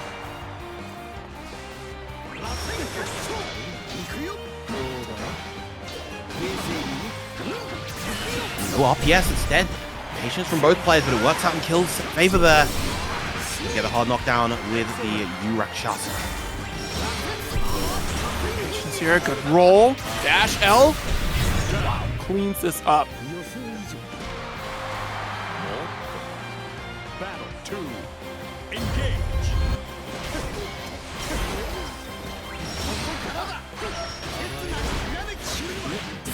Most heavy challenge. Actually, just a punish right after. Down special gets devoured there. Wanted the plus frames off the alt Asmodeus. I'm on that roll, but unfortunately. Oh, big jump! Kojicoco doing a lot of like key things, key anti-Uno things right now, just making sure that he's rolling through the 623Us, making sure that he's navigating a lot of these tools properly, getting that first game as a result. Evening up the score. I think we're going to see a character switch.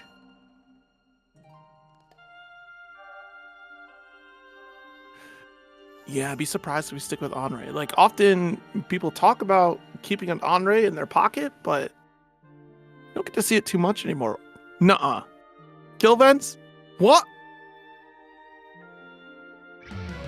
Belia versus Grimnir. You just saw Kojicoco defeat Zane, Yeah. lock in the Grimnir. Believe in You know, I respect it. battle. So, yeah, but I love I'm this the enemy. better Grimnir. This is...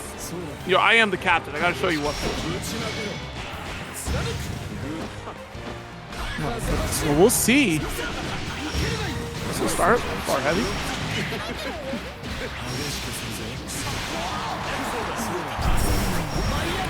Wow. Wow, what a 2M right there. Just contests in that situation. All right, my bad. I didn't know your game. Holy smokes, Kilvenz.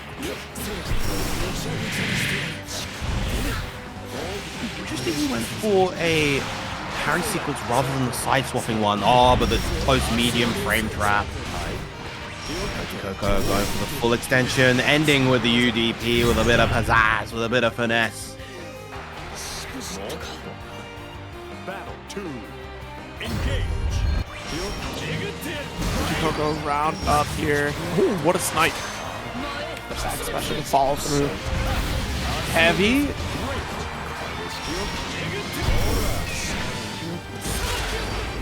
The clash and the awareness from Kojicoco.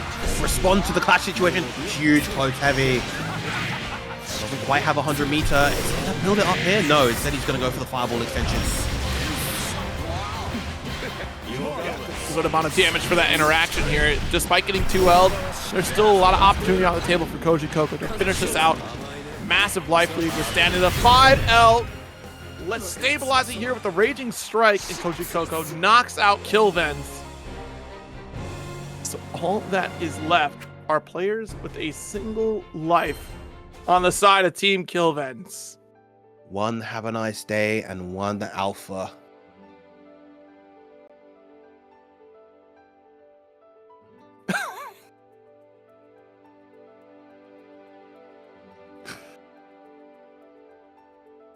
Oh boy. Don't be sad, Kilvenz. It could have been anybody. The Havas back up to the plate. Once again, another evil battle. Belial versus Beelzebub. Yeah, battle of the bosses. Ktang in the background just had to play one game. Just watch the captains. Let me step in here. Hold on. Well, to be fair, in his defense, there's no reason for him to leave, right? Because if Koji loses, then he has to go up anyway. Oh yeah, absolutely. Absolutely no skedaddle skadoodle necessary here on the side of Ktang. I just thought it was funny. Just like he played one game, we had the call from Koji. It's my time to step in. Put the sneakers on. Ooh, try to anticipate a dive right there. Havok just kind of disengaging instead. There's a dive. Yeah, very good block on it. Just outside the range. We'll get opened up here with the back specials from Hava. Jump, but what if we thought to chase it? Oh, okay, close medium.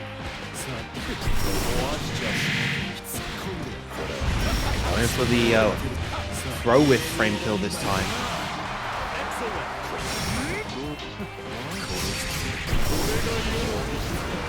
New Chaos Caliber.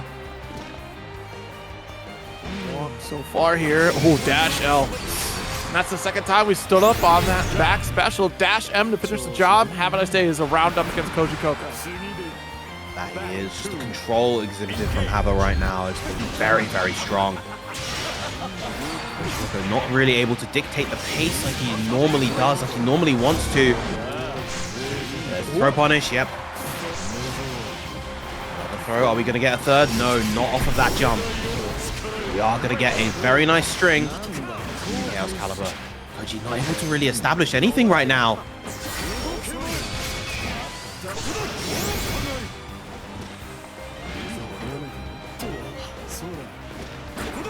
Here, hold on. There we go. Big punish for Kojicoco. Ooh. The MDP, but didn't even actually reach, so no real plus frames. Oh, I like the idea from Kojicoco to try to take back his turn, but Hava using the U Black Flies with the fast startup on that initial hit to stuff out the approach. Havaniceday with a nice little feather in their cap for this one. Now everybody only has a single life. Ktang steps up to try to take down Havaniceday. Dancing the final dance of death is every single player remaining. Ktang and Captain Kojicoco on the side of Kojicoco. And on the side of Kilvenz, Havaniceday and Alpha. Who is going to take it?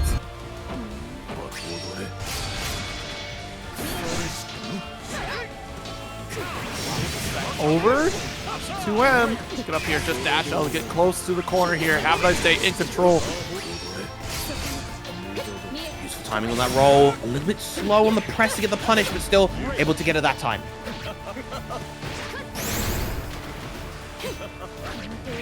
Oh, what a jab. Challenge. Nice DP. Put you right back in front. Into the mid screen. Okay, not full animation. All right. Yeah, not from that range. Ooh.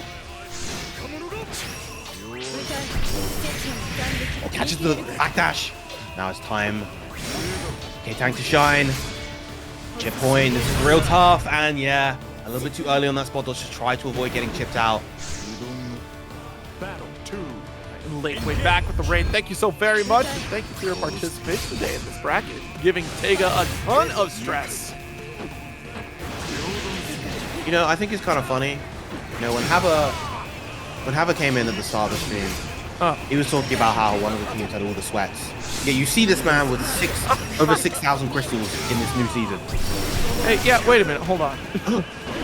Wow, the U Black Flies. Is it the answer? Ooh, nice awareness.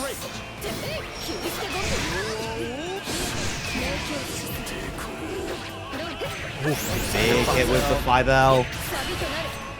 Did build the meter up to 100. If he wants to go for SBA, that he does.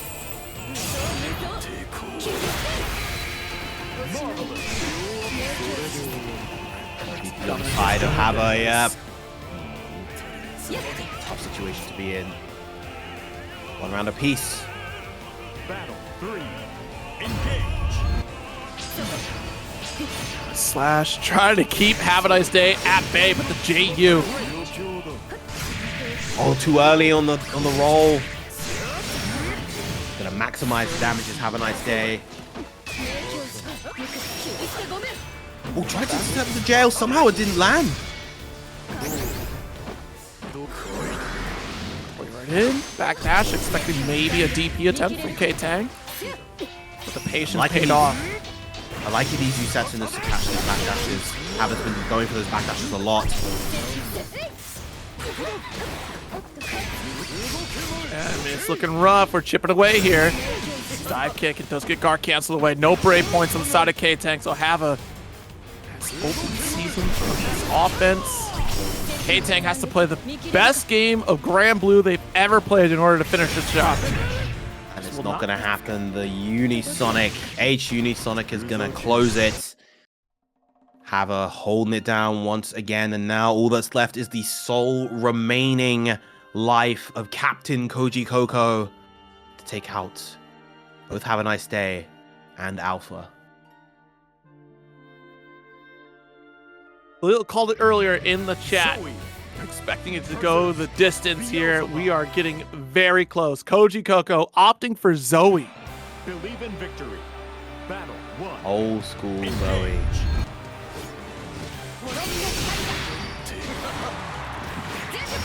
Heavy, nice 2M. Launch recorder. Get that Dragon Meter back.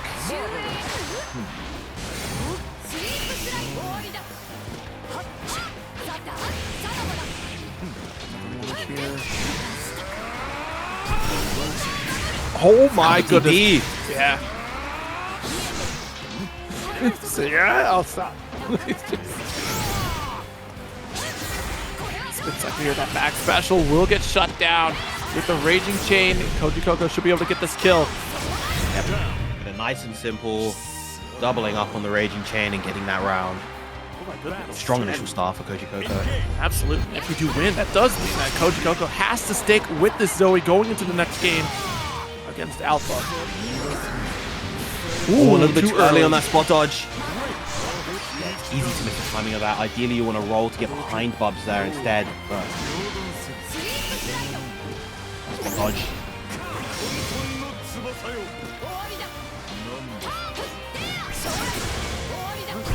Lightning.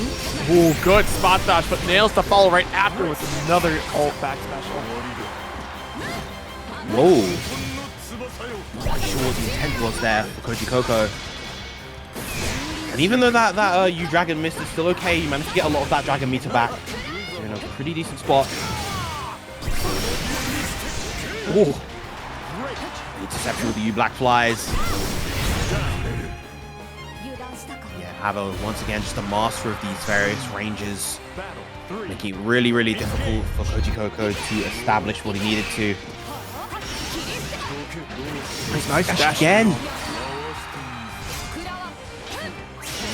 Good respect. No full punish off the DP. That was a huge drop from Kojicoco. Yeah, the unblockable setup. Lovely BC timing to avoid the karma.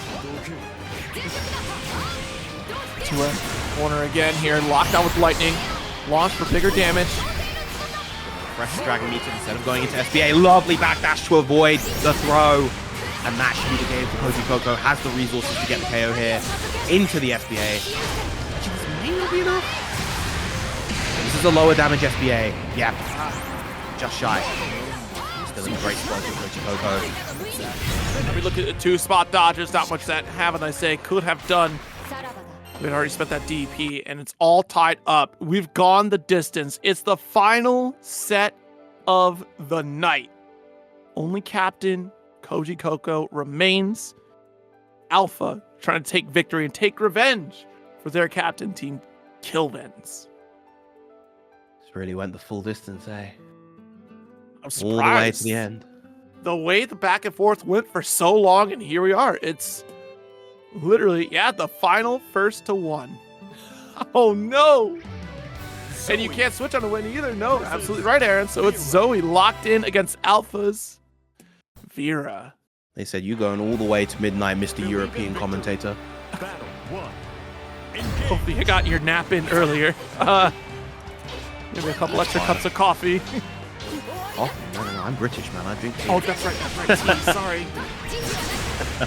That's very correct. Right,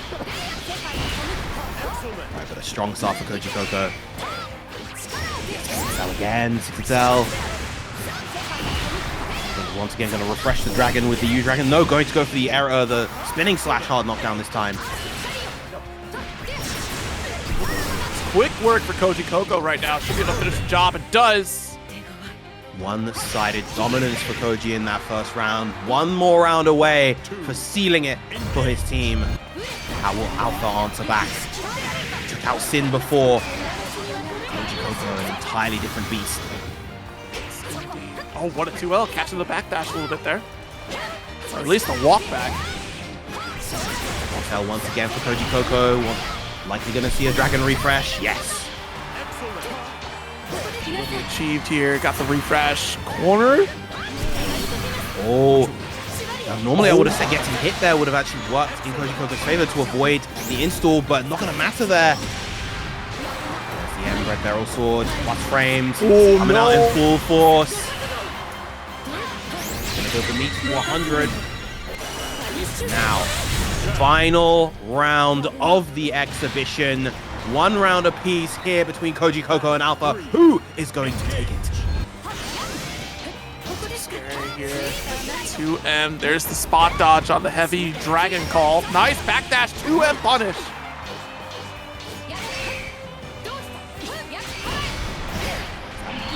I love the 2Us from Alpha. They were so good against Synn, and they're working against Kojicoco as well. See? Backdash this time coming out from Alpha. Incredible back and forth in this round, but a little bit overzealous there. Certainly makes that call out here. Luminaria does get the super just outside the range, though. Fortunately, not getting punished. Good JU. This time, Koji getting punished.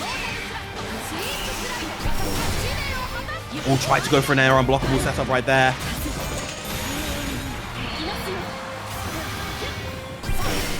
Nice. And the DP! Oh my gosh.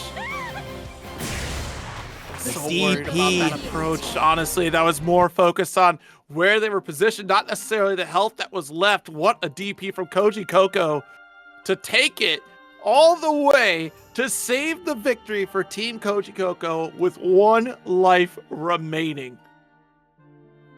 And that is what you want as a team captain, holding it down for your team as the anchor at the very end, clutching it up and taking the victory. Good stuff to Team Kojicoco.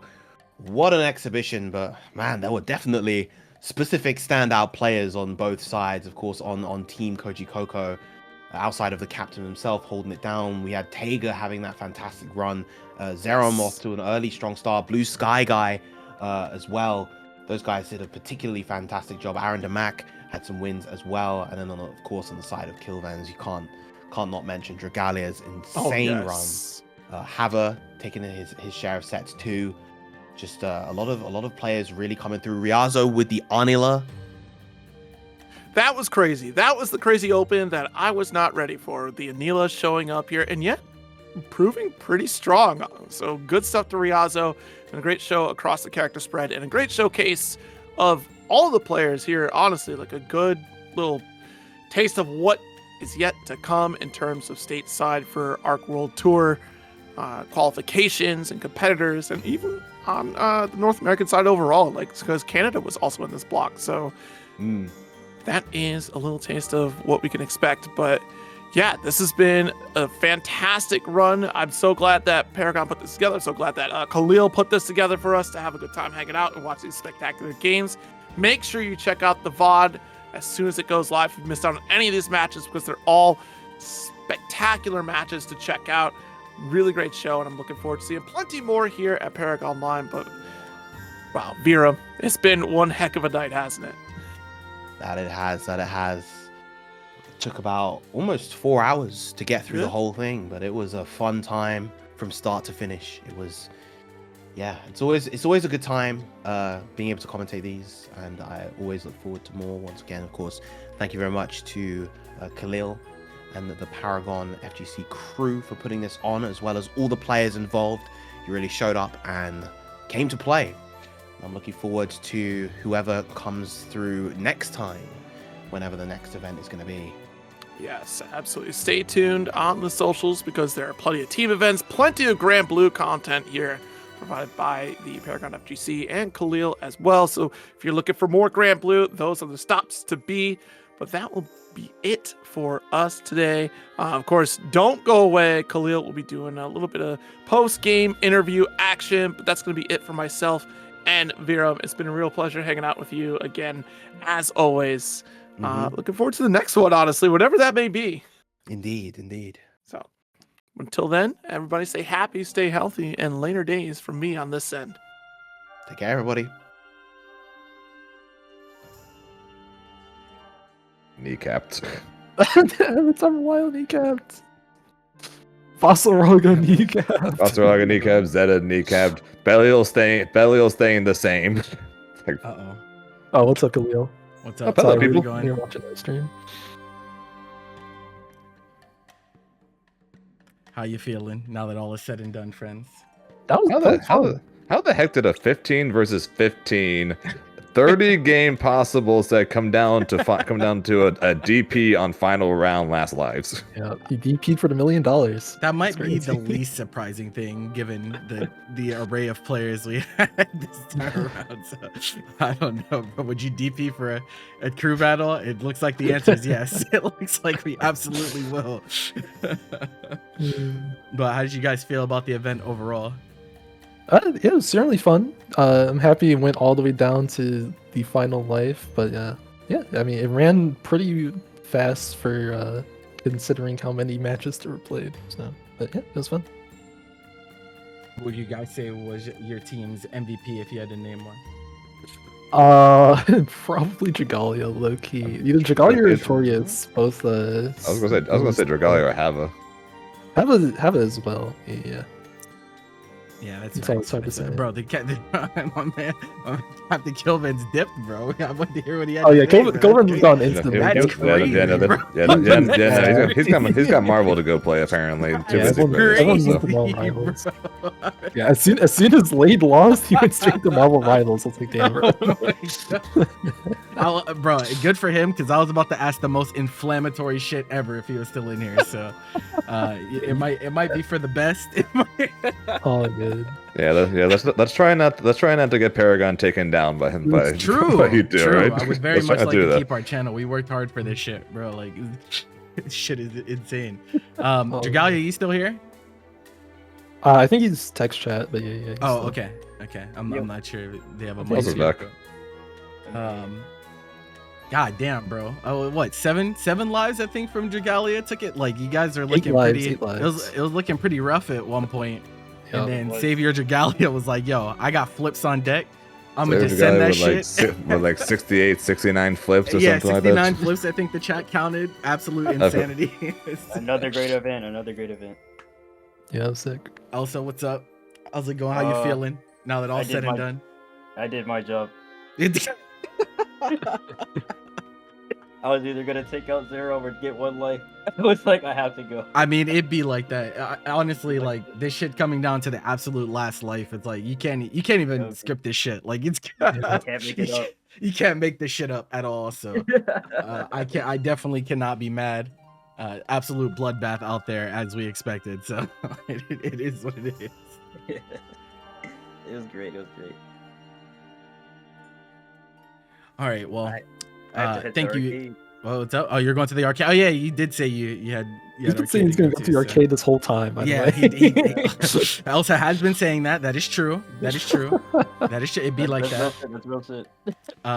Obviously, thank you all for making yourselves available and participating. You know, obviously 30 people all together is a lot of moving parts. So I appreciate you taking, 4 hours out of your day to play. Hopefully you guys, enjoyed it and everything, and we'll see what happens, next time. All right, I'm gonna hop down with the winners. Y'all have a good one, Zane. If you're still streaming, goodbye, Zane stream. Yeah, y'all be easy. We appreciate you. All right, take it easy, guys. Yeah, GG. Okay.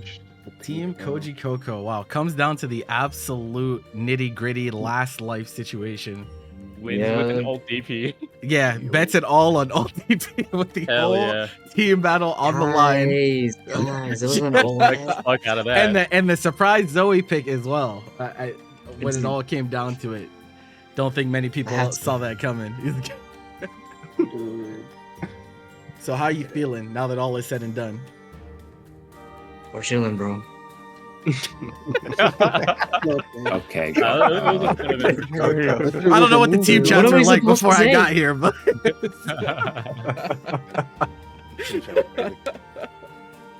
I was definitely glazing the shit out of Coco, bro. That nigga clutched up. I respect that. I mean, you definitely did a good amount of work yourself over there, Mr. BSG. Yeah, bro. Was out here cooking on that last life, bro. They just couldn't get that last one out of him. For real, bro. I'll say it. I don't was know like, about that Basaraga install, man. They don't lock him like me, bro. Trust.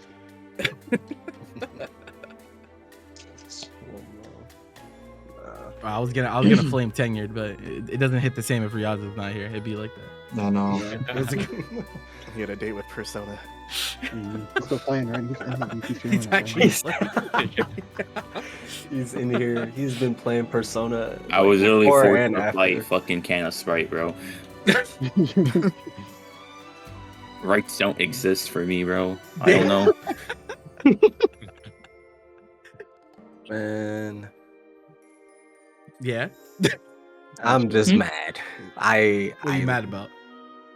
I fumbled the bag against Zane. I need that offline set.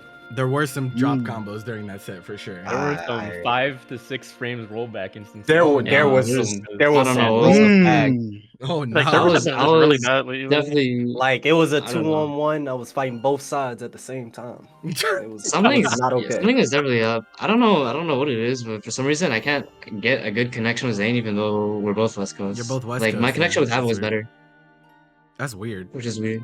Yeah, I don't. Yeah, I'm that's East just Coast, so fucking- like coast to coast, like that is always bad. The strongest Canadian. The strongest, strongest Canadian. the strongest Canadian. I think Hava was Hava the only Canadian to take a life? Bro, dude. hold You on. wanna start this? I'm like not even trying to flame, but I think that might be true.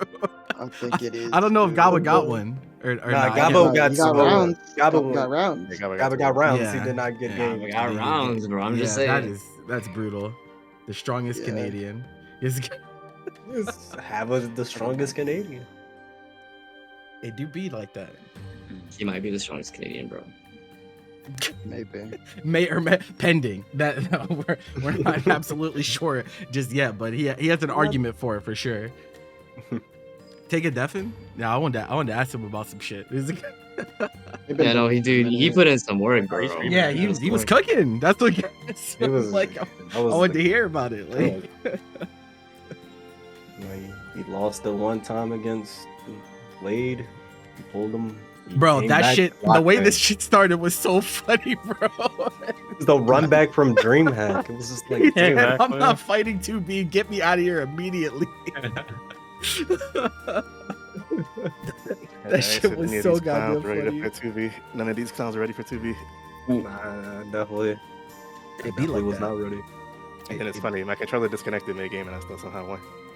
You got to call a gap. He That's said, all he it is. said I was that much better. I didn't even Just need gap. this. Ain't nothing wrong with a little bit of gap. How did y'all feel when Dragalia is going on the monster run? What's going through your minds? I'm gonna be honest. I was sitting here like I needed to fight him. I was like, sub me in, but everybody kept jumping in front of me. I'm like, sub me in. I know how to fight this player, dude. I know how to fight the flip merchant, man. Dragalia, I said the same thing. Exactly how to fight. And then did not go that well. Thank you, Prada. I was like, okay. Like HUEBERT was like, I got it. I was like, all right, go ahead. It just fell. I'm like, oh well. Yeah, I could have went, but you know, It's tough out here, bro. It's hard when he just flips, man. Yeah. I also think like, I think people's nerves like hit them harder in these than like even in tournaments in some cases, like or at least online tournaments. I mean, 'cause fighting for people other got that people pressure. is different. Yeah, exactly. Yeah, It's like Fighting for the people has a different type of weight. your whole team just looking at you, getting flipped on, bro. 70 times. They counted I know, like bro. 70 flips or some shit. God damn. He got to 69 flips. I 69 believe. flips. Oh, yeah. Bro. It's- Nice. He ended on 69 flips. I'm astounded. Quite amazed, honestly. Yeah, no, that shit was different. Do you have any Oh, parting okay. words for the other captain, Koji? Do you have anything you want to say to Kilvenz, bro? Oh my god. Because Yeah, wait, I'm about to hold join on. him. He's Before doing, bro. I you got say nothing to say. anything, before you say or not say, right? The whole reason that you two were even captains in the first place is because the back and forth on Twitter, obviously. And then you guys had the captain set, didn't go that well for him.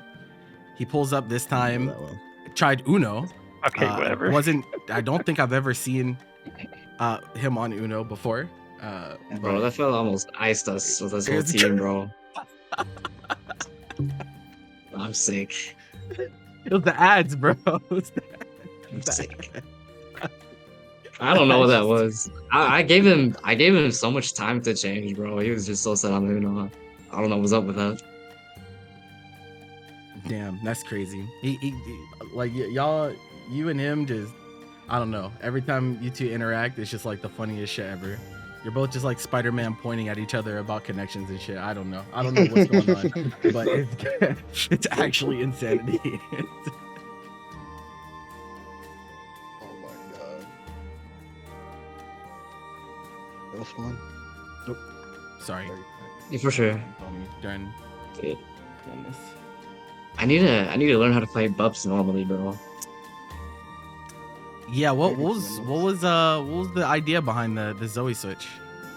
Dude, I could just see Dragon neutral. I don't have to fucking worry about that. Dude, oh my god. He has a reason to come to me, you know? Okay. That's like a... I don't know. Velo definitely does better in the matchup, but I've never really played it like that.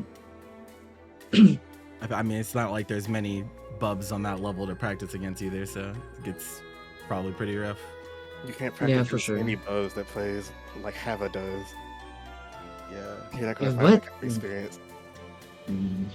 Bro, that did not feel like a unique experience, bro. Oh, that's really annoying compared to. That's a little bit annoying. All right. Well, Oh wait, what's an accent? Any last words for your adoring fans out there, being the victors by one life, one round, even taking it over Kenneth Sprite? That's crazy. Bro, I don't know.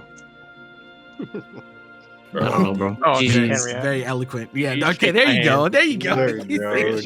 This is the nicest thing you'll ever hear Coco say. I know. That's- What do you mean? we gotta get it while the getting's good. You might bro. want a major, bro. You might want a major, bro. Kojicoco, dude. Don't matter. It doesn't matter. I guess. That is word on the I like street. that. Word on the street is you don't matter for shit unless you want a major. Yes, bro. Oh my god. People act like I'm elitist or something, dude. You're Hollywood. I'm just a chill guy, bro.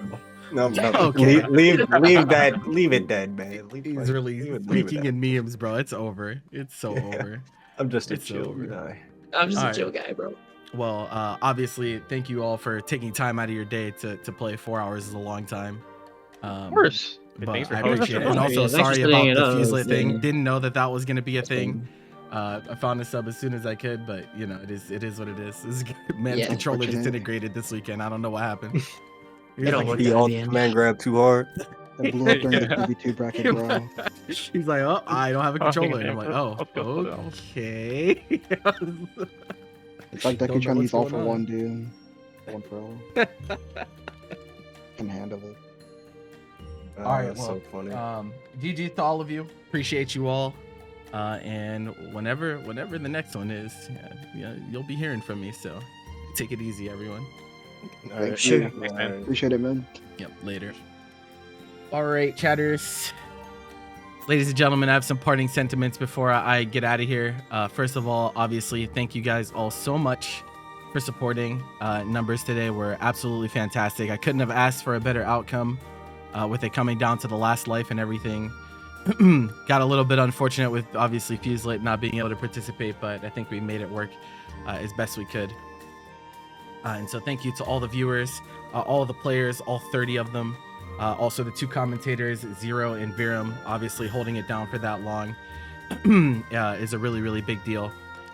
Definitely appreciate everything that the how receptive the Grand Blue community has been to my event ideas and everything. And so I just can't show enough gratitude because I've definitely been a part of scenes where it's not been as gung-ho, but it's been really nice to put out an idea and people are like, yeah, let's just fucking go with it. So super appreciative for that.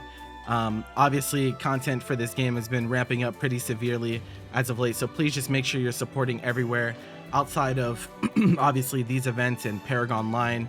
I do an exhibition series every Saturday. South America started up an exhibition series on Saturdays. There's Hard Edge on Mondays. There's Wanted every now and then for Europe side as well. There's just a ton of people putting in work for this game.